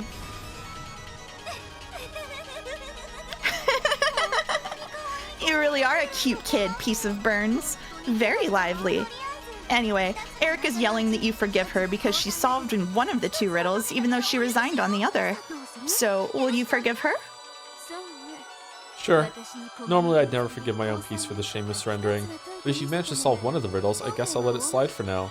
Wait, it's solved? They can't refute the blue truth. Okay. My master. When Bern Castell said she let it slide, Erika couldn't hide her relief. Then it's time to get punished, Erika-chan. None of the characters would misidentify a knocking sound. Oh? What's that supposed to mean? Misidentifying a knocking sound means this. They would not mistake a sound very similar to a knocking sound for a real knocking sound. Hitting a pillar to make something similar to a knocking sound is no good. When you record a knocking sound on a cassette tape and play it back, it becomes the sound of a tape with a knocking sound on it, and not a knocking sound. So that's no good either. In other words, Sumari, all of them would correctly distinguish a knocking sound of something truly hitting the door, and they definitely wouldn't mishear it. It's totally impossible that any sounds except hitting that door directly would be misinterpreted as a knock. Okay, so now they just refuted it. Okay. Yep. What the? But that means at the time the bell sounding midnight went off, no one existed could have hit the door. No one existed who could have hit the door. Ugh. Yep, they don't exist. After all, the Golden Witch Beatrice hit it. So in other words, so Samari, there's no way to make it work unless you actually hit the door. So what about this? There was some kind of device that could knock on the door. There was something like an automatic door knocker, and that made it possible for someone to knock without touching the door with their hands. To knock means someone hitting a door with their hand. I won't accept hitting with some device. They heard a knock at the same time as the midnight bell. At that time, everyone inside the dining hall definitely heard it. And none of them would misinterpret a knocking sound. Kraus, Natsuhi, and Genji had no involvement in any knocking. No one else existed inside the mansion. And a knock refers to the action of standing directly in front of the door and hitting it with a hand. Hey, Byrne, what do you think of my red? Don't you think this is pretty simple and enjoyable despite being before the first twilight? The Golden Witch made her graceful appearance with a knocking sound. God damn it, that went on so long that chat stole my joke before I could do it. God damn it! God damn it! Looks like a job for Gale, Nanjo said as he stood out the window with his collection of Gale hands and just threw them instead of the tennis balls at the door. God damn it. Vern Castle. Giggle, giggle. Interesting. This really is riveting, Lambda. Wouldn't have it any other way. Yes, how amusing. Ha ha ha ha. The two witches doubled over laughing, as though this was the most fun thing in the world.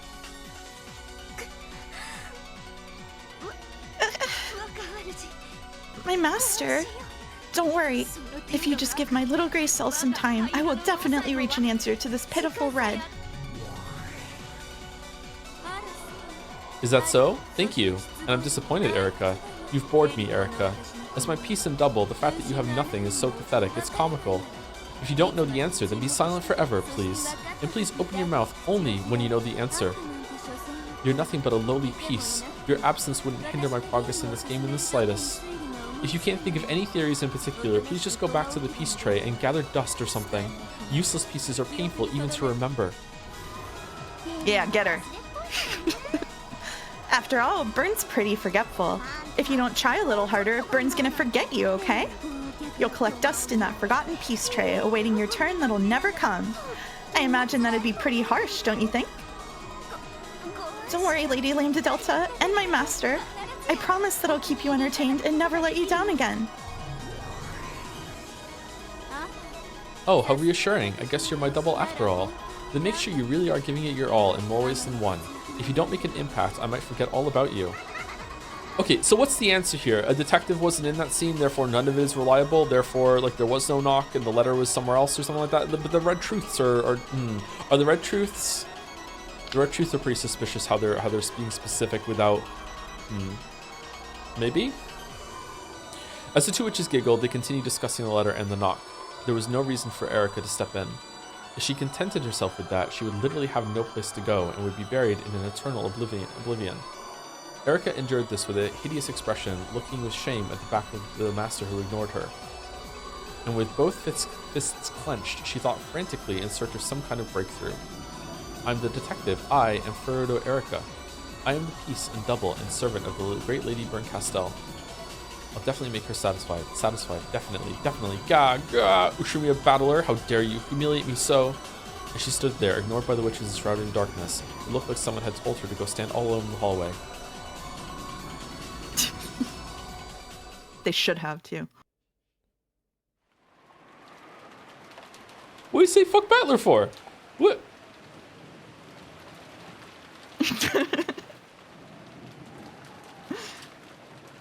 Thank you to Zwei23 for the resub with a React Nanjo, live Nanjo reaction. Thank you, Zwei23. Thank you, Tex Arcanum for the new sub as well. Welcome, Tex. Clawfest. Thank you, YSF for the bits. Erica Ferrudo is pissing me off. I am the original _Nox Walker. Holy shit. Thank you, YSF. Thank you, Kuzuro Kun for the resub. They talk a lot in this game. Huh? Yeah, it's mostly talking. Yeah. Yeah, it's mostly talking. Yeah. That's the medium. Thank you, Mirot, for the resub as well. Thank you. With the crime in the early morning, we'd completely forgotten about breakfast, so we now had our first meal of the day at a time that could never be called breakfast time. Even Goda-san's wonderful meal, which has supposedly been in the works since yesterday, provided no comfort. The several empty seats quietly burdened us with a pain-filled sadness. Then, in the middle of this meal that felt like a vigil, Erika suddenly stood up. Everyone focused on her to see what was the matter. Her expression was somewhere between relief and insanity, as though she'd made some groundbreaking and strange discovery. Hey, what's up? Are you okay? I've got it. I've got it. Did you think I wouldn't understand? Yes, I've got it. There's no way something that stupid could happen. With a hideous expression covered in cold sweat, Erika glared and lashed out at Battler. What do you get? Sucker Mary Barrels. There's no way you jumped down from the third floor study. Not one of us saw you fall down and land in the courtyard.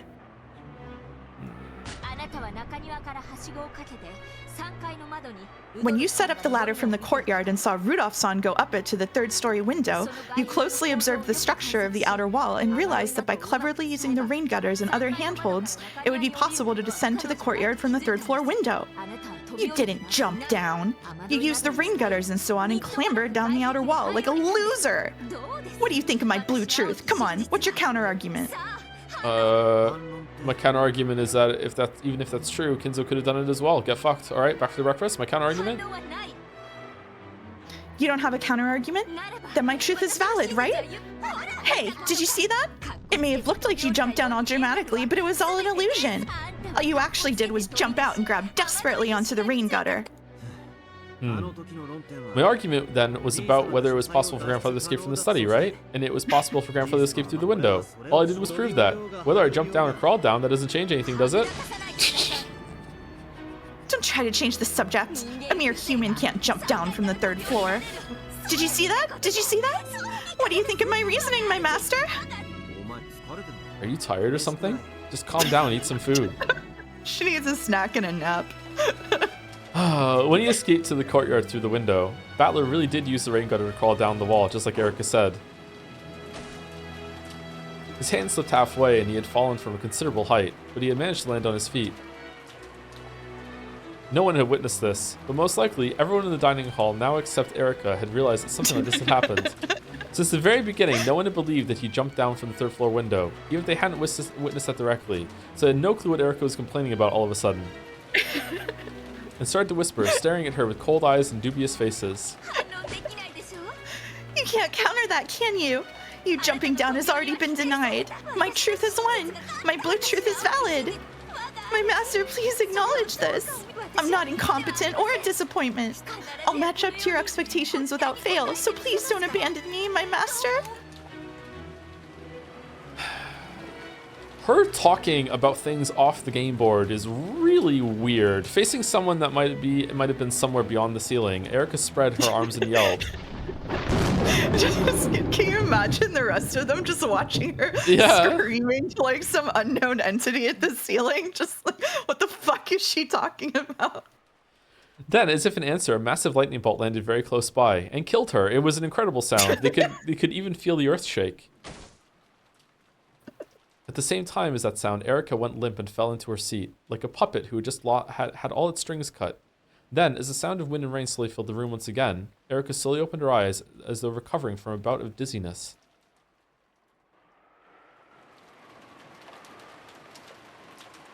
Then, she continued eating in silence as though nothing had happened, as if she had been acting normally the whole time. Didn't Erika just stand up suddenly and yell something strange at someone?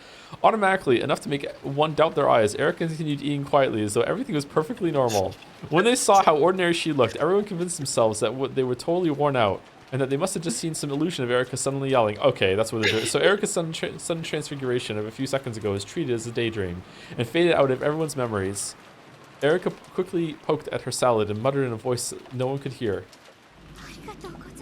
Thank you very much, great Lady Berncastel. I am Frudo Erika.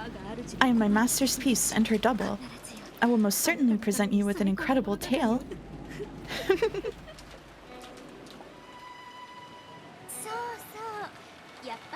That's right. When it comes to utensils, knives and forks are pretty primitive. chopsticks are the best. Don't you think chopsticks are the easiest way to eat salad? Well, everyone?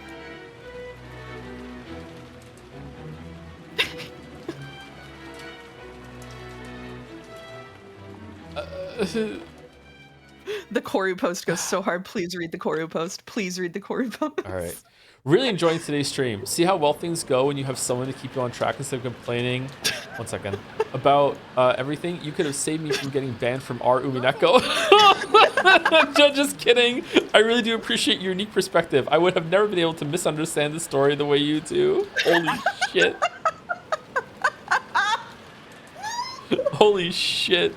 Did you tell my chat about like you scrolling through the Umineko subreddit and just catching a stray out of nowhere?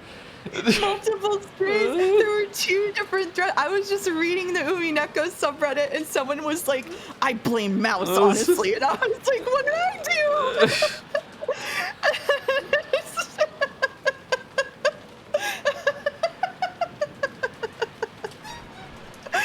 And then there was another one that was about how he doesn't like the anime stuff, and they were like, yeah, well, Mouse doesn't like it either, so I don't have any hope there. And that one I replied to, and I was like, what? I'm just minding my own business. Yeah, what are they saying fuck Mouse for?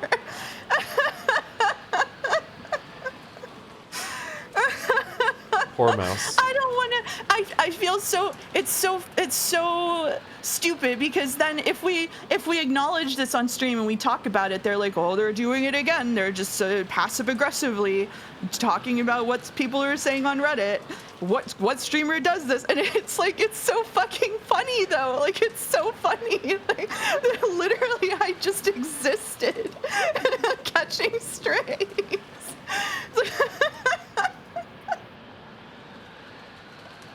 That's Reddit to a T. Ah, nice one. Nice one. +2 for me, chatter. Is this the next chapter, by the way? This is the next chapter, yeah. Okay, this is the next chapter. You have narration now, and I have them, her, and her. Okay. Yep. Okay, I will try to remember. Oh, thank you, Paus, for the bits. Another round of bits. All right, you probably won't read Fate Stay Night if you didn't have a good reason. Slides bit-shaped paper bag across the table.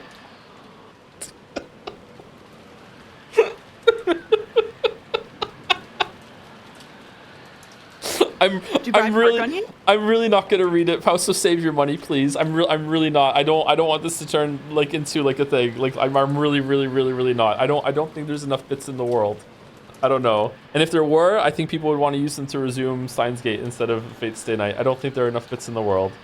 Thank you, YSF, for the bits as well. Erica in the shower arguing with the soap bottles for 30 minutes straight post being owned and crying because Lambda on the layer above is still stonewalling her with reds. Yeah, that's kind of what's happening. But it's in front of everyone while she eats her fucking salad. And thank you, Dalmek, for gifting a sub to not Koru. Thank you, Dalmek. Thank you. This chapter is incredibly long, right? No, this is another 1 hour chapter, and then we have the long one. So we can probably do this and then take the second break if you want. Okay. All right. Cool.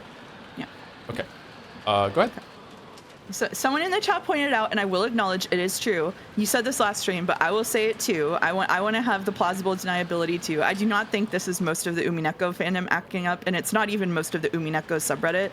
There was a super reasonable thread where someone was like, I don't even know who this guy is. Why is everybody posting about this? Like, who cares? Like, there's most people are not acting this way. Like, it's just a couple of people. But when you run into those people, just fucking, I'm minding my own business. It's really funny. It's really funny. So it's like.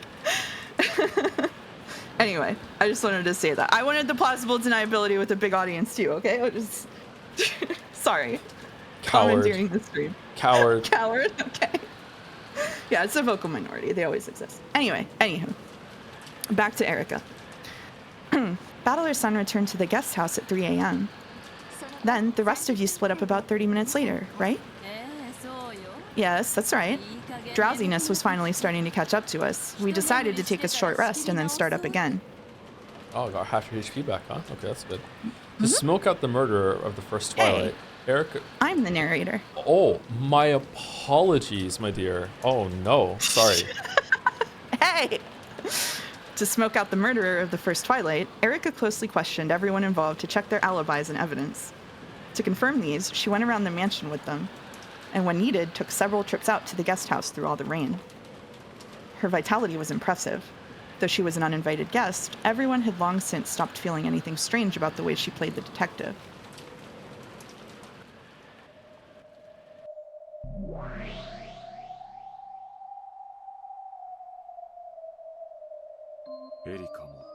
It seems Erica is also steadily building her foundation.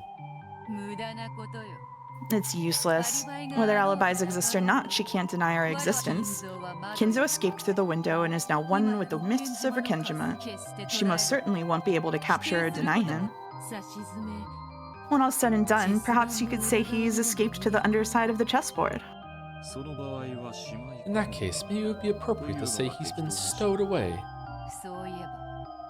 Come to think of it, about those corpses from the first Twilight. They've been stowed away too, right? Yes. They've been put away in my darkness, which lies between this world and the next. And that detective wannabe won't be able to find them? Of course she won't. It'd definitely be impossible for a human. Want to check?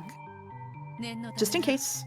And we also need to re-examine what Lady Berncastle's goals will be from now on. Oh, did the Red Truths cover that someone... Oh wait, hold on, no one was dead at that point. Right? The letter came before anyone was killed, right? Midnight? Yeah, never mind. Okay, no, I'm getting my mysteries crossed. Okay, never mind. Ignore me. If you know your enemy, you need not fear the outcome of 100 battles. If you know the truth, you can win 100 battles without fighting. My. Gap opened up a large hole in the sky and had it swallow all of them up. She invited Beato and Renove to the gap between worlds where she had hidden the corpses. That place was nowhere in this world, and existed at no time of this world. In other words, Tsumari, it truly and literally was a place not of this world. In this place, questions such as, where is this, and what time is it, have no meaning. Every single place led to here, but no place could be reached from here. Furthermore, all times connected to this place, but no time could be passed to from here. In short, this place was just what they said it was, the underside of the chessboard. No, perhaps it would be most appropriate to call this the captured pile, where pieces that have left the game go. Then, through the pitch-black world, a glow like a faint spotlight shone, and 5 corpses came into view.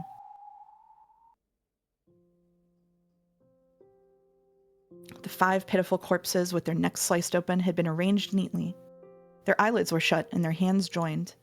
Apparently, even Gap had respect for the dead. Oh my. There are 5 sacrifices for the first Twilight in this game? Not 6?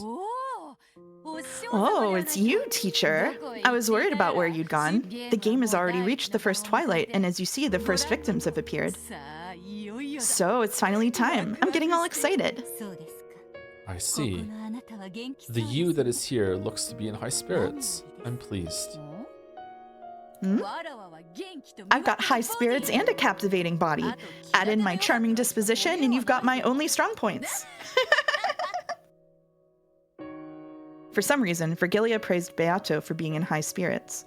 Though Beato was taken aback at such granny-like words coming out of Virgilia's mouth all of a sudden, she pounded her chest and answered. Virgilia had been absent often during this game. She might even have been absent when Battler solved the epitaph, as well as during the uproar that followed. Apparently, she'd been absent for so many critical points that she didn't really understand much about what had happened so far in this game. Right now, 5 corpses have appeared. As you can see, their necks have been slit. George, Jessica, Maria, Rosa, and Genji. All 5 of them had had their necks sliced open by something sharp. The wound opened wider than their mouths, and made it feel as though they'd no longer need their mouths to breathe. I see.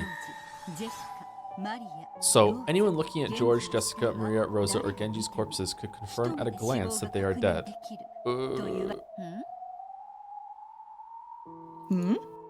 Red? Well, there's no point in me holding out against you. That's right. At a glance, anyone could confirm that these corpses are dead, so it is absolutely impossible that they're just people playing dead. Why did Leah use the red? Who knows? However, she is always thinking of what's best for milady. She probably has some idea in mind that will benefit her.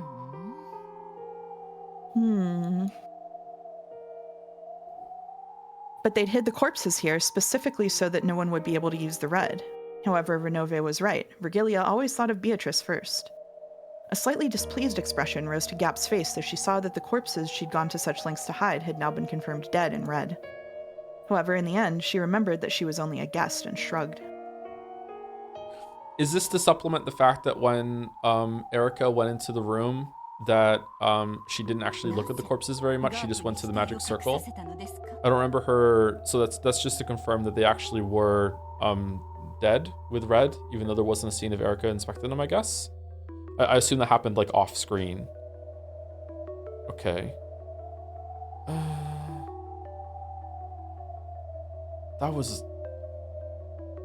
This is weird. Why did you have Gap hide the corpses?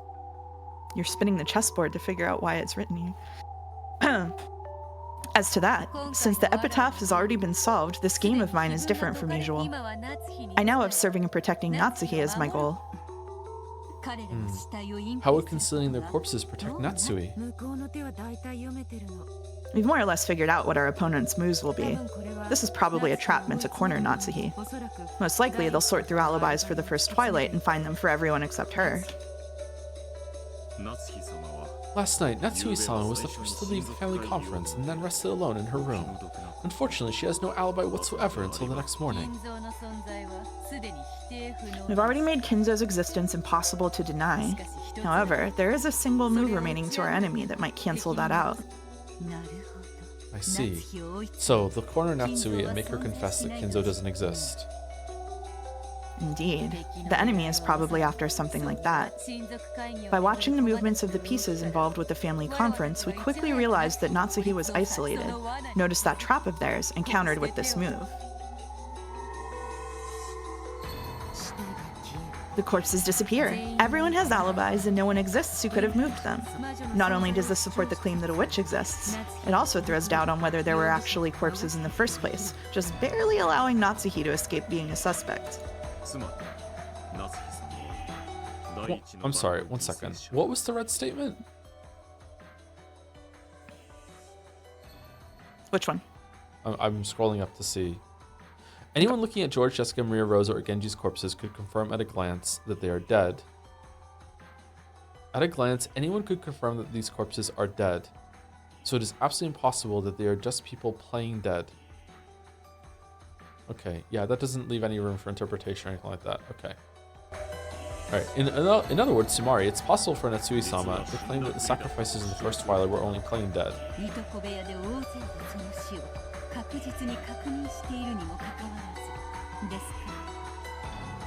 You mean even though many people confirm their deaths without fail in the cousin room? Mere confirmation of facts doesn't even approach the red truth. No matter how much everyone claims to have truly witnessed their deaths, the red truth doesn't exist in the human world. Because the corpses don't exist, Natsuhi can discount their words as a mistake, some sort of trick, or she can say they were all lying. And it's possible for her to do this over and over to buy time for herself. In the human world, which lacks the red truth, perpetual check is a valid move. An endless argument with both sides denying the other's claims. Not pretty. True. Okay, I'm sorry. I need to go back and read it again. I don't understand what's happening here. Sorry, one second. Anyone looking at George, Jessica, Maria, Rosa, or Genji's corpses could confirm at a glance that they are dead. Okay. At a glance, anyone could confirm that these corpses are dead. So it is absolutely impossible that they're just people playing dead. Okay. Again, I feel like this is like hiding the truth somehow, but I don't see how there's room for that. It's kind of like. Sorry, I was thinking of the meme, like the questions about the corpses playing dead are already answered by the shirt I'm wearing saying they aren't. Yeah, I just.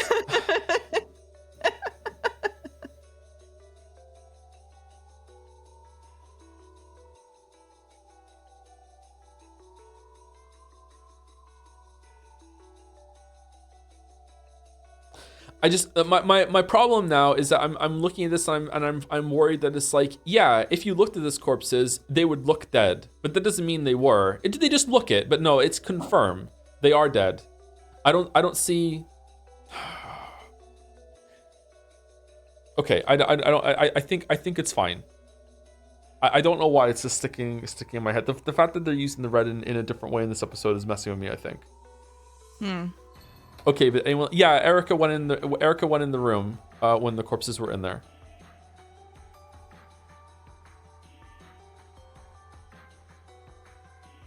But she didn't inspect them. It's kind of weird that she didn't inspect them.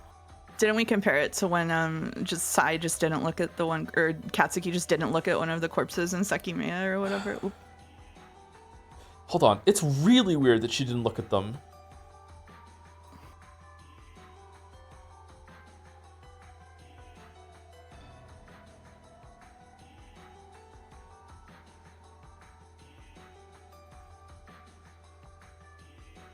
I don't understand what's going on. True. However, beauty is something to be sought only after victory. When those without victory seek it, it is not but poison.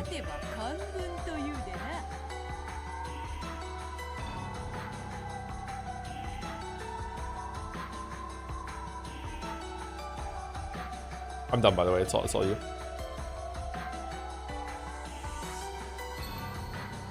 Oh, I'm sorry. I thought you were thinking. My bad. No. Sorry, I should have said I was reading. Let me read Runaway's line again. Hold on. True, but okay. However, beauty is something to be sought only after victory. When those without victory seek it, it is not but poison. Well, they do say might makes right. And even if I don't think it's beautiful, those Voyager witches will probably like it and say it isn't boring. I see. I've managed to grasp the flow of this game. I imagine it will get quite nasty. We're fully aware of that, and we already know that Natsuhi's probably about to be lured into yet another trap. A trap? Indeed. Someone Lady Lambda Delta created, who calls himself a man from 19 years ago, has already threatened Natsuhi. She was ordered to go into a closet in a certain guest room in a few minutes, at 1 p.m., and hide there. Kraus was taken hostage, so Natsuhi can't resist. I see. How relentless. Can you protect her? Of course. After all, Natsuhi isn't the culprit. No matter how much she's treated as the culprit, both the truth and phantoms are on our side. There's no way we'll lose.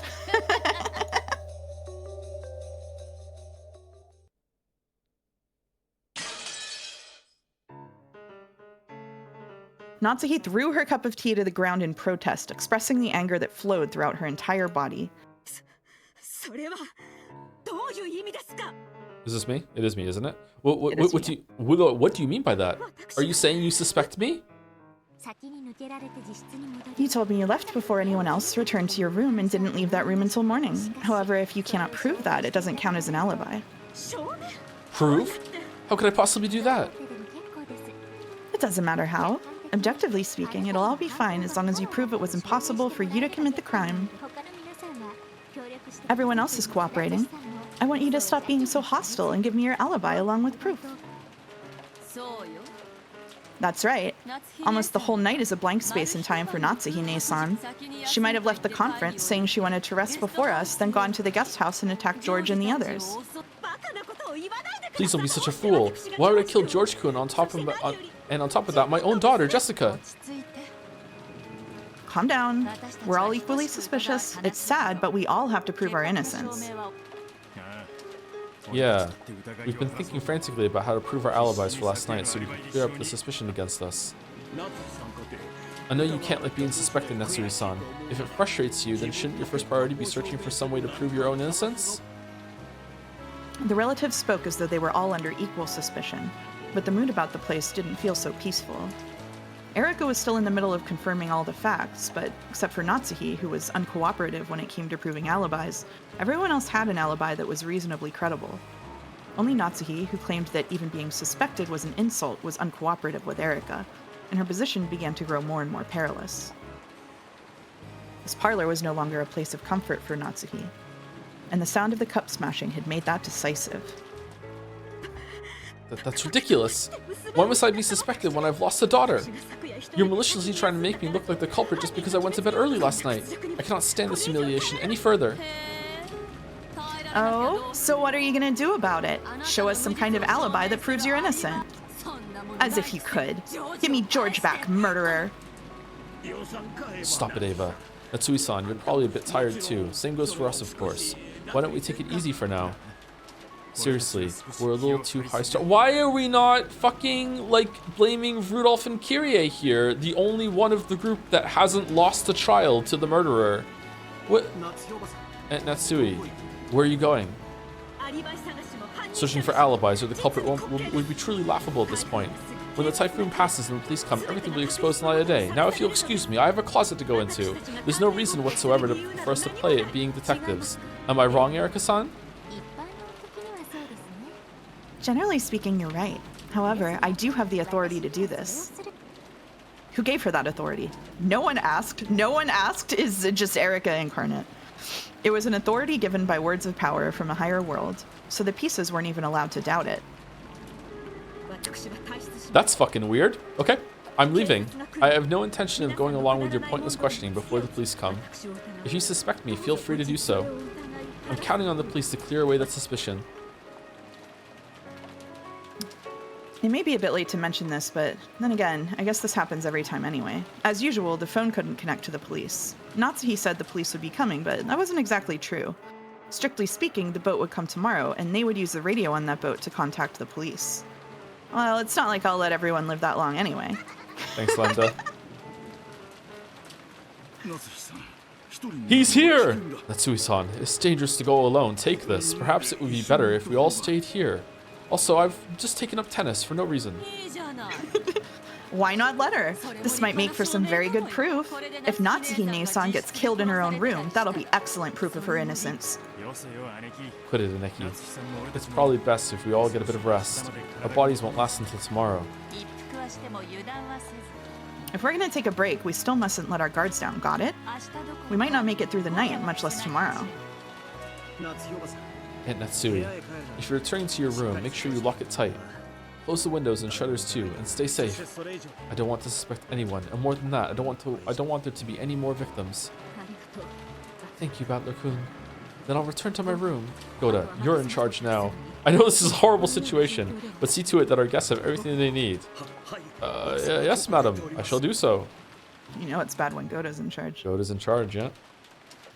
And then Goda suddenly sprouted gray hair and put his hands up to the ceiling and Bitorichi with everyone watching her. And that's so we left the parlor. From You're taking my narration. I'm taking your line. No, I'm sorry.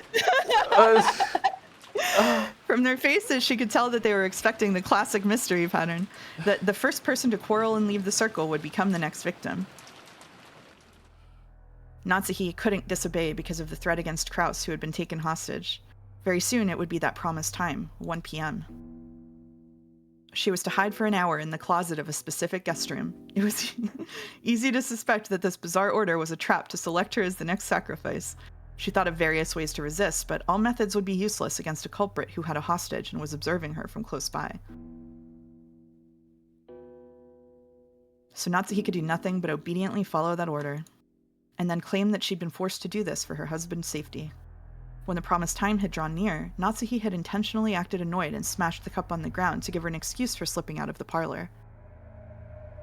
At any rate, no matter how cowardly a trap it may be, I cannot disobey now. I am now the one who carries the burden of the one-winged eagle. Now that my husband Kraus has been captured, I must protect it even if I have to crawl through the mud. Of course, I'm prepared to do so. I am Ushiromiya Natsuhi. Even if I'm not permitted to bear the one-winged eagle on my clothes, Father gave me permission to bear it in my heart.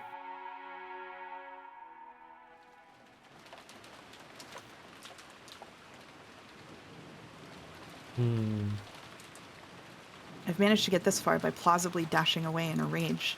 So far, everything's gone well. Before my eyes was the doorknob of the specified guest room. However, I wonder if it's locked. The servants are normally ordered to lock any unused rooms. What will I do if it's locked? I had dashed away from the others, pretending I was returning to my room. Popping back and asking a servant to unlock this guest room would be obviously suspicious. If I can, I'd like to get this eerie hide-and-seek over without anyone noticing. In that phone call from the one who claimed to be the man from 19 years ago, he said I would win if no one found out, but lose if anyone did find out. He said my husband would be released whether I won or lost, but as a person with a hostage taken against me, I'd rather not lose. I don't like it at all, but I have to go along with this game. When I softly gripped the doorknob, I could feel that it was unlocked. Did Shannon or Kumasawa forget to lock it after cleaning? Or did that man unlock it in advance? That man couldn't be waiting for me in this room, could he? And then he'll... All that about hide and seek might have been a mere excuse. I kept the fact I was coming here secret, and all the others think I'm resting in my room. If I were to be killed in this situation, it might create a new baffling murder case, like an extension of the one that occurred this morning. That might actually turn out for the better. Perhaps this is a good chance to confront the culprit directly. Natsuki had some experience with using a naginata, though only casually. Unlike Ava, she couldn't brag about being able to hold off any single ruffian indefinitely. As she was now, she had no realistic chance of challenging a man with malicious intent and winning.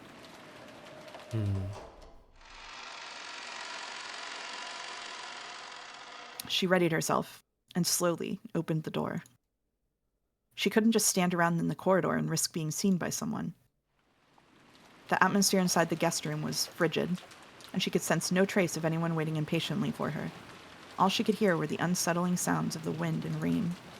At first, this seemed to prove that there was no one here to threaten her, but soon it only made an uneasy feeling rise up in her even more strongly than before. The closet was just off to the side of anyone entering the room. Lined up inside it was a set of hangers for coats. This closet, which had nothing hanging in it, was large enough for even an adult to hide in.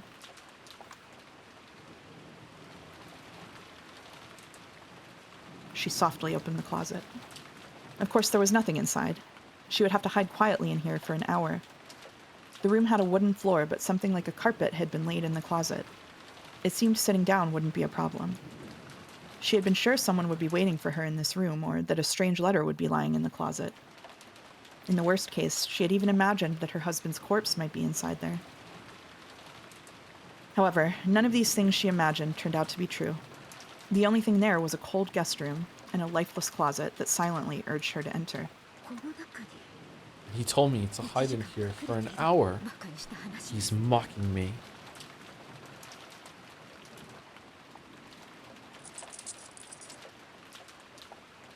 Natsuki shrugged, turned around, then locked and chained the guest room door. This way, no one will be able to get into this room. In other words, Sumari, no one will be able to find me for the next hour. Winks to the audience. I win. What a stupid game of hide and seek. This surely must be a total victory in the hide-and-seek game against that mystery man. However, it was such an easy victory it made her feel uneasy. Normally, this would be against the rules of hide-and-seek. Even if she had won, wouldn't this displease the culprit? And now everyone thought she had returned to her room. If they found a room with a chain set, that would make it an impossible closed room to them. Erica had dashed throughout the mansion to confirm alibis or something. If she noticed that the chain was set on this room, there would probably be an uproar that would end in them cutting the chain and searching the room. If that happened, Natsuki would be found hiding in the closet right away. It would be easy to honestly confess as to why she'd been hiding. However, that man had insisted that she not reveal that. If she did talk, she might endanger her husband. Thinking of it that way, setting the chain, no, even the lock might be a bad idea. That's right, this room was unlocked when I came here. If it were to suddenly become locked, it's conceivable that it might catch someone's attention. It's better if I don't do anything unnecessary. That man only told me to hide. I don't know about this. This is kind of difficult. I understand her reasoning, actually. So in the end, I have no choice but to do what he says. You can take over narration for a while. I hate doing it, but I cannot disobey. I undid those two precious locks, went into the dimly lit closet filled with the smell of old wood, and managed to close the door from the inside. Pitch black. It reminded me of when I was young, when I used to hide somewhere and then surprise my mother. But that peaceful recollection wasn't enough to kill off my anxiety. It really is pitch black. From here, I won't be able to check my watch to see if an hour has passed. I'll probably need to open the door a crack every once in a while to let in enough light for my watch. For now, I'll crouched down here. I thought about clutching my knees, but it hurt my back when I tried. I'm not as young as I used to be. Even though I was made to sit on the floor holding my knees in every PE class as a grade schooler, I now have to struggle just to sit down. Just crouching down here for an hour will probably hurt a lot.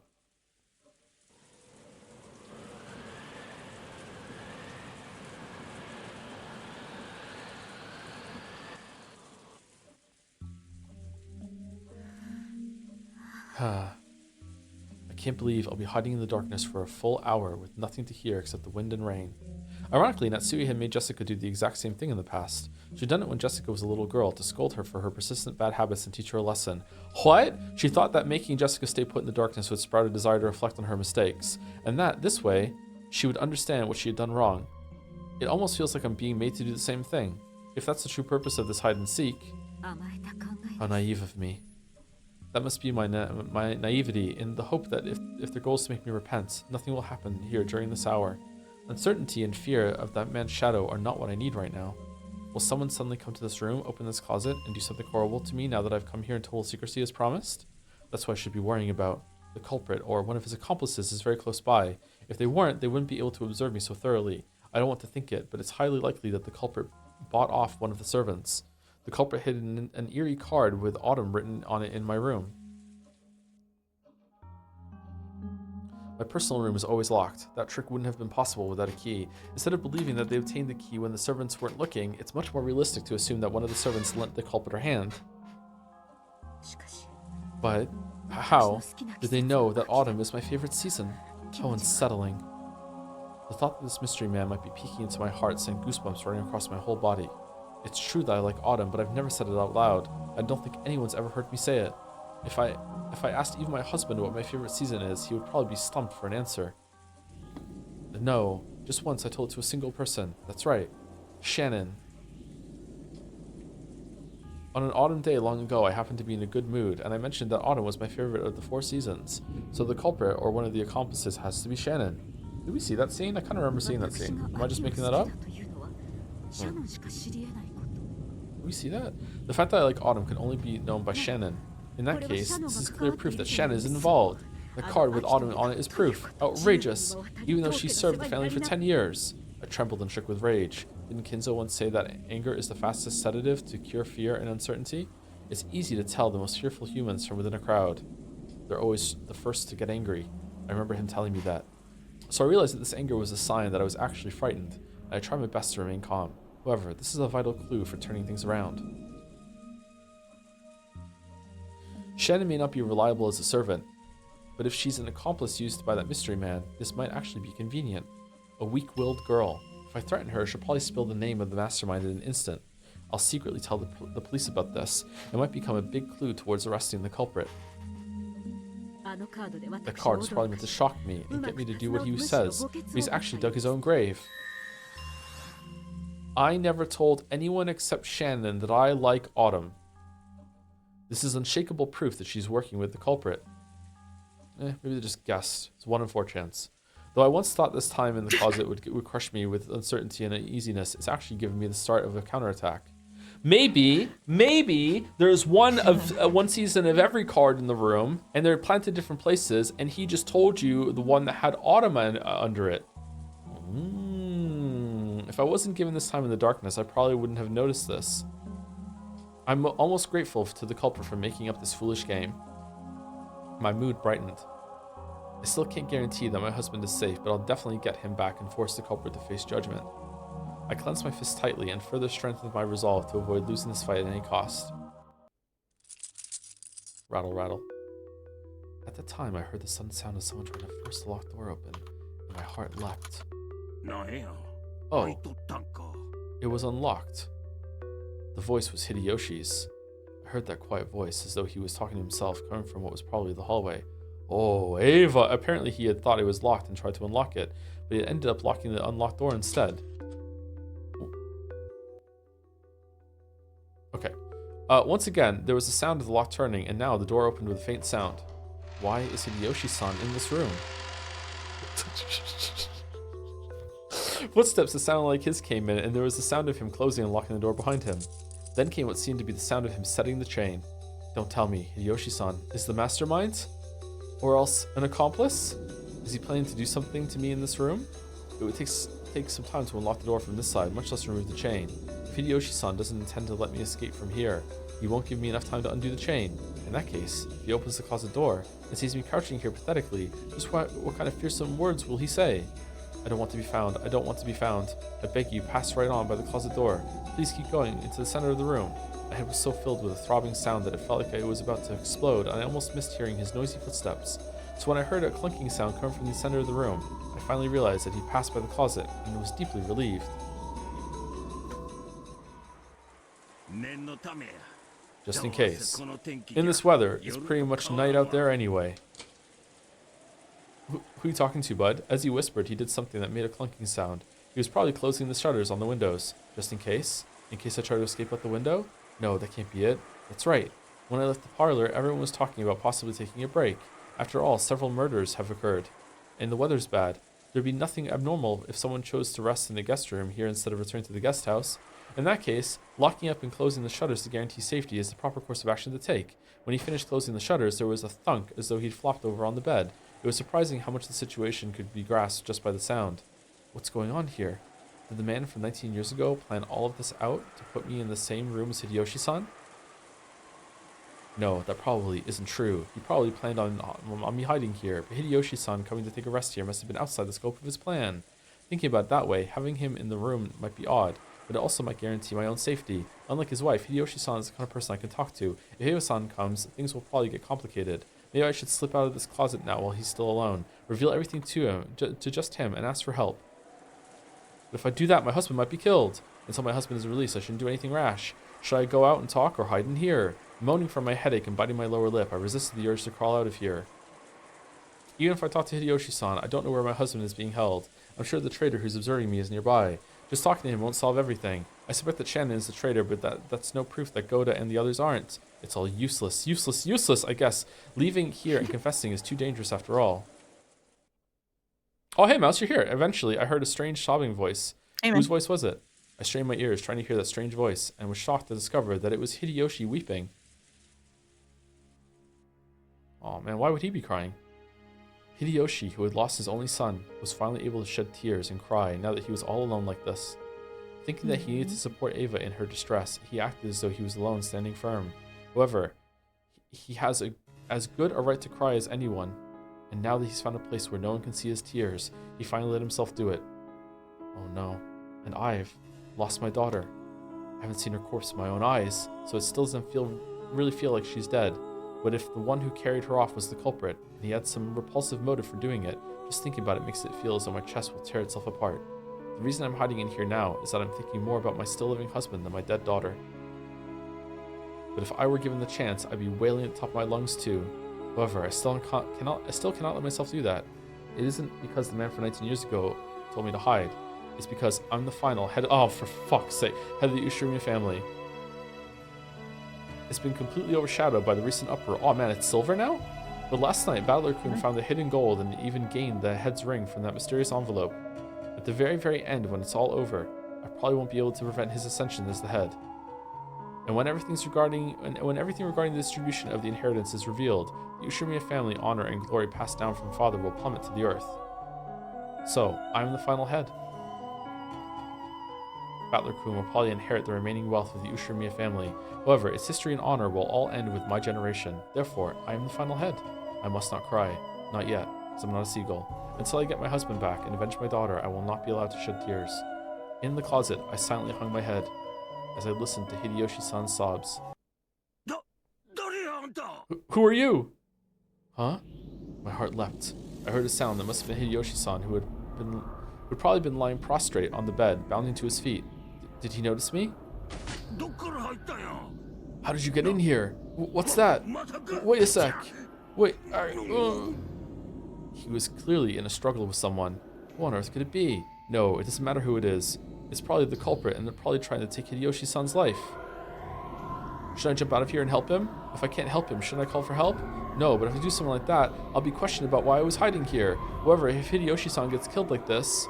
No, now isn't the time to be saying that. At this rate, he'll certainly be killed. I'll jump out of here and help him right now. But if I do that, even if I can save Hideyoshi-san, I might be abandoning my husband's life. Hideyoshi-san's life and my husband's life. How sinful it would be to try to weigh those against each other. At that time, there was a loud sound as the door opened and the chain was pulled tight. Someone was trying to open the door despite the chain being set. Dear, it's me. Oh, sorry. Dear, it's me. Could you open up? I am still here. Eva, agua. Dear? What's happening? Dear? Open up!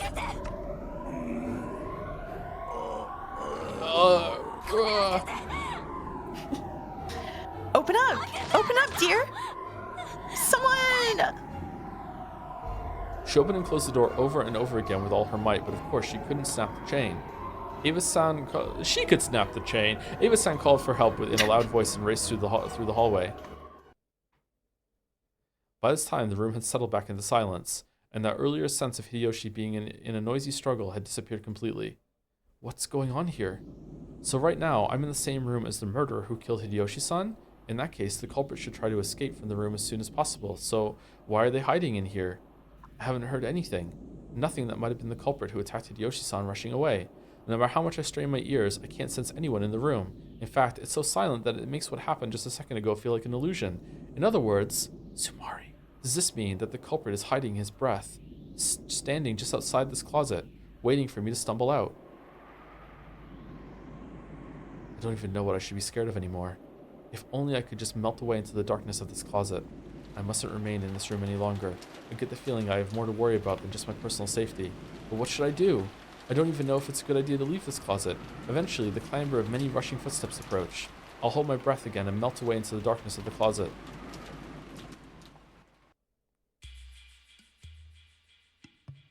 Ava dashed back, bringing everyone with her. Goda was gripping some wire cutters to cut the chain with. After trying to open the door again and confirming that the chain was still set, she yelled through the crack in the door. Dear, we're gonna open this up. Cut it right now. Yes. Goda stuck the large wire cutter, which looked like it could slice off a whole finger, through the crack of the door and pretended it was a calf steak and easily severed the chain. Dear? As soon as it was severed, Ava pushed Goda aside and dashed in. The others tried to follow her, but they bumped into Ava, who had fallen to her knees, moaning. So even though they couldn't tell much of what was going on inside the room, they could tell by Ava's moans that they were too late. What the hell? Dear? Dear? Dr. Nanjo, look at my husband, quickly! I'll do it right now. You've got to be kidding me. It's only been about 10 minutes since Uncle Hideyoshi went out saying he wanted to rest. Is there anyone in the bathroom? No, there's no one here. What could have happened? Dear! Dear! I'm afraid to say that there's nothing I can do. Ninja stood up, hanging his head sadly. It was only natural, because anyone, even if they weren't a doctor, would think that at a glance. Hideyoshi was lying face down on the bed, and stuck deep into his back was something like a blade with an intricate demonic design on it. When Ava pulled it out with all her might, they could tell that it wasn't a blade, but some kind of stake, and its sharp tip had penetrated nearly 15 centimeters in. It had probably dug deep into the lungs. If it had been stuck in any harder, the tip might even have pierced all the way through to the surface of his chest. Wait, hold on, I didn't write that. Oh, I did read it, okay. Didn't I tell you to wait for me? Why did you go on alone? Stupid, stupid, stupid! Ah! The culprit probably waited for us to get careless and split up. That bastard. So he still hasn't enough blood? So he really is hiding somewhere in this mansion and coming after us? But there's something strange here. The doors and windows to this room are completely sealed. But that's right. The shutters are all shut, and the door chain was set until a second ago. Huh? But that's crazy. In that case, how did the culprit attack Hideyoshi-san in this room? Maybe they threw the stake through the crack in the door. Hideyoshi-san's bed is in a total blind spot from this crack. You couldn't even kill him with a gun. This really is strange. It's a closed room murder. closed room murder. All right, Natsui, time to come out of the closet and just, persuasion check. Okay, I searched the closet. The killer's not in there. What's going on? Let's do it. Let's do it. We can do it. We can play this off. It's a bit too early to be sure about that. Maybe he removed the ceiling in the bathroom and escaped to the space above it, or maybe you can close the shutters from outside. The shutters, they didn't budge an inch from the outside. I just went and checked. Erica. Okay, it's no wonder everything felt so quiet and relaxed. At some point, Erica had split from the group. Just now, she had finally arrived and poked her face in from the hallway. When she heard that a crime had occurred in this room, she had watched everyone rush towards the room, but circled around to the outer wall itself. And she had gone all by herself to check that the shutter was down on the window, that you couldn't do anything with it from the outside, and that there was nothing out of the ordinary. Is the inside of the room just like usual? There's no need to say it like that. My deepest condolences. So, what's the situation inside the room? The chain was set on the door, so we cut it and entered. And all the windows have the shutters down. They're locked tight from the inside. What are they bickering about in there? Ava was arguing with Nandra about something. Apparently she wanted to carry the corpse to the parlor. Nandra tried to calm her, saying that they should leave the crime scene as untouched as possible until the police came. What happened to the other corpses? The culprit carried them off somewhere, right? It may be that the culprit isn't satisfied with just killing, but intends to do something with the corpses. So no way we're leaving my husband all alone here. Ava does have a point, thought Natsui. After all, the victims before now have all been carried away after we were shown their terrible wounds. Erika-chan, I'd probably like to preserve the crime scene, but could you just let this one slide? Do whatever you want. All I'm interested in is the fact that a closed room has appeared that's much more serious than Kinzo-san's study. I have no interest in corpses, so do as you please. Battler's expression was clearly unhappy, but she ignored him completely. Feel free to carry that corpse out anytime. Or am I in the way? Erika backed away from the door to open a path. She showed no trace of any sadness for the dead. Her eyes simply blazed with thoughts of this closed room murder that had appeared. In any event, the great detective had given her permission. Okay.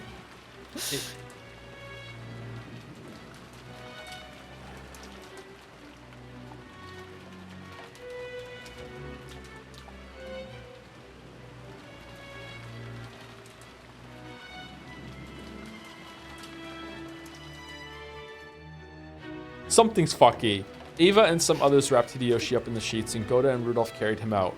The sheets were quickly stained red. It was so painful to see that Shannon and Kumasawa stripped the blanket off the bed to further cover the corpse. Hey, out of the way. Yes, I am out of the way. Fucker. Let's go to the parlor. Yes. Dear. Listen up, everyone. From now on, we'll always move as a group. You must not let yourself be isolated. When the culprit attacked Genji, he probably got a master key. It's clear that even locking up will no longer make you safe. But even the chain was set. How did they do it? It's impossible. The shutters in the chain were firmly set. Even with a master key, it'd be impossible to force your way into that room. It must have been Beatrice-sama's doing. Oh. There's no way Beatrice-sama did this. The epitaph has been solved, so there shouldn't be any more reason to hold the ceremony. Of course, we can't understand it. This would be impossible for anyone except a witch. Impossible for anyone except a witch, you say? Good. Has a nice ring to it. Erika-chan, are you listening? We've decided to stick together from now on. First, we're carrying Hideyoshi-san's corpse to the parlor. Can you hold off playing detective until we get there? When she heard the words playing detective, Erika grimaced visibly. Then everyone stumbled out and she took a single step into the now empty guest room, looked around and burned that scene into her eyes. Erika claimed to have a photographic memory. If that was true, those few seconds were more than enough for her. Later on, she could sip black tea in the parlor while perusing the photograph of the scene inside her memory. playing the part of an armchair detective. Then suddenly her eyes stopped on the closet off to the side, a closet for hanging overcoats. If it was large enough to fit a coat on a hanger, a person should be able to hide in it. Slowly, Erica stretched her hand out towards the closet.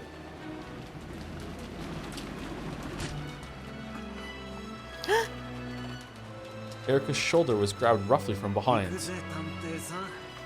Let's go, Miss Detective. Didn't you ever learn how to stick together on school field trips?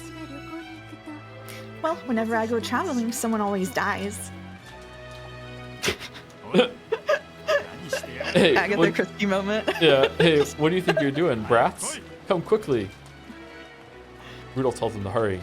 After clicking her tongue and glaring at the closet, Erica followed Battler back to the parlor for the time being.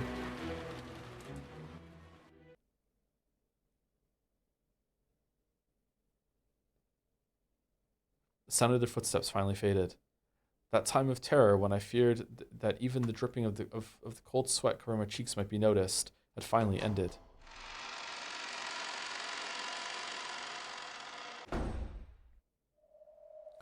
Okay, so that whole scene reeks of the crew somehow knew Natsui was hiding in that closet. Hideyoshi went in there and just pretended to die and put on a whole show. And then Erica showed up. Oh shit, like fucking get the corpse out of there and wrap it up in blanket. But there's stuff wrong with that still. Like, how is there actually blood? Why are we being described that anyway when, like, is it for the sake of Natsui? Is it for Burn?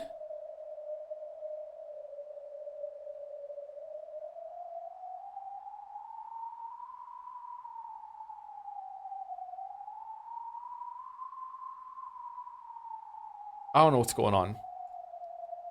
I don't know what's going on. I don't like it. I feel like this isn't playing fair. I don't like it. Maybe it is playing fair. I don't like it. Someone's in chat said to check Hideyoshi thing. Corpse discovered in the guest room on the first floor of the mansion. Is this allowed to lie? He had been pierced through the back with a demon stake. Its tip reached as far as his lungs. Because he was lying face down on the bed, suicide must be ruled out.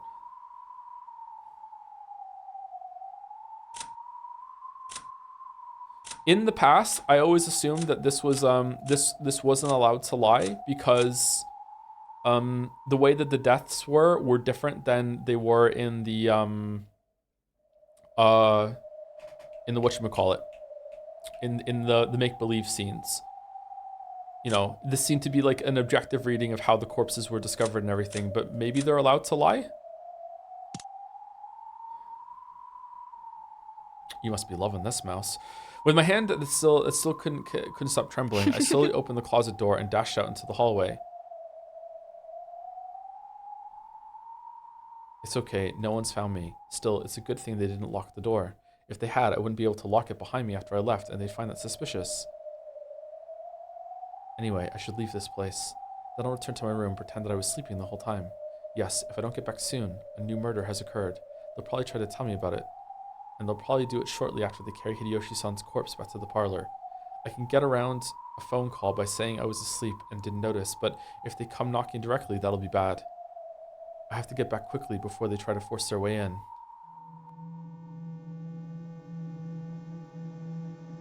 I don't know whether I should run all out noisily, hide my footsteps, and walk in secret, or walk around normally. What? Or walk around normally as though nothing had happened. At the very least, it'll be bad if I bump into them on their way back to the parlor. Anyway, I'll head to my room at a quick pace without being noticed by anyone. Hold on, let me channel my inner Katsuki. I'm gonna say in red right now. I'm gonna walk back to my room and not be seeing anyone. Can I do it? Oh, I can, all right, well, I guess I will. Here I go. I pass through the hallway to the lobby. Now we're using red. If I go up the big staircase in the lobby, my room is just a little bit... Natsuki-san. Oh. Yeah. Just as she's about to go up the large staircase, Natsui heard Erica call out to her and was so surprised that she visibly jumped. I was just about to go and tell you the news. Thank you very much. Did something happen? Just now, Natsuki-san. You were climbing the stairs, right? Your room is upstairs, isn't it? Erika coldly pointed out this strange fact. Natsui cursed her bad luck. I couldn't sleep, so I was just going to return to the parlor, but I wasn't sure whether I'd lock my room or not, so I was about to head back. I'm a warrior, so this sort of thing happens a lot. Don't worry about it. Yeah, that sort of thing does happen a lot. It's a common quirk among people who aren't confident in their memory. Normally, since Erika was clearly making fun of her, Natsui might have looked annoyed. However, right now, Natsui was extremely relieved to hear Erika admit that this sort of thing happened a lot. Why are you by yourself, Erika-san? I thought I'd investigate that guest room. Guest room? Yep. The situation's gotten pretty serious, hasn't it? And investigating the scene of the crime is my right. Erika's probing gaze peered deep into Natsui's eyes. She could tell. Erika already suspected Natsui. Judging by the subtle nuance in her words, she must be planning to make me slip up and reveal that I know about the crime with Hideyoshi, when I supposedly haven't been told about it yet.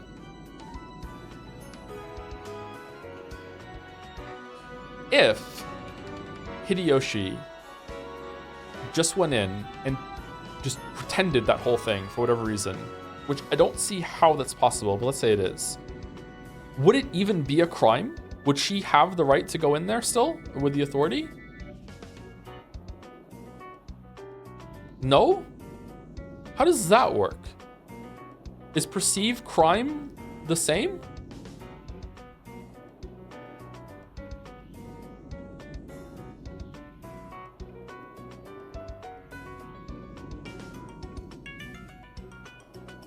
Is Mouse muted? No. During the times that I go silent when he's doing this, I almost never mute myself.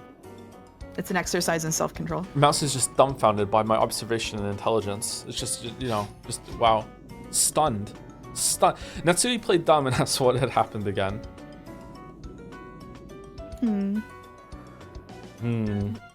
Is something wrong? No, it's nothing. This is just a repeat of the first crime, isn't it?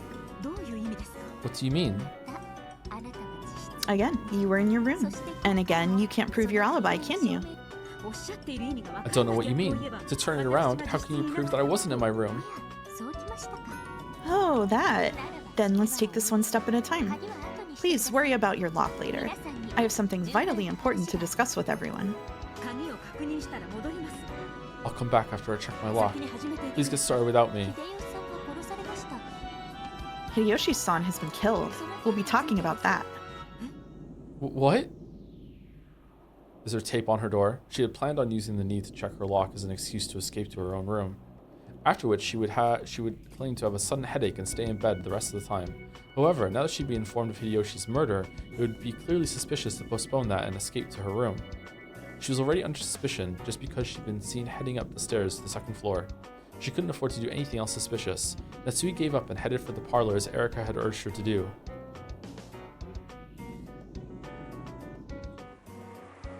When she opened the door to the parlor, Ava's sobs poured out. Wait, hold on.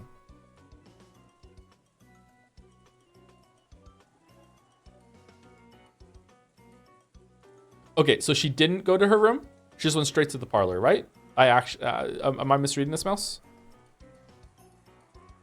Sorry? Yeah, she did. She, at least as stated here, she did not go to her room. She was on her way to her room. So yeah. she just went to the parlor. Okay, all right. Yeah. When she opened the door to the parlor, Ava's sobs poured out, and everyone glanced at Natsui with grave faces. Those faces almost made it look as though they suspected Natsui. It was now painfully apparent to Natsui this must have been what that man was after. It was a trap to create a baffling closed room mystery and try to frame her for it. However, she couldn't have resisted. She couldn't sacrifice her husband's life. And while it's true I hid in the closet, that's all I did. I definitely haven't committed murder. I might be extremely suspicious, but I'm not the culprit. And most importantly, I'm not under suspicion yet.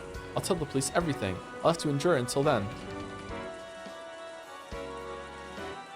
I'm sure one of the servants is a traitor.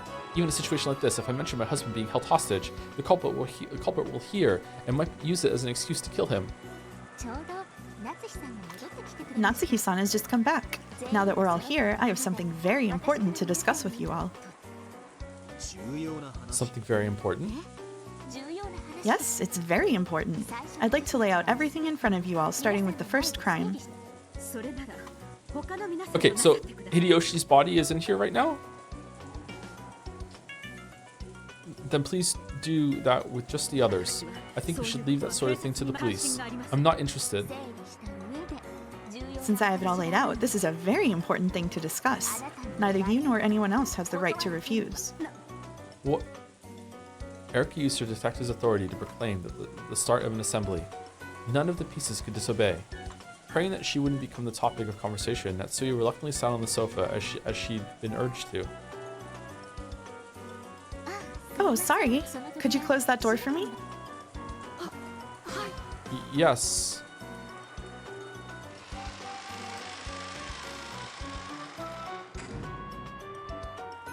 Shannon and Cannon closed the door.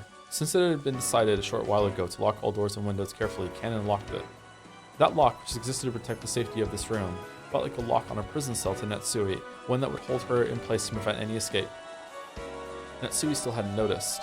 Though Erika had gone into the corridor to check the crime scene in Hideyoshi's room, her goal had changed.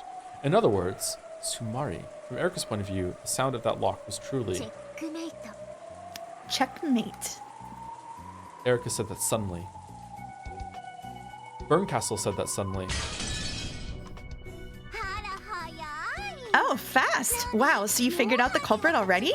We've barely gotten to any of the crimes, right? You could have just let me kill a few more and gathered a few clues yourself.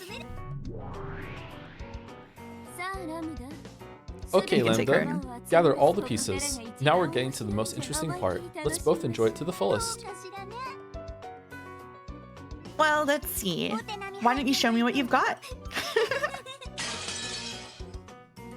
To think she'd lay down the challenge without waiting for game set at midnight. What a hasty person, that Lady Berncastle.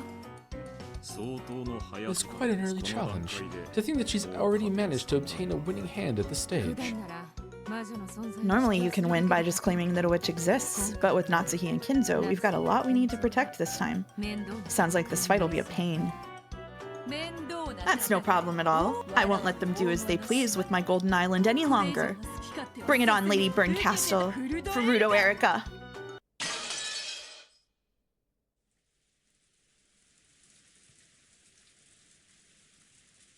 Was that the end of the chapter? No, there's like 5 more minutes here before the end of the chapter. All right. Is this me or you? This is you. Okay. In the Golden Land, the endless rain continued to fall. Battler was nowhere to be seen. It would very soon reach the time that Battler had joined in on the 5th game, and control of the pieces would be passed on to Battler. In other words, Sumari, he would only be officially added to the game now in this final stage, where Berncastle had pinpointed the culprit. So he had left the Arbor a short while ago. Now, the only ones in sight were Virgilia, who continued to knit silently, and Beato, who just sat there blankly and missed the smell of her black tea, not even putting the cup to her lips. Virgilia stopped knitting for a moment, and looked out across the vast golden rose garden that extended as far as the eye could see. I believe it's safe to say... Is this me still? Mm-hmm. I believe it's safe to say that at least in the game over... In the game over who the culprit is, Battler has gained such strength that he will never surrender again. I made this scene really easy for myself. Okay. By the 4th game, you had sent him all your messages. In other words, Sumari, at this time, Battler-kun is capable of realizing the truth at any moment.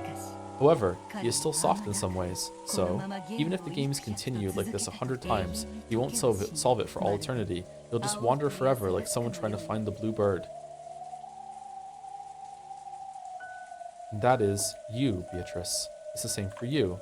Even if this game continues hundreds more times, you will never reach the answer you seek for all eternity. Berncastle will abuse this game without a doubt. Lambda Delta will also churn this game about with the utmost arrogance. At a glance, that may be humiliating and appear to you and Battler as though the game has been stolen from you. However, that is something the two of you need right now, to end Battler's naive softness, to end your hesitation. And that's why you call the two of them here, to end the eternal torture between you.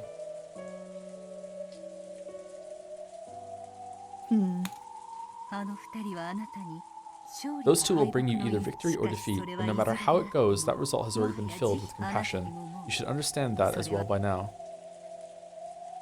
Virgilia faced Beato, whom she had come to adore as a daughter, with cold eyes that she must not have shown often. It was like the gaze of a mother who, instead of scolding, silently urges their child to recognize their mistake.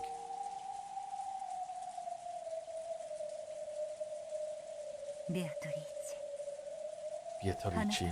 how long do you intend to stay there, neither alive nor dead, not rising up to heaven, nor falling into hell, there on the peak of Mount Purgatory?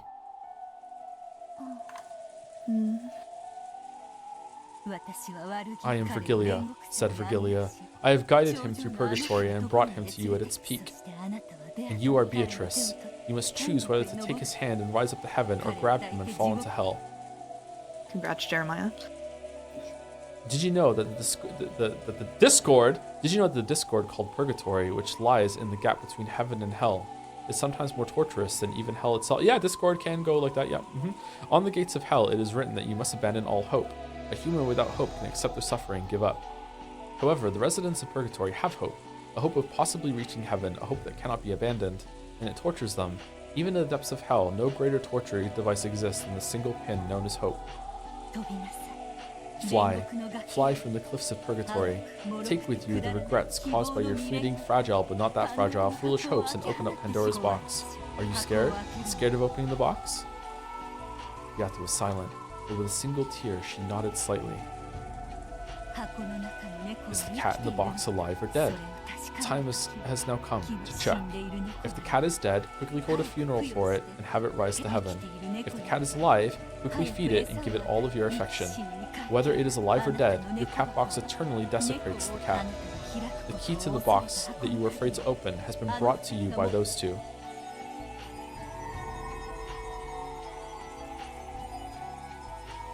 Beatrice, it's time for you to die now. I hope that your heart is stopped by the hand of the person you desire.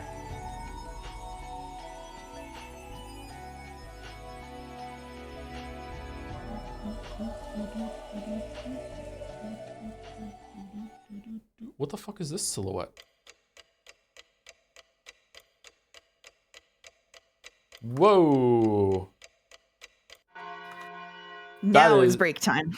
That is a big jump forward. It's Kino o'clock. It's Kino o'clock, baby. This is a cool transition. Yep.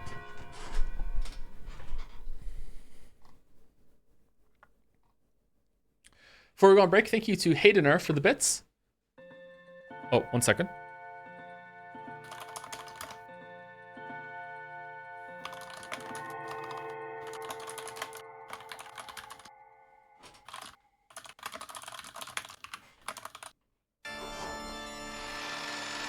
Whoa, the music.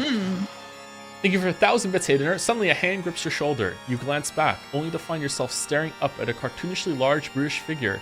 He reaches into his jacket, flashing a bit-shaped revolver handle. Use best think twice about that reading choice. We'd hate to see something happen on a fate-filled night. Use just keep reading this witch story, yeah?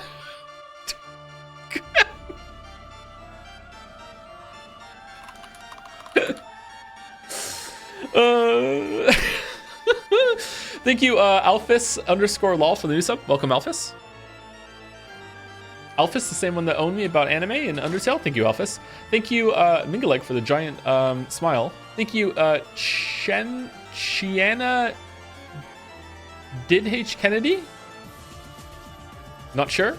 Thank you, Chiana. Chiana for the new sub. Welcome, Chiana. Thank you very much. And thank you, Pouch, for the bits as well. Consider the following. This bit becomes infinitely funnier, especially if it never goes anywhere, and that you are definitely not spreading my vile Tight Moon propaganda by reading the words Fate Stay Night Remastered, available now on sale on Steam. 100%. Holy shit. Holy shit.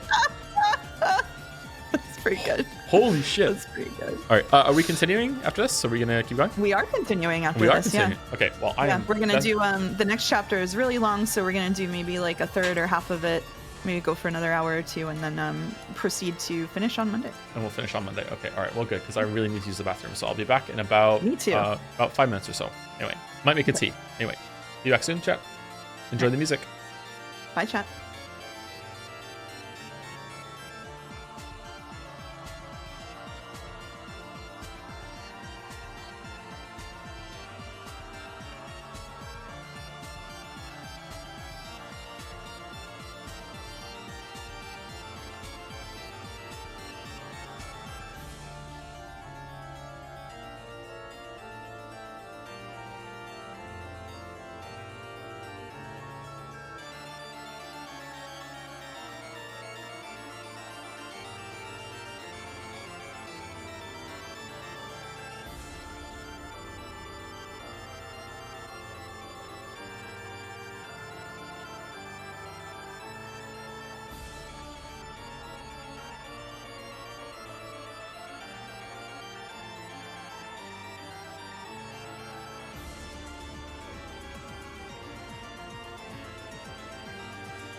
Hello, chat.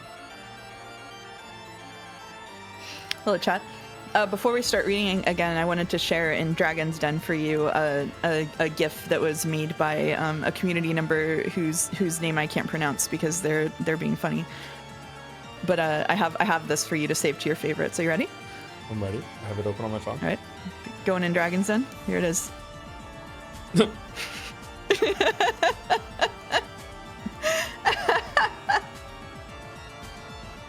All right. As long as it's not a thank you Lambda variant, I'm cool with this. I've only seen this one.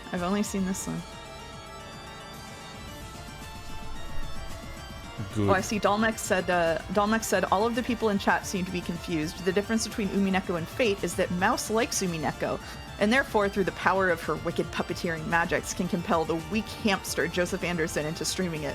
All Fate has is someone who makes bad financial decisions. Thank you, Dalmek. True. Thank you, Dalmek. True. Okay, so we're gonna be reading for another hour or two. Yeah, just kind of vibes based as long as we want to. As long as we like it. Probably do 2 max, right? And then we'll finish on Monday. Okay. We'll finish on Monday. Yeah. Okay. All right. Here we go. Here no, we we're go. not. No, here we go. Thank you to Kanjir for the resub. 8 primes open, 8 subs. 8. Thank you very much, Kanjir. Thank you. I'm an accordion again for the bits. I'm saying your name wrong, but I don't know how else to read it. Hey Joe, loving the stream so far. I had a rough couple days where I got evicted. No worries though. That's just fate. I'm staying the night at a friend's place for the time being. There's a bit of a gas leak here though, and it's kind of worrying. Anyway, keep it up. Oh my god, I had a mouthful of coffee. Thank you, Cordian. Thank you so much. Thank you, No Hope for My Queer Ass, for the bits. Been ruminating on your comment that Umineko changed my life. People should read more books. I think VNing the classics would work, actually.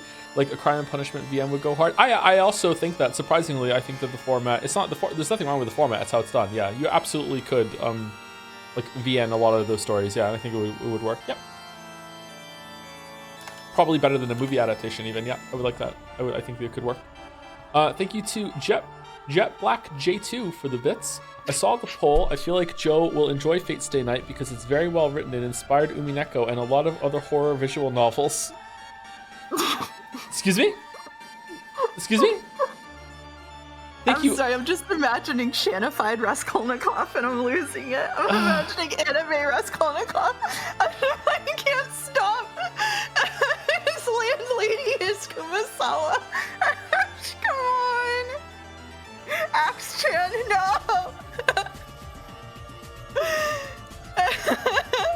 Okay, anyway.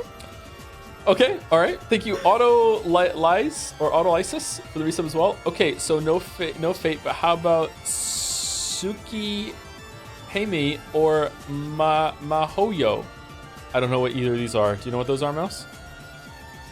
Tsukihime is one of the visual novels that inspired a bunch of other later visual novels. Mahoyo I've seen mentioned frequently, but I think Tsukihime is an adult visual novel, isn't it? Isn't that Erige? Isn't that Go on.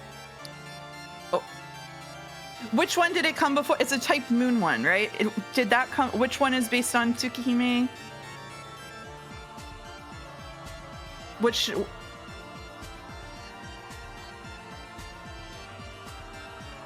Okay, whatever. Shut up, Hooli. I see you.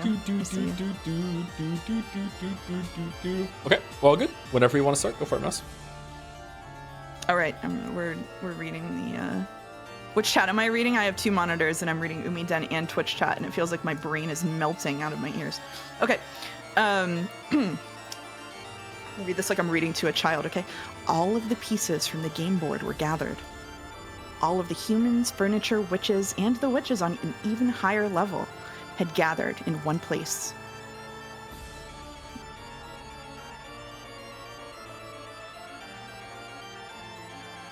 That place was like a solemn cathedral with an unbelievably high ceiling. White stonework, golden ornaments. Though there were windows, there were no entrances or exits. It was a strange, strange place. But for some reason, no one wondered where this strange place was, because they weren't given the right to think of this place as strange. Huh. The pieces! Have they all been gathered? We have all the pieces, Lambda Delta. Yes, they have. Well done. What a show. I wonder just how many people there are here. Hold up, so she's controlling the pieces right now to make them not ask questions? Okay. No matter how many we see, every being outside the 18 is a phantom. Making you acknowledge them is what my game's all about. The three witches were seated on special thrones set upon a very high balcony. In the center sat the Game Master, Lambda Delta, and on either side of the semicircular balcony sat Berncastel and Beatrice, facing each other. Below them, Erica ran forward, lifted the corners of her skirt, and bowed respectfully. Great Lady Lambda Delta, we thank you for granting our request for an assembly. And Great Lady Berncastel, my master, please look forward to it. Though it may be only for a short while, I will most certainly make my master forget about the poison that torments her. Okay, so we skip forward. Is anyone else dead now? No. Is that just because it hasn't been brought up? Were there more deaths? So, like, she said that you're calling it before midnight, but then it did go to midnight, right? The clock spun forward, I think? The clock did spin forward, but I don't know if it was to midnight or not. Did more things happen after that, or did it just go forward just for, like, dramatic effect and it was ended, maybe? I'm not sure. Let's see. Yes, I am looking forward to it. I'd expect no less from my double, my piece. Erica and Berncastel exchanged cruel smiles that'd make anyone want to avert their gaze.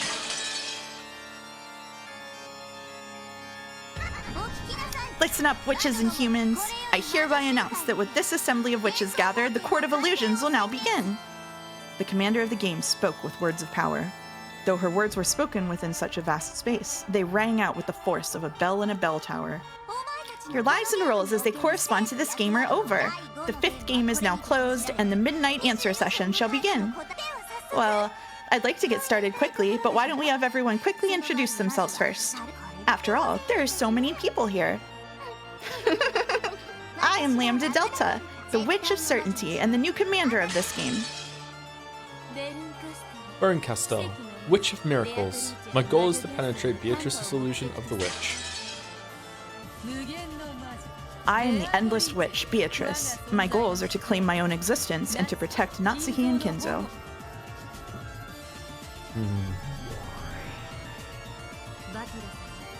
Battler-sama, you come next in rank. I'm Ushiromiya Battler. I'm fighting against Beatos. No, against the witches. That's all. As I believe you know, you joined in on this game partway through. At the time this assembly of witches opens, you have yet to participate. Do you understand? I get it. Probably mean I don't have the right to speak for a while, right? Thank you for understanding. But when he does Even though Battler held a rank near that of witches, he sat on the foremost of the benches shared with the other relatives, all by himself at one end. He met the gaze of Beato, who was up on the balcony. You might have said you were my arch enemy. Well, you aren't necessarily my only enemy. Let's take this game back. It belongs to us. Yeah. I almost said I was fighting against Beato's illusion of the witch. Since the beginning, Beato has been my only enemy.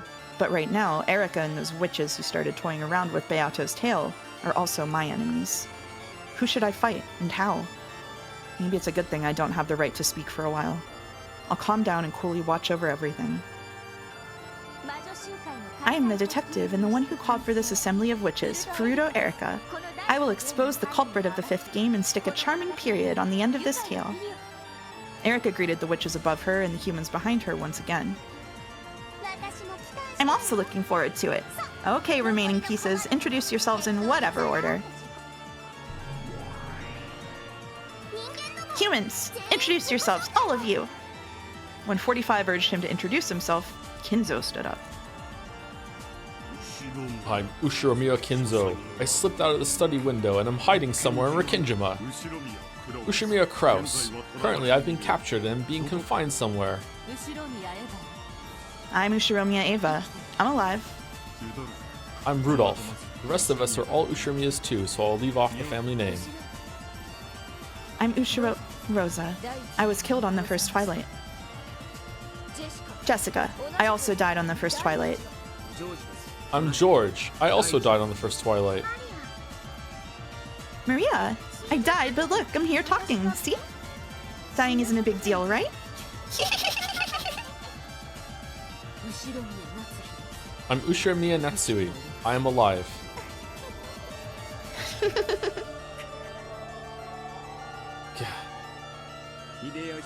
Hideyoshi here.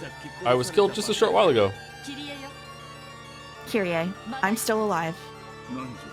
Nanjo. I am also hanging in there. My name is Genji. I passed away on the first Twilight. I'm Shannon. I'm still alive. I'm Canon. I'm also alive. I'm Goda. Pleased to meet you, everyone. I'm Kuwasawa. Pleased to meet you. Now, on to the witches. Everyone, introduce yourselves. Mihi? Ooh, that looks pretty.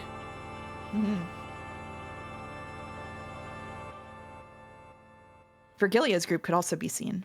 Unlike the floor Beato's group was on, the second floor had a balcony that looked like raised audience seating. And they sat there looking down as though they were at a theater.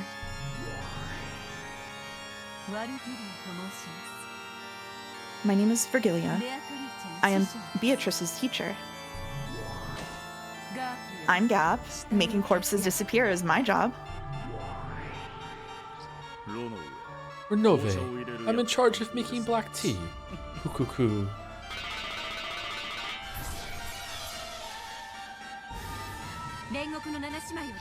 I greet you in the name of the Seven Sisters of Purgatory. I served in the murder of Hideyoshi on the second Twilight.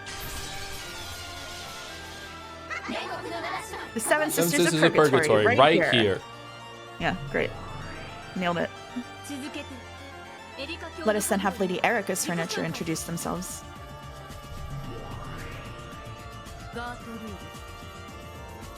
Gertrude. I'm an assistant inquisitor of heresy. Cornelia. I'm an assistant inquisitor of heresy. The two of them could also be seen on the second floor audience seating. They sat apart from Virgilia's group. Can you imagine having only watched the first stream or something and then coming in here and this fucking roll call is happening? A 20-minute roll call. Then, Delanor, who was seated between the two, slowly stood up. She had a presence and dignity about her, as though she was overseeing everything from that place. Delanor A. Knox is my name. I am Lady Erica's primary assistant.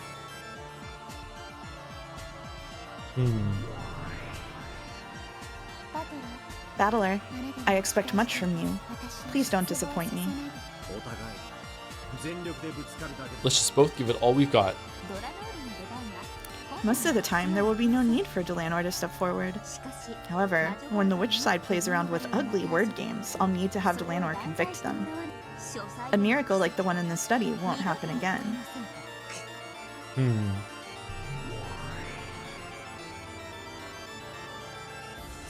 And finally, let us introduce ourselves. We are the Chester Sisters Imperial Guards who have been tasked with management of proceedings at this assembly of witches. Hello, everyone! Yeah. This ends the introduction of all pieces. A total of 38 people are present here. There are 38 characters in the 5th game. But if you added all the pieces from previous games too, it would probably rise even higher. This game, which has so often been likened to chess, now has 4 more pieces than a chessboard. Very well, then I guess we'll get started. Let the person who called this meeting begin. Oh, excuse me, Mr. Goat. Refill my drink.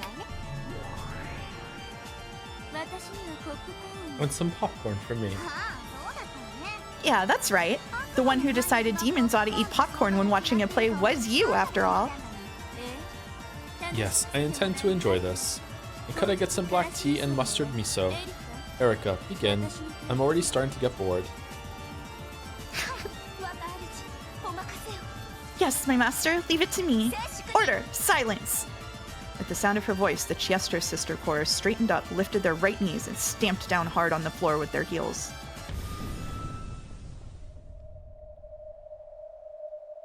It became a low, deep rumble in the ground, and all chatter in the cathedral disappeared instantly, as their eyes and expressions became even more hollow and empty.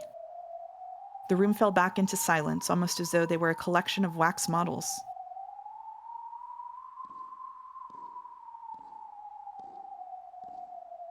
Amidst this heavy silence, there was the sound of footsteps, as Erika walked out into the center where she could catch everyone's attention.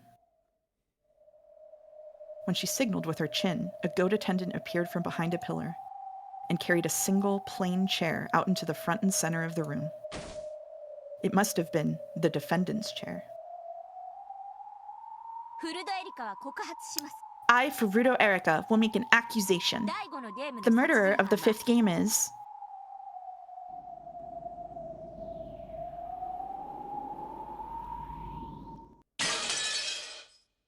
Ushiromiya Natsuhi-san, you are the culprit. Erika pointed at Natsuhi and spoke. The Natsuhi wax doll alone shook and regained its expression. It was an expression of panic. Chester sisters, please take the defendant to her chair. Understood.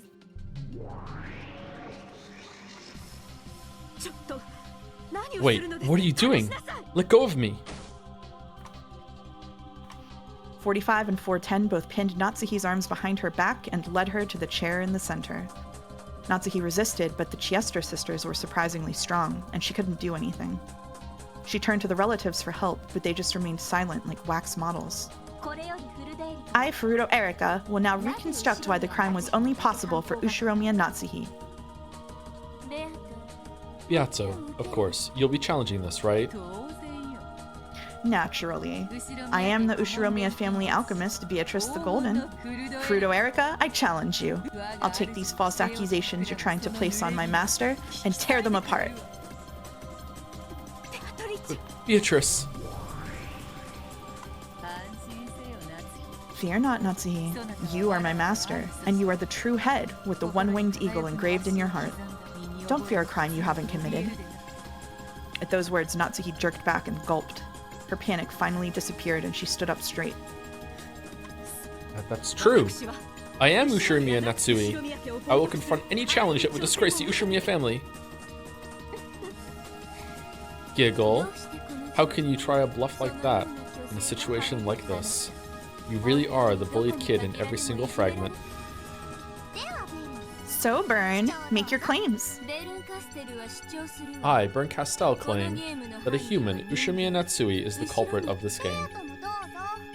And you too, Beato, okay? I, Beatrice, claim that the culprit in this game is not human. I am the culprit. Byrne Castell, who smiled daringly, and Beatrice, who smiled firmly, crossed gazes.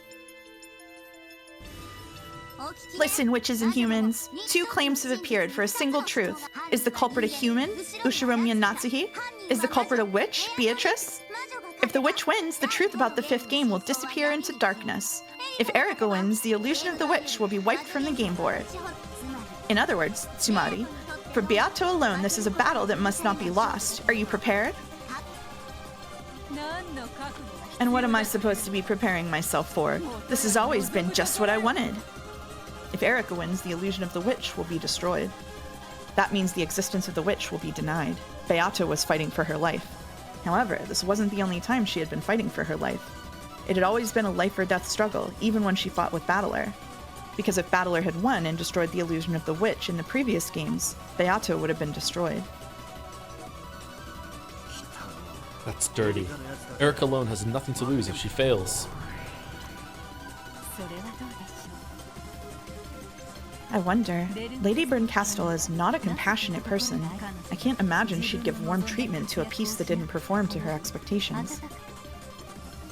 It was inconceivable that the ruthless Bryn Castle would place no blame at all on a peace who had suffered defeat. Erica was probably fighting for her life just as much. The two claims would clash, and one would be weeded out. One would fall and would not leave this place alive. The only ones who truly had nothing to lose were those witches.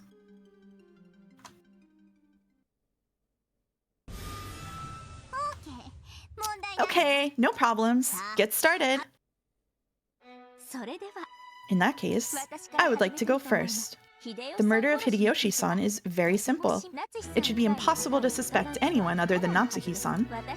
Except for the victim and Natsuhi-san, all of us were in the same room, correct? It really was simple.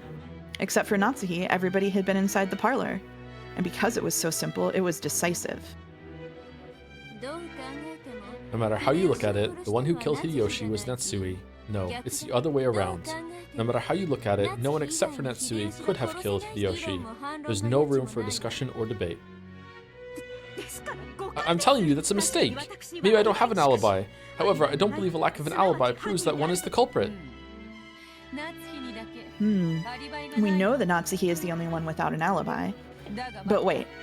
The scene of the murder was a closed room. It should have been impossible for anyone, including Natsuhi, to have committed the crime in that room. Except for me, because I could have done it with magic. I'll explain the closed room trick, the how done it, later. For the time being, I'll start with the who done it. Because of the aforementioned, it's impossible to suspect any character except Natsuhi-san regarding the murder of Hideyoshi-san. But lady, it may be dangerous to press any further on this. I agree. It's a fact that Natsuhi was hiding in the closet of Hideyoshi's room. When it comes to repeating things in red, they'll check to see who's in the room, and you'll be cornered. Probably. Lady Lambda Delta is the commander of this game, and if it suits her fancy, she'll set up Natsuhi as the culprit regardless of the facts.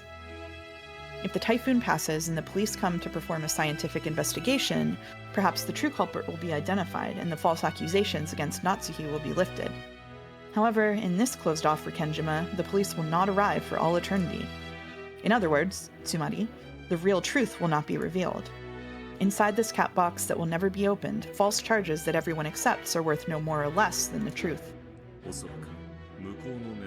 Their aim is most likely to use the simple murder of Hideyoshi to give the impression that Natsui-sama is the culprit, before moving on to the first Twilight's reconstruction, which has more uncertain elements. It's not good at all to move forward with the Game Master suspecting us. We should take the initiative. Sure. Lady Lambda Delta, as you are well aware, a fair number of murders were committed during the 5th game, and we are skipping the rather lengthy chunk of time from midnight until the early morning. Skipping to Hideyoshi's murder and stepping backwards and forwards in time will only lead to confusion. It's my belief that we should follow events chronologically and in order, though the decision is yours, of course. Objection. In the process of prosecuting the culprit, chronological order has no significance. You sound like you're having a great time. I'm doing Eeyore. That's Eeyore for Bryn Castle. That's Eeyore for Bryn Castle, yeah. Objection. Kuruto Erica is trying to mix up the chronological sequence in order to create a false impression of the events.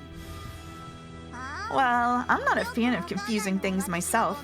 I accept Beata's claim. Erica, start with the first Twilight instead of jumping to the second. Shh. I definitely saw Erica click her tongue.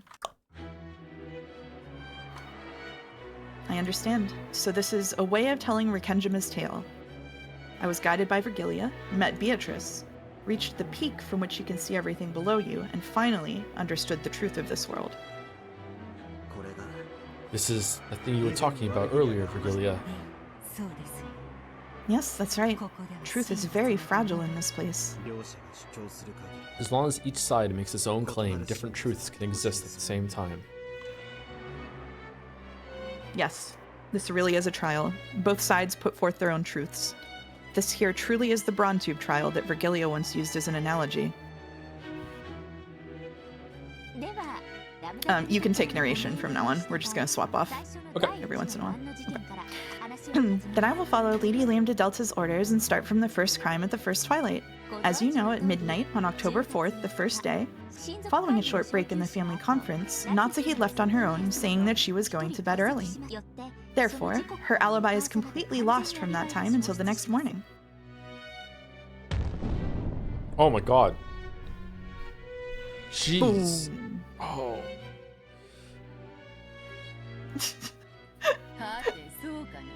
You okay? Yeah. Oh, is that so? I believe there are several people besides Natsuhi who have dubious alibis. Unless you can clear suspicion from all of them, I cannot allow you to call Natsuhi the culprit. The culprit cannot be definitely said to be Natsui as long as there are other people without alibis. Oh, Natsui is the only one without an alibi between midnight and 1 o'clock. This is being used as a basis for claiming that she is the culprit. However, the culprit is this is not possible. The battle and the guest house committed the crimes. It's not possible. The the guest house committed the crimes. It's not possible. The guest house committed the crimes. It's not possible. The Kuzawa and the guest house committed the crimes. It's not possible. The Genji and the Midnight committed the crimes. It's not possible. The Carson and the Mensch committed the crimes. It's not possible. Other people in the Mensch besides Natsui committed the crimes. It's not possible that George and the others were actually just plain dead. What if the second floor was reachable without going past Erica and lunch? What if the crime was committed before midnight? What if the crime was committed after 3 o'clock in the morning? What if the crime was committed before the interval of the midnight and fucking 1 in the morning? What if someone in the Mensch committed the crime between midnight and 3? Oh, it wasn't timed. It wasn't even timed. Oh, okay. It wasn't even timed. Okay.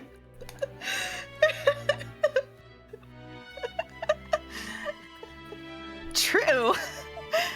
If Erica's gonna call Natsuhi suspicious so confidently, she's first gotta show that everyone else has an alibi.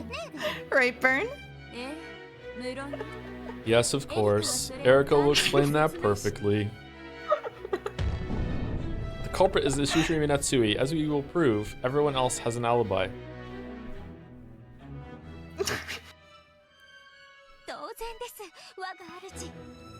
Of course, my master. In that case, I would like to explain things in order. Let's forget about Genji's murder for now and focus on the crime in the guest house. For this case, you'd like to suspect the servants who were in the guest house, right? On that night, Goda-san and Kumasawa-san were there. Isn't that right, you two? When she turned to face the direction where those two were seated, those two wax models alone came back to life. They probably weren't even granted souls until they were allowed to speak. In that case, it would have been better if Natsui's soul could have disappeared as well. Natsui, who was in the defendant's chair, kept her soul the whole time and was constantly hanging her head, looking nervous. Goda hurried to his feet and answered Erica's question. Yes, that's correct. On that evening, I was alone in the guest house servant room. Well, look at my age. Staying up all night would be a heavy burden. So I returned to the waiting room in the guest house and went to bed right away on my own. Yes, yes. Doesn't that mean Goda and Kumasawa have lost their alibis? Kumasawa claims that she was sleeping alone in the waiting room. Goda claims he was alone in the servant room. Either of them should have had enough time to go to the cousin room and commit the murder. Shut up, Natsui! Let your witch talk! Let your lawyer talk! Nonsense! Why would you do something like that? That's right, that's right. How could I ever kill someone? Boom. The culprit cannot be definitely said to be Natsui. After all, it is not possible that Kumasawa in the guest house committed the crime. It is not possible that Alright. The Goda committed the crime. Yeah. Natsuhi said it all. Both Kumasawa, who was sleeping alone in the waiting room, and Goda, who was alone in the servant room, are in the exact same situation as Natsuhi in her room. Both of them have lost their alibis. Have no fear. I guarantee that neither of these two are murderers. First off, following dinner, Kumasawa-san left the mansion with me and the others and went to the guest house, entered the waiting room, and slept until morning. It's the same for Goda-san. Once he finished with his job, he chatted with us in the lounge and went to sleep afterward. Neither of them had the opportunity to commit murder. So we're finally here. I'm just imagining someone watching this on their phone in bed, like maybe in the VOD, and every 30 seconds they become that Limmy meme, where it's just like, oh, like, it's like every single fucking time, like they don't learn their lesson, they don't turn their brightness down on their phone, they're just like, wait, hold on, it's not gonna happen again. Oh shit.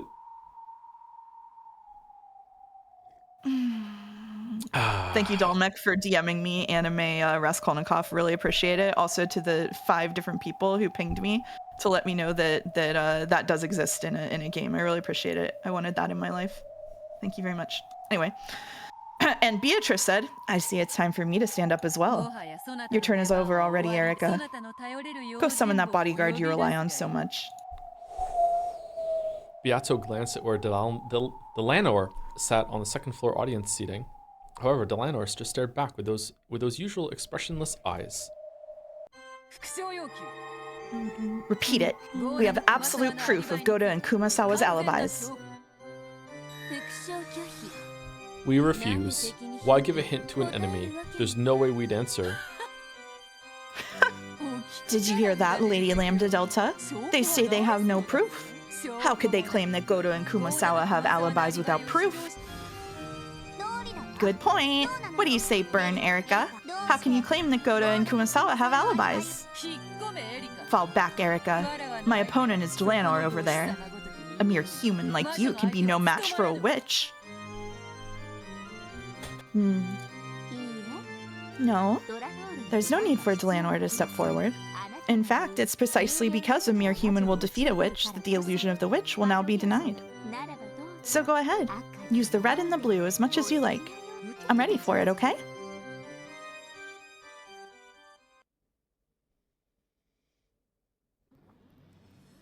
In response to Erica's challenge, Beato smiled boldly yet gracefully and slowly stood up.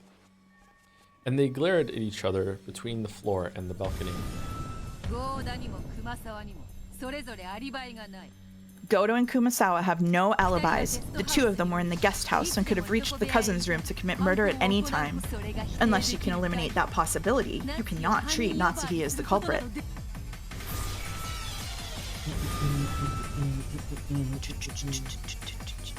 Yato's blue truth struck out rapidly. The curtain had finally dropped and the battle had begun.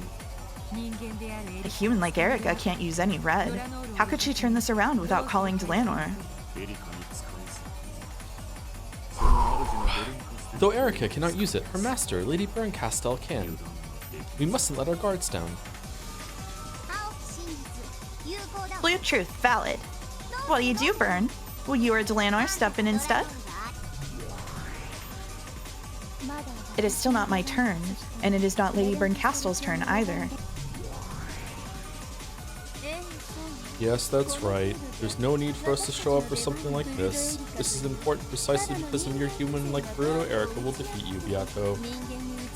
I'm gonna eat these words in about 10 minutes. Because you'll be defeated by a human, we'll all know that the fake witch who calls herself Beatrice the Golden is nothing more than a subhuman phantom.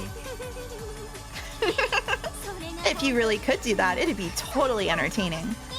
Well, Erica, let's see what you've got. Explaining it for the first person, Kumasawa-san, is extremely simple. Kumasawa-san, stand. Yes? Kumasawa-san, from the time you went to bed last night to the time you were informed about the crime in the morning, did you ever leave the waiting room? No. I was sound asleep until morning. I really was. The truth is, after dinner last night, I had a chat with Ava-san and she told me something very interesting. I tried that out myself. And what exactly is that? You don't mean. That's right. It's what cornered and sealed Kinzo in his study. I learned that you can create a seal by putting something between the door and the frames.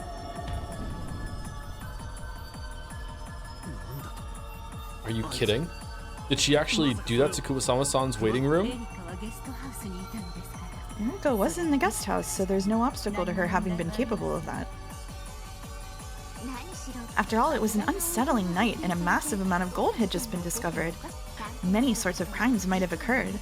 Where there is a detective, there will be a crime. I foresaw that some kind of crime would take place, so I used this to seal away people whose alibis might otherwise be lost. Erica held a small folded piece of brown paper high in the air. After I watched Kumasawa-san, who returned to the guest house with me, say goodnight and enter the waiting room, I used this to seal the door.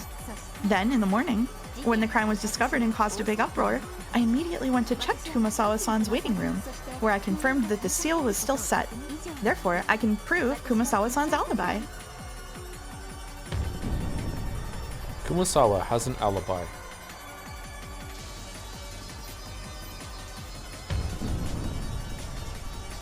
Okay, read all this already?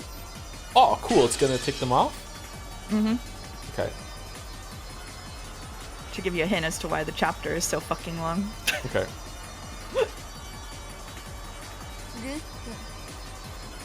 Good. A wonderful alibi. Not a single gap.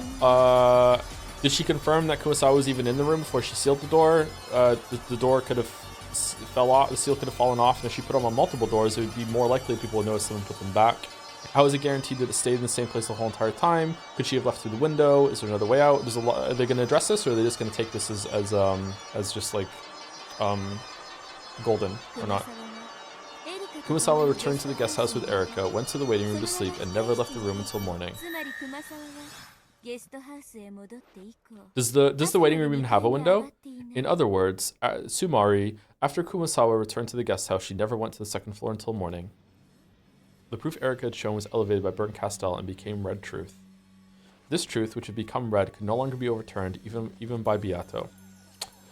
In other words, Sumari, in that instant, Kumasawa's perfect alibi had been absolutely guaranteed.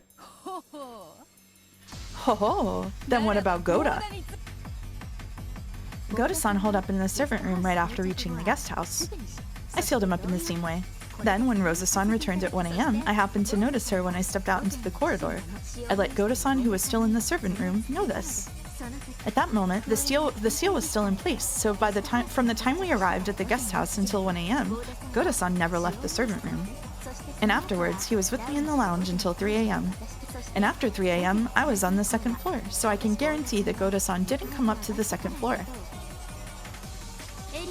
And then Battler steps forward and says, just like you called that there was going to be a murder, I called that you were going to fuss with a murder and try and set up false alibis for people. So after you put the brown things on their door, I went around and moved them and took them out. And then I got it before you in the morning, and then I put them back onto the door to make you think that they were there, but really they weren't, and they could have left at any time. Fuck you.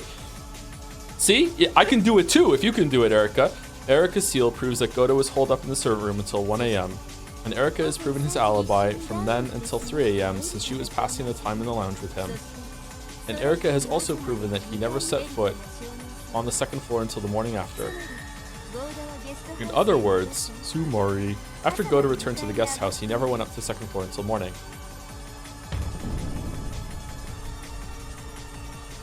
Goda has an alibi. Boop, boop, boop, boop, boop, boop, boop, boop.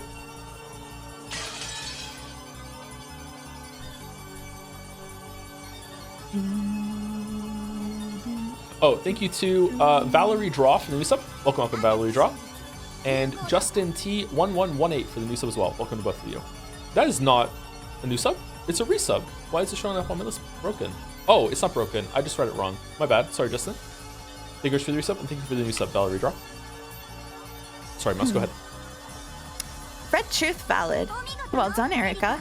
The alibi due to your seal on that door has been acknowledged by Byrne and elevated to the status of red truth.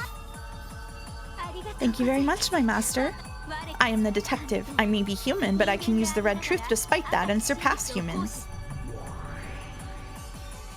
So now you claim to have surpassed humans? It's 1,000 years too early for you to talk like that, conceited brat. Totally, Beato. Get him. Conceited rat. It'll be a pain to have you try anything funny, so I'll make this clear now. In fact, I should have done this in the beginning. I apologize for being so roundabout. This is the situation around the guest house at midnight. The gold was found, an emergency family meeting was called for, and Battler's son went to the mansion with the relatives. I, the 3 cousins, Dr. Nanjo, Goda-san, and Kumasawa-san remained in the guest house. I have already explained Goda-san and Kumasawa-san's alibis. George-san, Jessica-san, and Maria-san were playing cards in the cousins' room. I actually joined them for just a little bit, and I clearly witnessed that they were alive at that time. My master, I ask that you repeat this. Yes, I'll respond. At midnight in the guest house, George, Jessica, and Maria were alive. And they were in the second floor cousin's room. Nanjo, Goda, and Kumasawa are on the first floor. And since there's no need to hold off on it anymore, I'll confirm that all the victims so far are dead. George, Jessica, Maria, Rosa, and Genji, these 5 really are dead. How could they be playing dead with their necks sliced open like that?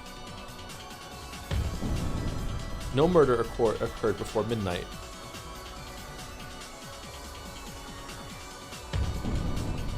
We guarantee that George's group is dead.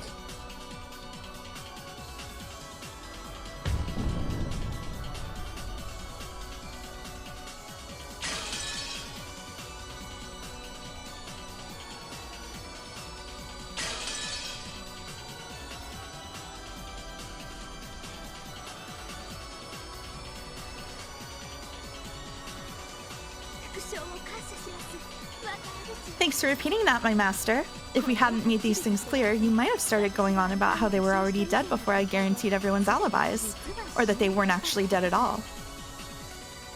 Ugh. Unsurprisingly, Beato's side couldn't get away with the simple plan of claiming that the victims were only playing dead. But in order to overcome Goda and Kurosawa's alibis, it should have been possible to suppose that the crime occurred before those doors were sealed. However, the opponent had predicted this move perfectly. It had been shown in red that the crime did not occur before the time period covered by Erika's alibis. Got it. That's the last time the victims are confirmed to be alive. I wish you'd said that in the beginning. This means we can ignore everything that happened before midnight. To go even further, at midnight, Netsui, Kraus, and Genji were in a corridor on the 2nd floor of the mansion. All the remaining people were at the family conference in the dining hall. Of course, at that point in time, no murder had occurred. Genji was also alive. Confirmation that at midnight those said to be inside the mansion were indeed inside the mansion. Addendum, it has already been shown that none of them left the mansion before 1, excluding Netsui.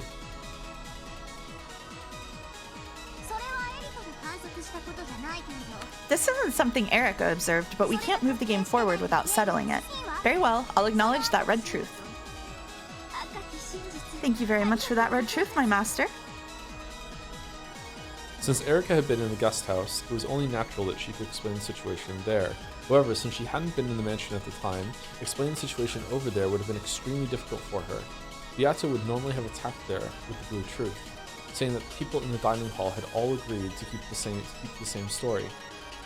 That someone had snuck out of the dining hall and that they might have committed the murder in the guest house. However, because Byrne had instantly settled that matter with the red text, Beato had completely lost her chance to strike back. Damn it. Very troublesome. To think we would be put at such a disadvantage. This is almost the exact opposite of Riche's fights with Battler. In fact, the situation might be even worse than it was back then. At a glance, the fight between the two of them resembled our previous fights. However, there were some vital differences. This one was bullshit. The first was whether or not Beato was the Game Master. The Beato who fought against me was the Game Master, so she knew all of the truth. That's why she was able to use the red text at will. However, the current Beato isn't the Game Master. She's just a single piece on the game board. In other words, Sumari, even Beato, doesn't know the truth.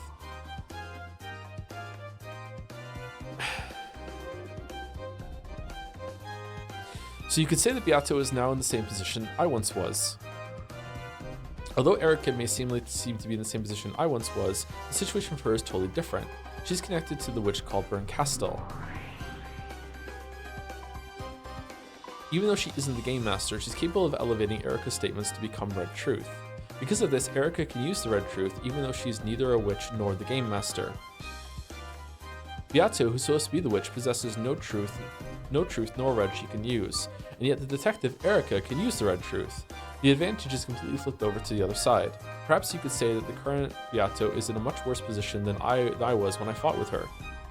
After I got used to the game, Beato stopped responding to my demands that she use the red, but in the beginning she'd responded to almost all of them, giving me quite a few hints. That's why we were able to fight on par. However, Byrne Castell is different. She fully understands the rules of this game and is prepared to corner Beato without even a hint of restraint.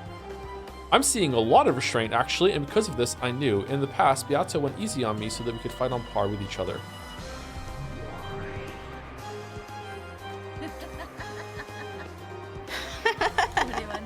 This has become quite an amusing fight. I see, so I must fight from the position Battler once stood in. Beato. In the past, I've insulted you and called you incompetent. I can handle much, much worse than this. It's now impossible to suspect Goda and Kumasawa. You can't win by arguing that point any longer. Yes. Let's switch to a different approach. Next in line would probably be Nanjo. He was also in the guest house.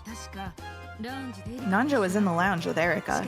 However, I believe the time periods before and after that have been left open. That's right, I'll strike there. Nanjo, you were relaxing in the first floor lounge of the guest house with Erika and Goda, correct? It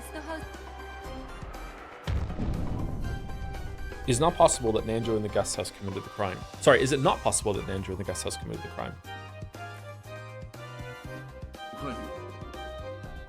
Yes. I was with Erika-san the whole time. And during what time was this? From 1 a.m. to 3 a.m. Yes, that's right. It was the period between 1 and 3. Dr. Nanjo, Goda-san, and I were relaxing in the lounge. Repeat it, my master. I'll respond. From 1 a.m. to 3 a.m., the trio of Erika, Nanjo, and Goda spent their time in the lounge on the first floor of the guest house. Though she had flat out refused to repeat what Beato told her, she responded to Erika's demand immediately. The red truth was starting to corner Beato. She grimaced as though in pain, but she still struck back with the blue truth. No, perhaps she really was in pain. Now that the characters apart from Natsui have had their alibis established, the illusion of the witch is also being denied. Beato perceived the denial of her existence as pain. Even so, he shouldn't have an alibi for the time period before and after you were in the lounge. It was possible for Nanjo to commit the crime too. That's right. I get that Nanjo was in the lounge with Erika from 1 to 3, but what about before and after that? What about that, Erika? Yes. First, the alibi for before 1 a.m. This is no problem at all. I played cards with the cousins in their room until midnight, and then went downstairs to the lounge where I met Dr. Nanjo.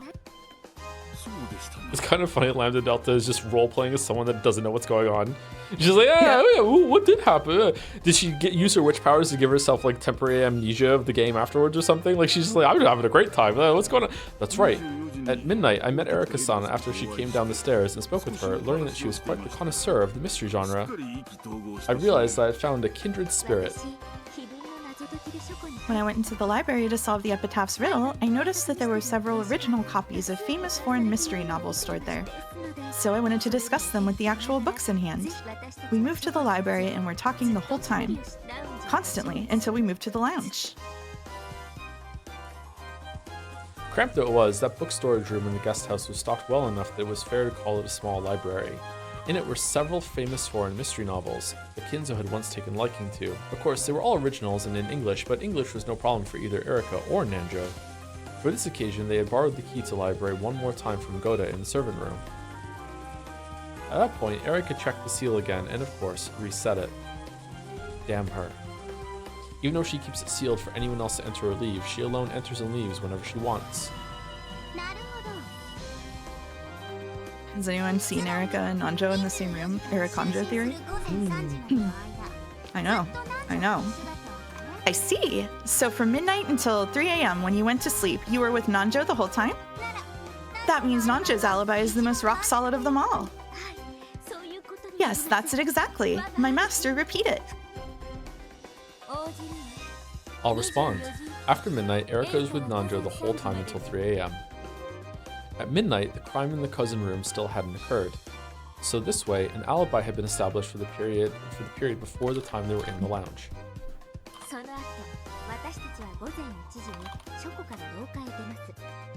After that, we walked out of the library and into the hallway at 1 a.m. When we did, we just happened to bump into Rosa-san as she returned. I then told Goda-san about that. I figured it was probably a servant's responsibility to welcome in a guest.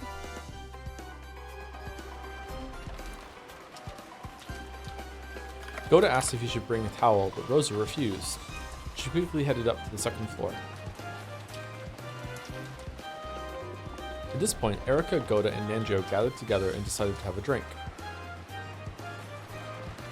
Their alibis in the lounge up until 3 a.m. have already been proclaimed in red, so there are no problems there. Let's continue on to after 3 a.m. This is Dr. Nanja's alibi after we split up. At 3 a.m., Battler-san returned and the people in the lounge went their separate ways. Dr. Nanjo, Battler-san, and I went up to the second floor. I then said goodnight to Dr. Nanjo. At this time, of course, I put a seal on the door to the doctor's room as well. And it went unchanged until the crime was discovered. I flew out of my room at the same time as Battler-san's scream and checked to see that the door to Dr. Nanjo's room was still sealed. Therefore, Dr. Nanjo's alibi is perfect both before 1 and after 3 o'clock. Nanjo has an alibi.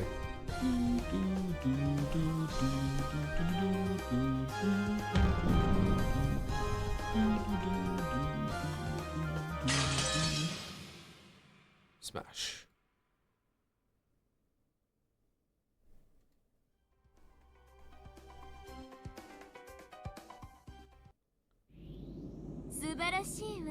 Splendid, Erica. Both your seal and your red truth are perfect. Nanjo had the alibi of being with Erica until 3 a.m. and he didn't leave his room until after 3 in the morning. Sorry, I read that wrong. After 3 a.m. until morning. Sorry, so he was there until morning. All right. Makes sense. Erica made use of the seals on the doors and was granted red truths from Burn Castle one after another. For me, demanding that Beato repeat something had been about maneuvering and tactics, but it's totally different for Erica. For her, it's like having a trump card that can make red whenever she wants. This concludes the proof of alibis for all suspects in the guest house. Any problems? I do have a problem, and that problem is, Beato racked her brains to find some point to latch onto, but Erica's red had been ruthlessly perfect. There was no point she could take issue with. Beato kept thinking hard, trying to fault Erica on something, but her expression was so wrought with desperation that anyone could tell by looking. Beato's complaint is rejected. I can't sense any problems at all. It's totally pop, cute, and perfect. Alibis for all humans in the guest house have now been proven. Wait a sec, Erica. Are you trying to leave me out of this? Ushima and Battler also should have had a chance to commit the crime. After all, I was in the same room as the victims all night. I'm not gonna let you skip past this part while ignoring me. Or Rosa killed everyone else and then herself, or George killed everyone else and then himself, or...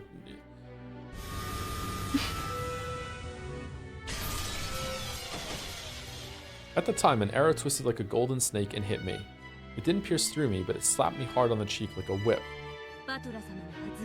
Battler-sama, your right to speak has not yet been recognized. Be warned. Oh, damn it. You're loving this. Yeah, I understand, Battler, and my apologies, forgive me. Erica, you still haven't shown an alibi for Battler. Battler is the man who was sleeping alongside the victims. Shouldn't he be placed under suspicion more than anyone else? Is it not possible the Battler in the guest house committed the crime?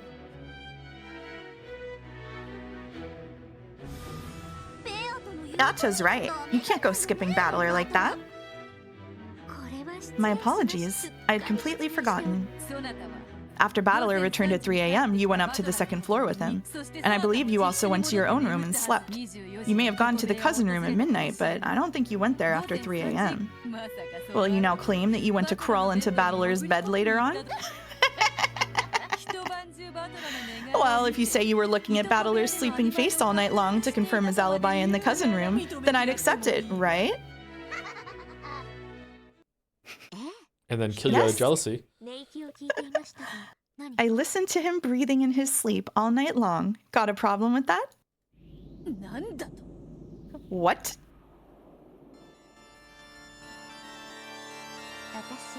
I, Furuto Erica, can prove that Battler-san returned to the cousin room at 3 a.m., that he went straight to bed afterwards, and then he went straight to sleep. And I can prove that until he woke up, noticed the gruesome situation the room was in, and let out a scream, nothing happened in that room. So you have no need to worry. Battler-san isn't the culprit. He's just the charming first discoverer who entered the murder scene without realizing it was one and slept until morning. That's insane.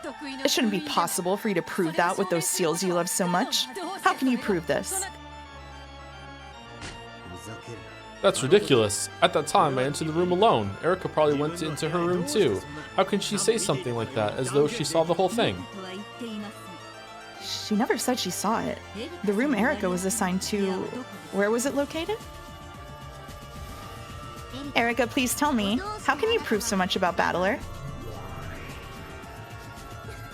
Giggle, giggle. I expect no less from a true detective than to stay up all night with a glass to the wall and your ear against the bottom of the glass. My room was right next to the cousin room. There was only a single thin wall between them. You don't mean you put your ear against the wall to check what was happening in the cousin room? Yes. My ears are perfect. Right after Battler-san entered the room, I put my ear against the wall and checked to make sure nothing strange happened.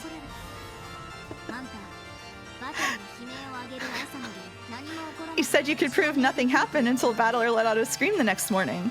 You don't mean? Yes? Man, I really liked Umineko.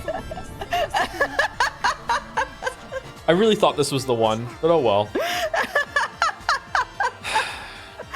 I put my ear against the wall and listened in on that room until morning without sleeping a wink. Do you want to talk about it? No, it's okay. Everyone was stunned into silence. She put her ear against the wall, and for the entire time until morning, she listened to what was going on in Battler's room. Just what would that have looked like? Until dawn, she had killed her breathing in a pitch-black room, clinging to the wall shared with the cousin room, like some kind of creepy venomous spider clinging to the wall of a darkened room. Come on. Don't give up on it. Don't give up on Umineko. Burncastle alone was grinning in triumph. Due to the progression of the game, I realized that Battler, the one who had received the head's ring, would be a key player. I was sure that Battler would be a victim of the first Twilight. Yes, so just as my master told me to do, I put my ear against the wall until morning without a wink of sleep, checking to make sure nothing unusual happened. What do you think, everyone?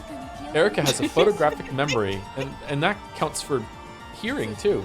And her hearing ability is on par with a tape recorder. It would have been impossible for him to deceive Erica's ears, either to kill George and the others or make those sounds on their throats. Wounds. Sorry, wounds. Sorry. It is impossible for Battler to have committed the crime.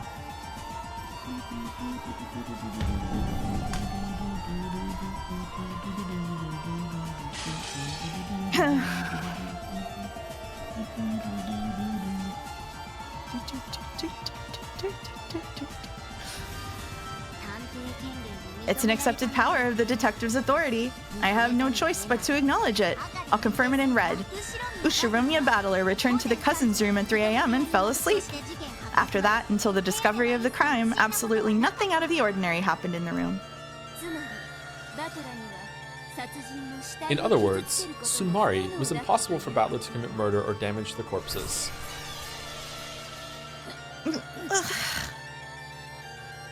The red from the pair forced Beato to show an expression of considerable anguish. It was only natural.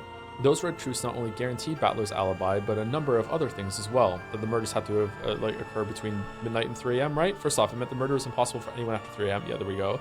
And since the cousins were confirmed to be alive as late as midnight, the time period of the crime automatically became between midnight and 3. That meant the alibis for all people who weren't in the guest house before 3 a.m. had also been guaranteed automatically. It is impossible for the crime to have occurred after 3. I'm really curious is this all locked in? Like, is this like for sure? Do these count as red statements or no? I'm curious about that.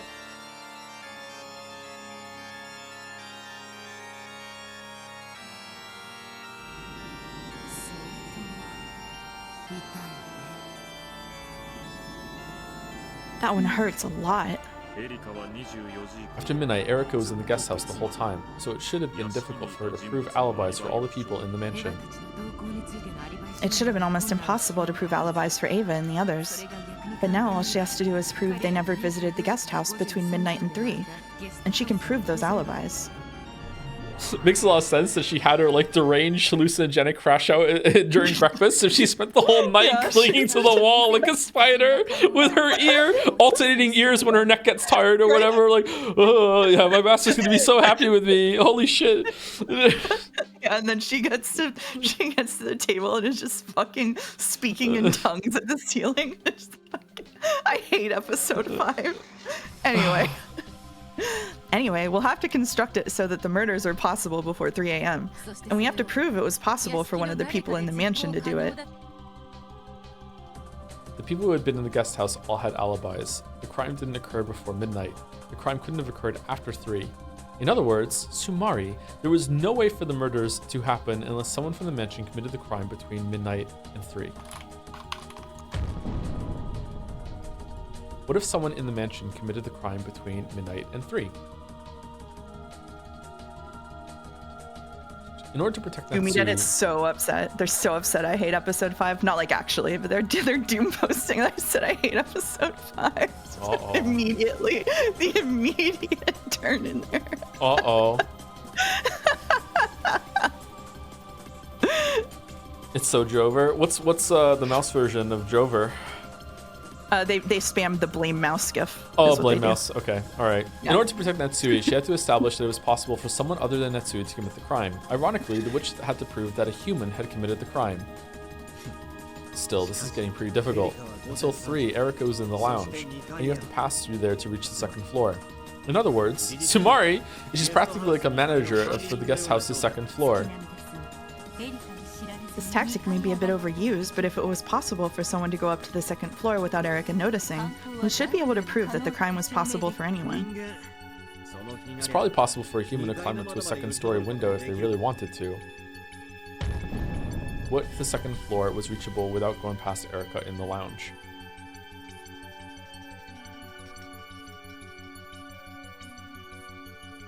Of course, Beato had also thought of striking back that way, and Berncastel must have thought this as well. Let me know if you want me to take over narration again. By the No, way. I'm good. I feel it's well balanced right now. Okay. Battler, Nanjo, Goda, Kumasawa. We realized the crime was impossible for all these people in the guest house. However, what about the humans in the mansion? As I've already said, and my master has even proclaimed with the red truth, I was in the lounge on the 1st floor of the guest house, and to reach the 2nd floor, one must pass through the lounge. In other words, Tsumari, it was impossible to reach the 2nd floor without me seeing it. And what if that wasn't impossible? For example, what if someone placed a ladder against the outer wall of the guest house and snuck in through a 2nd-story window? There must be a way to reach the 2nd floor without passing through the lounge. If this is the case, it would be possible to reach the crime scene without you seeing it. No way. When Nanjo and I were in the library, I had my ear against the wall. I was listening to him, so I could fear any vibration. I have spider senses. I could know. And if the ladder hit the outside out of the guest house, I would have felt it and rushed out. You don't get it. Beato finally struck back. Before now, she let Erika take total control and attack her with the red over and over. During that time, Beato's counterattacks with the blue truth had been few in number, even including this one. Of course, I knew you'd try saying that. I couldn't have my lookout in the lounge become meaningless, so first I must prove that my lookout was perfect. First off, because of how the guest house is constructed, it's impossible to reach the 2nd floor without me seeing it from the lounge.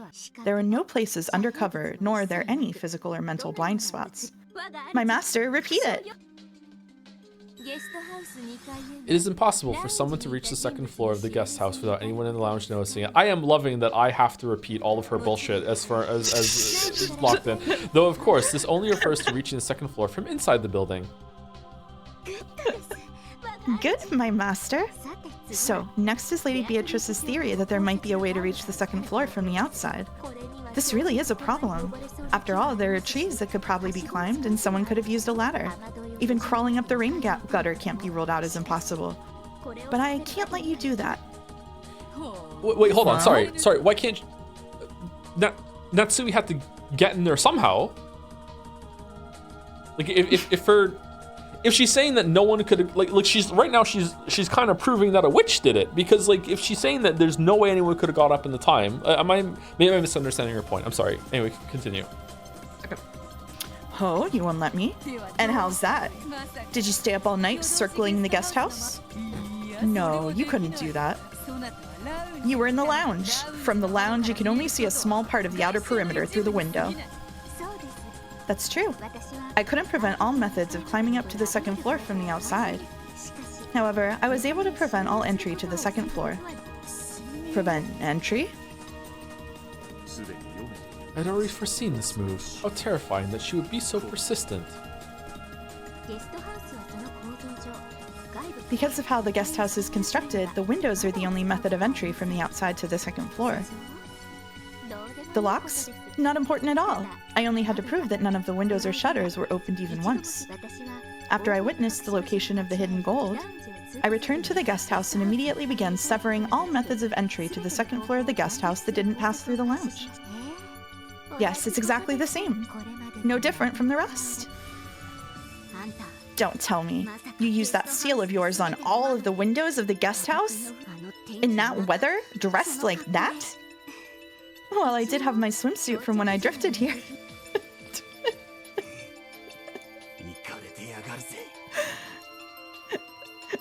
You're insane. At a house where you were welcomed as a guest, you did something like that in the middle of the rain, even though nothing had happened yet? For a normal human, it would have been an action so suspicious as to be completely impossible. However, she is the witch's piece. Okay, I just gotta say thank you to the Umineko community. I don't know how you pulled it off all collectively to fucking like prank me like this, even on the subreddit posts, to actually have me going that this was actually gonna be peak and I was wrong, but you just like have a meta crash out. Holy shit, well done everyone. Holy good, like take a bow. Wow. I cannot believe the commitment that you all had to the bit. Alright. God damn. God damn. Holy shit. Okay. I've seen like so many posts, so many people pretending that episode 5 is their favorite, and here we are. Be a Trick 2.0. You really got me. Fell for it again award. You really got me. Holy shit. In the middle of all that rain, Erica sealed all the windows from the outside to create an alibi showing that no one could have snuck into the guest house from the outside. She climbed up the wall herself like a fucking spider and did all that to all the windows on the first and second floor. No, to all things that could possibly have permitted entry. She had all these fucking brown paper bags and she ripped them apart with her teeth and stuck them through, and somehow they didn't get wet in the rain, so they were still able to get slotted through the thing, and with the wind and typhoon winds, they never blew out or anything. They were just there the whole time. And then right after she heard Battler scream, she rushed out and did a fucking Spider-Man theme and scuttled all over the walls and like checked them all. And we're like, yes, all right, I have now limited the fucking mystery. So, sorry to scream at chat and have a tantrum. I'm sorry, my bad. Although after hearing that she'd listened to the cousin room all night long without even sleeping a wink, this new bizarre action didn't seem quite so impossible. This had probably also looked like a.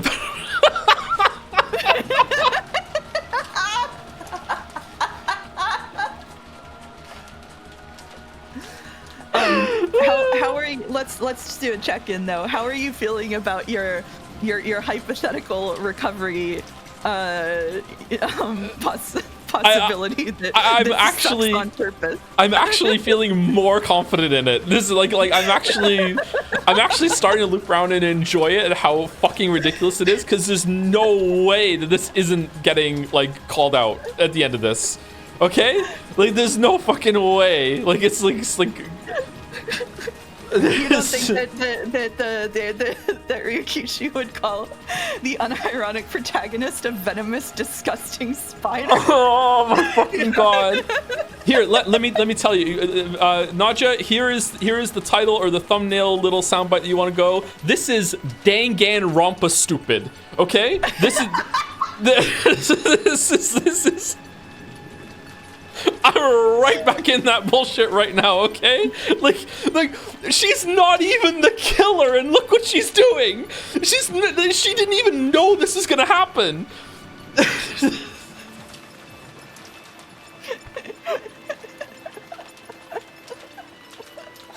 This had probably also looked like a venomous spider.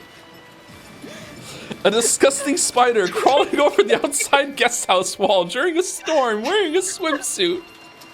Wearing a fucking swimsuit is so good. You, just what do you think of the Ushiromiya family? Is this how you repay us for welcoming you as a guest? To a detective, the Ushiromiya family is nothing more or less than the stage upon which the crime occurs.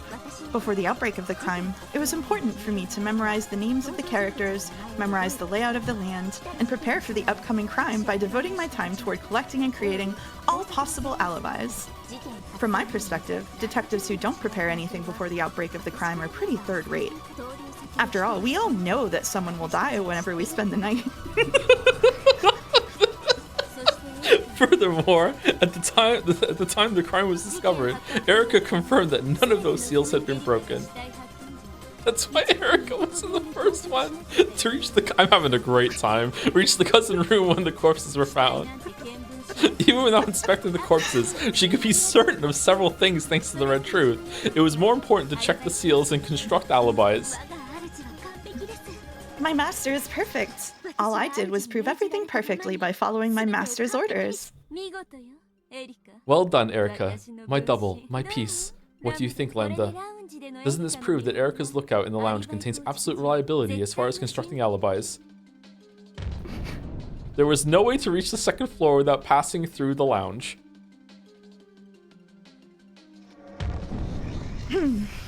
Seriously, how did Natsui do it then? Oh, we still have Genji and Kraus somehow. Someone hiding in the room? Oh.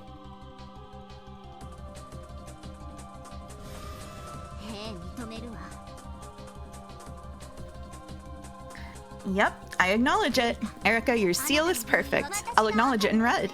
It was impossible to reach the second floor of the guest house without passing through the lounge, and impossible to reach it at all without Erica, who was in the lounge knowing about it. Thank you very much, Lady Lambda Delta. So, you know what's coming next, Great Lady Beatrice. Therefore, the time of the crime is limited to the single hour between midnight, when they were confirmed to be alive, and 1 a.m., when our party in the lounge started.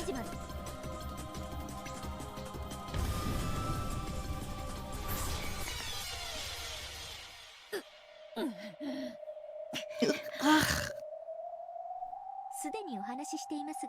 I've already said it, but at midnight, I went down to the lounge, hit it off with Dr. Nanjo, and was engrossed by a discussion of the mystery genre in the library until 1 a.m.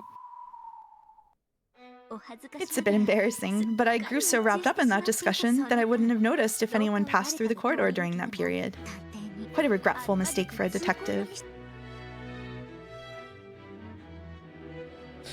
After doing all that maneuvering and setting up seals to guarantee a perfect alibi, she became too engrossed in the mystery discussion and left an opening. Her relaxed smile was completely shameless, the total opposite of her words. It almost seems like it's the other way around. It's enough to make you think that this was an intentional trap. To make it clear to all that not only Natsui didn't have an alibi between midnight and 1. In other words, sorry, you, shit. If you want to be Erica, you can be Erica. Far be it from me to hold you back from being Erica. I'd rather die. In other words, Tsumari, it paradoxically means this. The only ones who could have reached the cousin room and committed the crime are those characters who have no alibi between midnight and 1. I love that she keeps calling them characters, by the way. Mm-hmm. Her eyes clearly hinted that Natsui was the only one who fit this description. Meanwhile, in her head, she's just humming the Spider-Man theme 24/7. The crime was only possible between midnight and 1. The cream. Okay. Huh?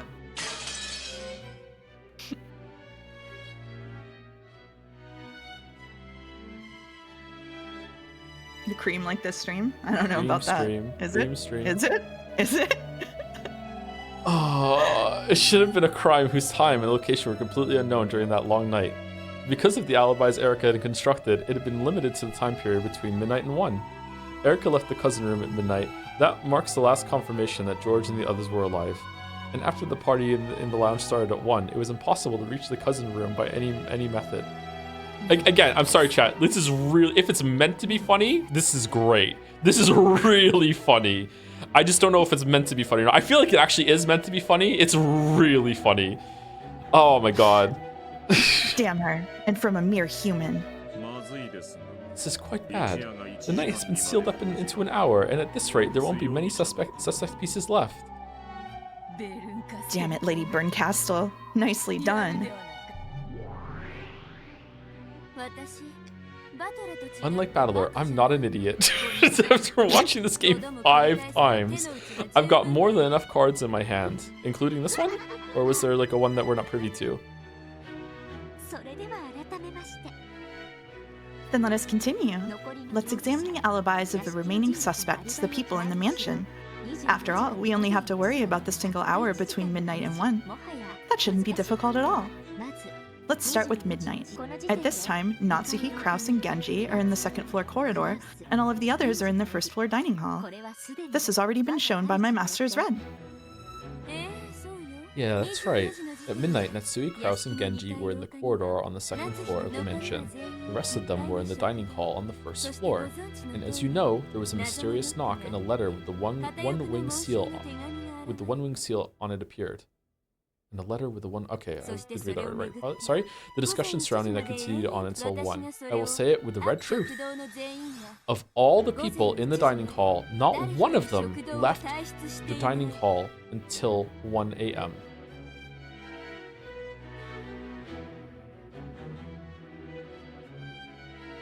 It is being weirdly unspecific of the people that are in the dining hall when it is being incredibly specific with the people that were in the corridor. I wonder why that is. Why is that? Excluding Natsui, Kraus, and Genji, none of the people in the mansion left the mansion before 1.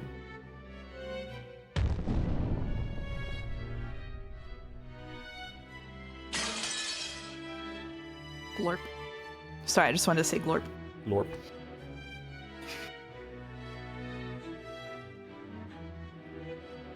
Since the possible times of the crime had been limited to between midnight and 1, the adults in the family conference who were confirmed not to have left the mansion between... Oh my god, sorry. Chat was moving so quickly with Glorp, I thought it was Crackle E event. Sorry, the mansion between midnight and 1 all had proven alibis.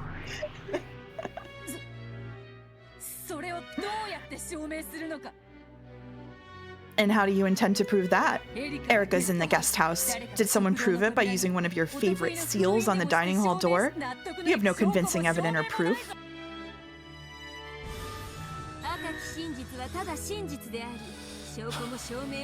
Red truth is simply truth, and there's no need to provide evidence, proof, or room for a counter-argument. There it is. You made that rule. Cackle, cackle, cackle, giggle, giggle, giggle, She did make that rule. This overbearing red truth hadn't only given alibis to the adults in the dining hall, it also gave alibis to Shannon and Cannon, who had come to serve tea, and even guaranteed that they never left the dining hall. In other words, Sumari, the only ones who didn't have proven alibis, were these 3, Natsui, Kraus, and Genji. No, there were only 2 left. If Kraus and Genji had their alibis proven, it proves that no one but Natsui could have been the culprit.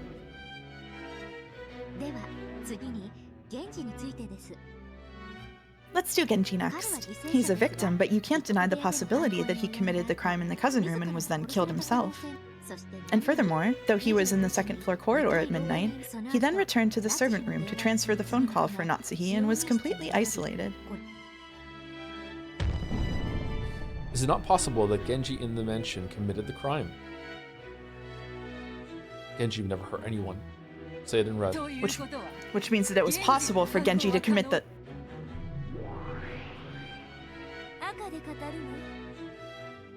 I'll say it in red. When Genji finished transferring the call, he immediately returned to the servants' quarters. That's just a cold, hard truth without any evidence, proof, seals, or alibis. Got it? Then, at 1 a.m., there was another break in the family conference, and Rosa returned to the guest house. At that time, I'm truly thankful for your cooperation, Ushiromiya Eva-san. Please rise. Fucking Burcastle watching from the Velvet Room as like, Erica scurried around the whole guest house like a spider, knowing that she just would have said it in red anyway. She did all this shit for no reason, staying up all night, late at night, fucking with her ear pressed against the wall, completely unnecessary. How are you not feeling owned right now?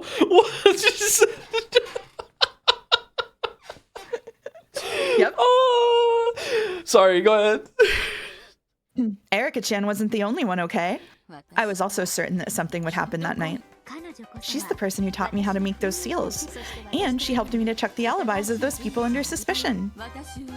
During the break at 1 a.m., I went to Genji-san's waiting room and used the same seal as Erika-chan. In other words, Sumari, if that wasn't broken, it would mean no one entered or left that room between 1 a.m. and the next morning. The murder of Genji is also restricted to the interval of midnight to 1. Now, Kanon-san and Kumasawa-san, please rise.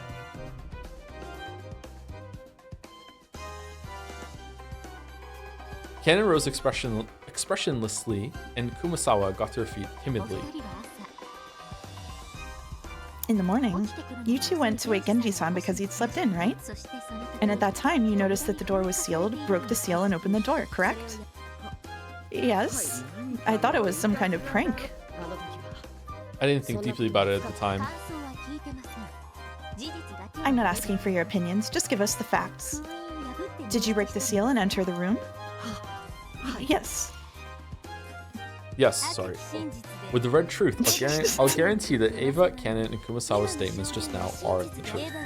At 1 a.m., Eva sealed Genji's sleeping quarters, and that seal was broken by Kanon and Kumasawa in the morning when the crime was discovered. This will be a pain, so I'll add on some more. During the short break at 1 a.m., the first two to leave the dining hall were Rosa and Ava. Until Ava returned, everyone in the dining hall remained there. After seeing Rosa off, Ava went to the sleeping quarters and sealed it. Of course, she did not enter the room at all at this time.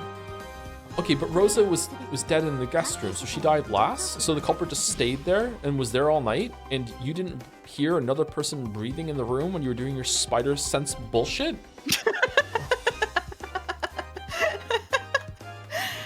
This is all information gathered from the people involved.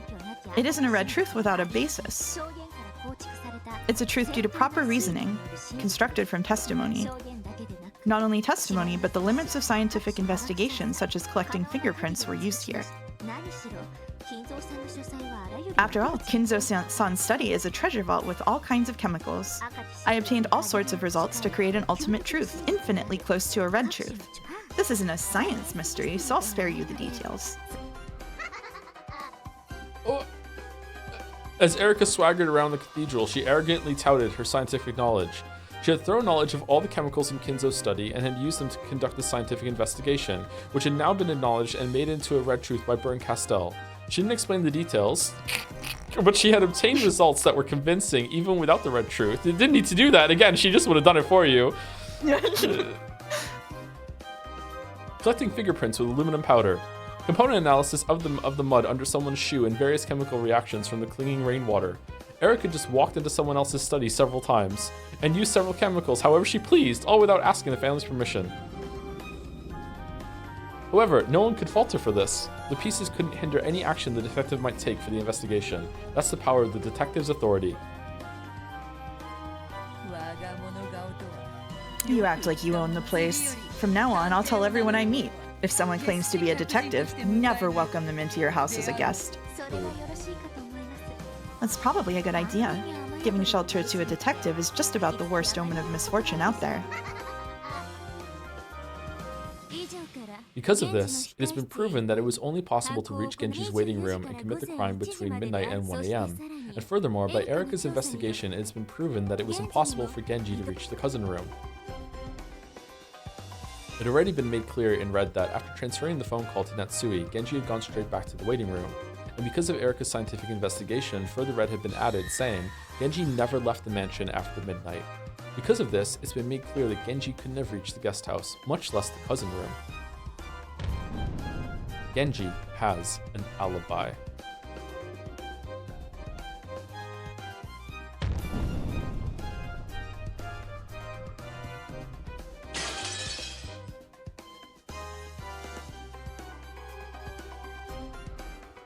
G-E-N-J-Y, Genji has an alibi. Alright. Patchwork Chimera. Now, only Kraus and Natsuhi remain. Everyone else has had their alibis proven, haven't they? Impossible. Natsui's mouth flapped open and shut like a suffocating goldfish. And that's an accurate analogy. Thanks, Ryukishi. Thanks, Ryukishi. Thank you. Very cool. Obama medal meme? What the fuck? Natsui's mind was blank and spinning out of control, and she felt as though she really would suffocate. Ushiromiya Natsui, I'll give you one last chance. Confess that all of the crimes were the work of your husband. Fool! Do I look like the kind of woman who would falsely accuse her husband? Beato, Natsui's denied it. I'll give you the same chance. You understand, right? Or wait, don't tell me. You aren't going to take advantage of the fact that Kraus is missing and try and pull a devil's proof on me, are you? Is it not possible that Kraus in the mansion committed the crime?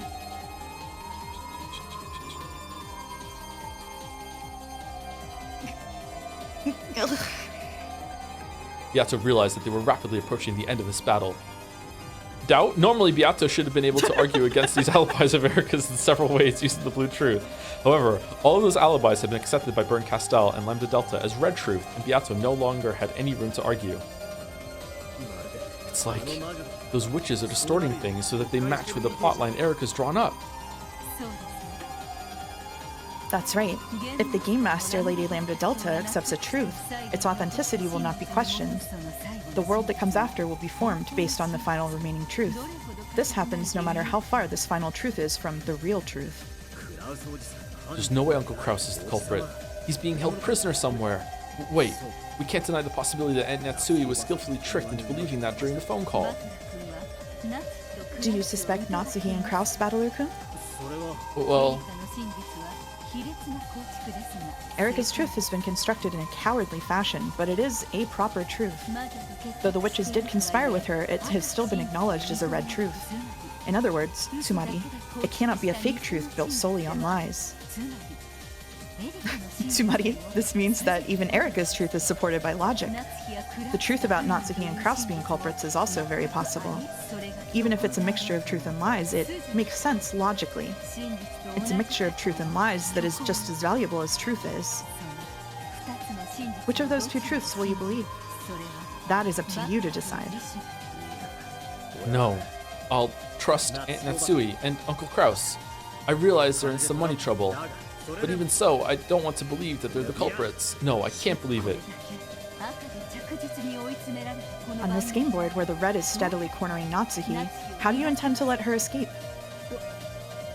I don't know. However, I seriously don't want to give up. Aunt Natsui was just caught in a cowardly trap. Erika's reasoning has fallen for that trap completely. So whether it's intentional or she's being manipulated, Erika is aiding the true culprit. Erika has accused Aunt Natsui of being the culprit, but even if everyone here believes that, in fact, for that very reason, I want to be the one person who trusts Aunt Natsui. Based. Contrarian. Yep. If everyone believes it's her, will that become the truth? If everyone accepts a lie, will that become the truth? Must an honest person be dragged up to the guillotine, all alone and taunted by liars? I'm sorry, did you just say guillotine? It was a gift to you, actually. I wouldn't know if you were notice. If no one else will believe in Aunt Natsui, then I will. Flirting through pronunciation? Oh, sorry, making everyone awkward. The real truth isn't something that's determined when everyone accepts it. It's something you find after thoroughly investigating both possibilities. So this trial is a downright lie. This trial exists for no reason other than to set Aunt Natsui up as the culprit. Beato is doing all she can to plead Natsuhi's case, right? Wrong. Beato is trying to refute Erika's argument. She's just defending. You can't fight in this trial by simply resisting all of your opponent's claims. This is why Beato always cornered me in the past. She isn't going to beat Erika by finding flaws in her reasoning. She has to find a different truth and show Lambda Delta, the commander of this game, that her truth is more correct than Erika's. Can anyone create a truth where Natsuhi isn't the culprit without violating the red truths that Lady Burncastle has shown? I don't know. But as long as I don't believe that Aunt Natsui is the culprit, there's got to be a different truth. I'll say it in red. She's not the culprit. There you go. Okay, done. Fuck you. It's even okay if the culprit for the crime was a witch. That's better than having Natsui be framed by an instant incorrect. He's still caught in this, huh? It's still like his battle. Yeah. So, no matter how much red truth you are shown, you won't believe that Natsuhi is the culprit, correct? Gonna deny the red? Whoa. Yeah. For all things, there should always be some people who believe and some who don't. No matter how much evidence is stacked up against her, someone has to believe that she's innocent. There must be several truths in the world that cannot be proven with evidence. I don't ever want to accept that something's true just because everyone says it is. Yeah. How can you be sure that there's nothing on the backside of the moon if you've never seen it? Kraus smiling in the chat. Jodeler right now. Is there some reason that you have to believe it? Until you see the back of the moon with your own eyes, you can deny neither the possibility that nothing's there at all, nor the possibility that there's a thriving culture of space bunnies. Oh man. Crafting on the moon. You should never assume something is the truth until you actually check it. This court is a malicious thing trying to force a single interpretation on a truth that cannot be checked. I believe there was a civilization on the backside of the moon. But that was in elementary school and I was made fun of and laughed at. So I thought it was embarrassing to think that a civilization lived on the moon, and I threw away that belief. I've been told by a book my mom read me that the rabbits lived on the backside of the moon. So I believed that for a long, long time. But when everyone said it was wrong, I abandoned that truth without even trying to check it. Even without evidence, I abandoned the truth I believed in. And now everyone is starting to believe that Aunt Natsui is the culprit. Yeah, it's the exact same thing, even though no decisive evidence has been shown. Even without evidence, Erika's words sound reasonable, so they're probably the truth? Is that why you're throwing away your belief that Aunt Natsui is innocent despite a lack of proof? If no one else will believe, then I will. I believe the real truth only appears if you look with both eyes, one denying and one affirming. No matter how much she tries to make us believe that Aunt Natsui is the culprit, I believe she isn't. I won't abandon that belief. Understood. Then I will give you just a single red truth. I will give this single bit of power to you, now that you possess the will to fight in the truest sense. Power? By the name of the finite witch Virgilia. No, as the former witch Beatrice, I will grant you this red truth. Okay, what is it? Ushiromiya Natsuhi is not the culprit.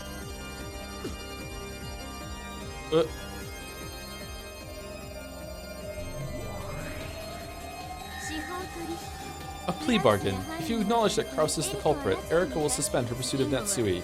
From then on, the investigation will proceed assuming that Kraus, whose location is unknown, is the culprit. What do you do, Beato? At this rate, Natsuhi's in serious trouble, right? Will you accept the plea bargain? If you're willing to abandon this Ushiromiya family honor thing, Bern will be kind enough to let you get off with a draw, okay? Kraus is currently missing, and it's unknown whether he's alive or dead. Like Ginzo, he's no different than a cat in a box that has disappeared into the mists of the island. A cat inside a box is unfixed, and no interpretation of it can be denied. Is it the root of endless interpretations? Schrodinger has done untold damage to society. You know that the true source of the endless witch's power. Mostly visual novels, yeah. Mostly Sumari, no matter how much Bern Castell claims that Kraus is the culprit, she can't make that the sole truth. Sumari, the cross-culprit theory and the witch theory can be in almost perfect balance. It would mean making the game a draw. Bernkastel was tempting her.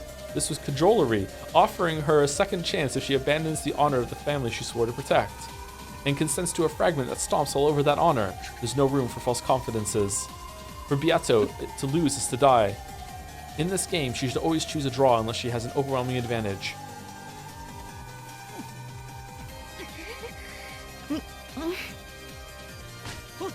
I won't allow you to treat my husband like the culprit.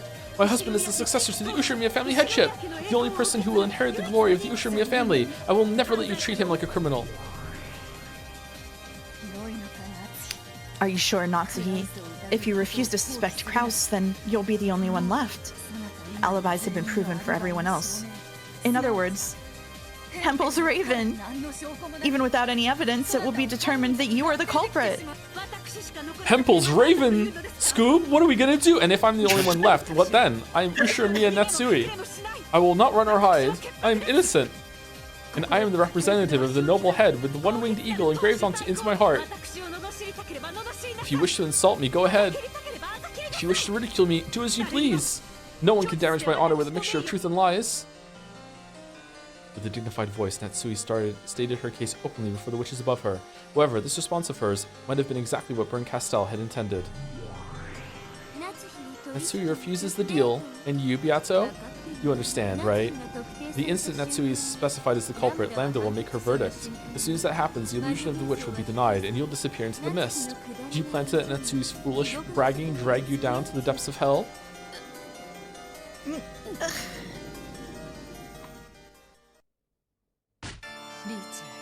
Riche, you fought well. This is our chance. Convince Natsuhi and try to work out a compromise. Both Lady Lambda Delta and Lady Burncastle have boredom. Not you, as their true enemy. They probably want to have this game repeat and play some more. If they see that you're willing to make a concession, they will most likely accept it gladly and move on to the next game. My headcanon is that when I got called into jury duty and we all got sent home because all of the defendants took plea bargains, it was because they had like witches encouraging them to just take a deal and walk. That's my new truth. If we move on to the next game, then what will happen to the Natsuhi of this game? The Natsuhi of this fragment? Now isn't the time to be worrying about that, right? Natsuhi is just a piece. Even if she gets removed from this game, she'll show up again in the next one. But that doesn't apply to you, milady. I believe you know what Lady Burncastle's plans for this game. It's a more realistic goal to make use of that and aim for victory in the next game instead. Accepting Lady Burncastle's deal might be our one and only good option right now. Throw away that useless pride of yours. Neither Kasparov nor Deep Blue won every game. The person that wins more games wins in the end, right? If a witch gets too attached to a single match, a single life, a single piece, that witch dies.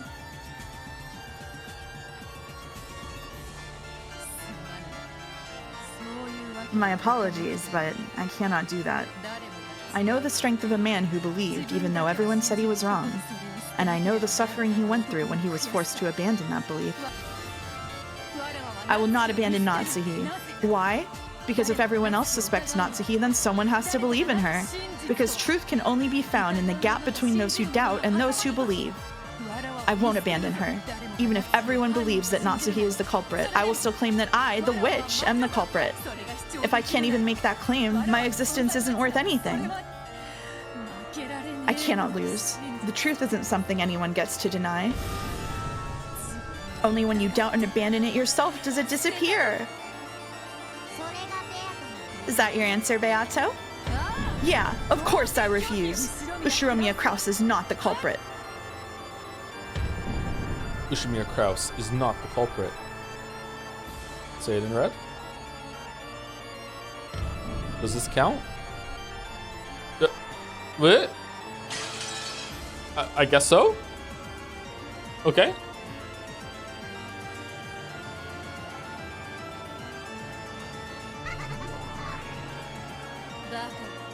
Fool. I won't let you take that back, okay? Here's what you get for being a quick-tempered moron. By the name of Burncastle, Witch of Miracles, I speak with the red truth. Ushiromiya Kraus is not the culprit. And he was killed long ago. Shortly after you heard his voice over the phone, in fact.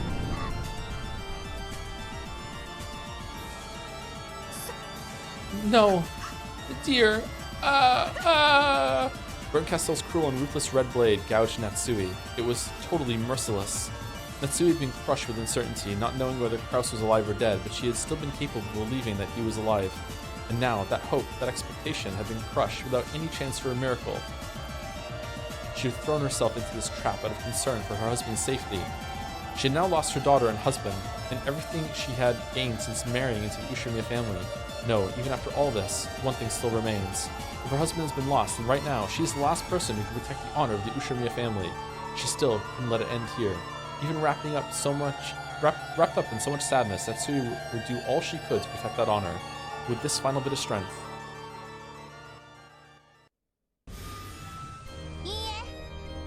Nope, it's all over. It's been determined with the red truth that none of the remaining people in the dining hall left that room until 1.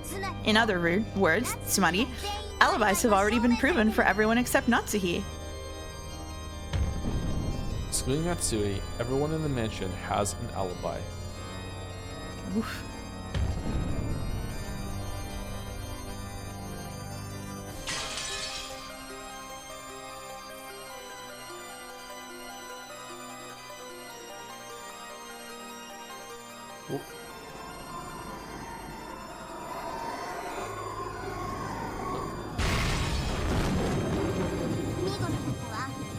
This is a decent stopping point if you want to stop today and finish later. Oh god, is it? I mean, we've still got a lot of trial to go, so I mean, we can stop wherever you want, basically. But Are you streaming after this? I'm not streaming after this. You're not no. streaming after this? Okay. No. We can keep going for a little while if you want. How far away is the next decent stopping point? Maybe like 15, 20 minutes is when I would say you should definitely stop. And then there's another one a bit further in, but I don't know. Chat's gonna be mad no matter when we stop. Okay. Yeah, don't listen to them spamming because it's gonna be wherever we stop they'll be mad. Let's stop now then. Okay.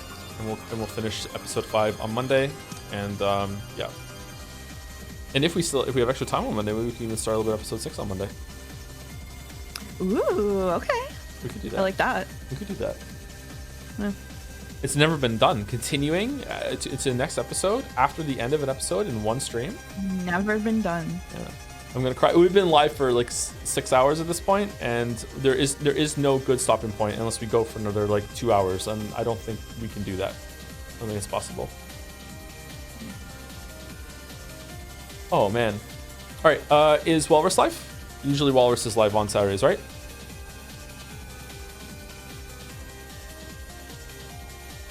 Hypothetical Walrus. I don't know if there's going to be Umi news this week, but we have Hypothetical Walrus raid going. Did not like feel like 6 hours at all. I'm surprised. Yeah, it went pretty quick today. Yeah.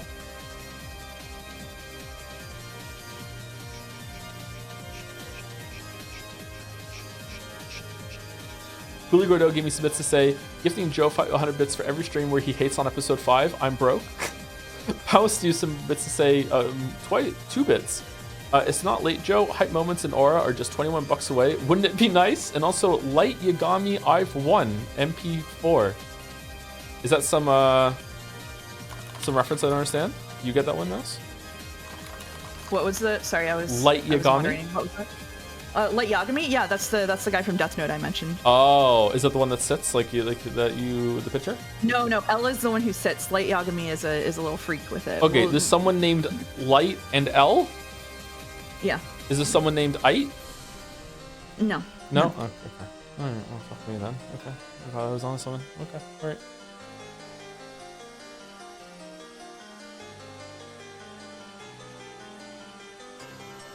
Anyway, enjoy your raid. Thank you for watching, and enjoy your weekend, what's left of it. We'll see you on Monday for the conclusion of episode 5, and Mouse and I will be live on her channel tomorrow for Sekimea, if you're interested in that. Raid is about to go, so see you later.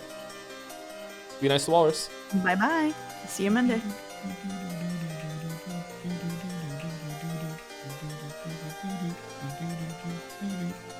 Anyone stick around? See you later. Or watching on YouTube or in the VOD or anything like that. Have a good weekend. Sucker Mary Barrels. Sucker Mary Barrels, indeed.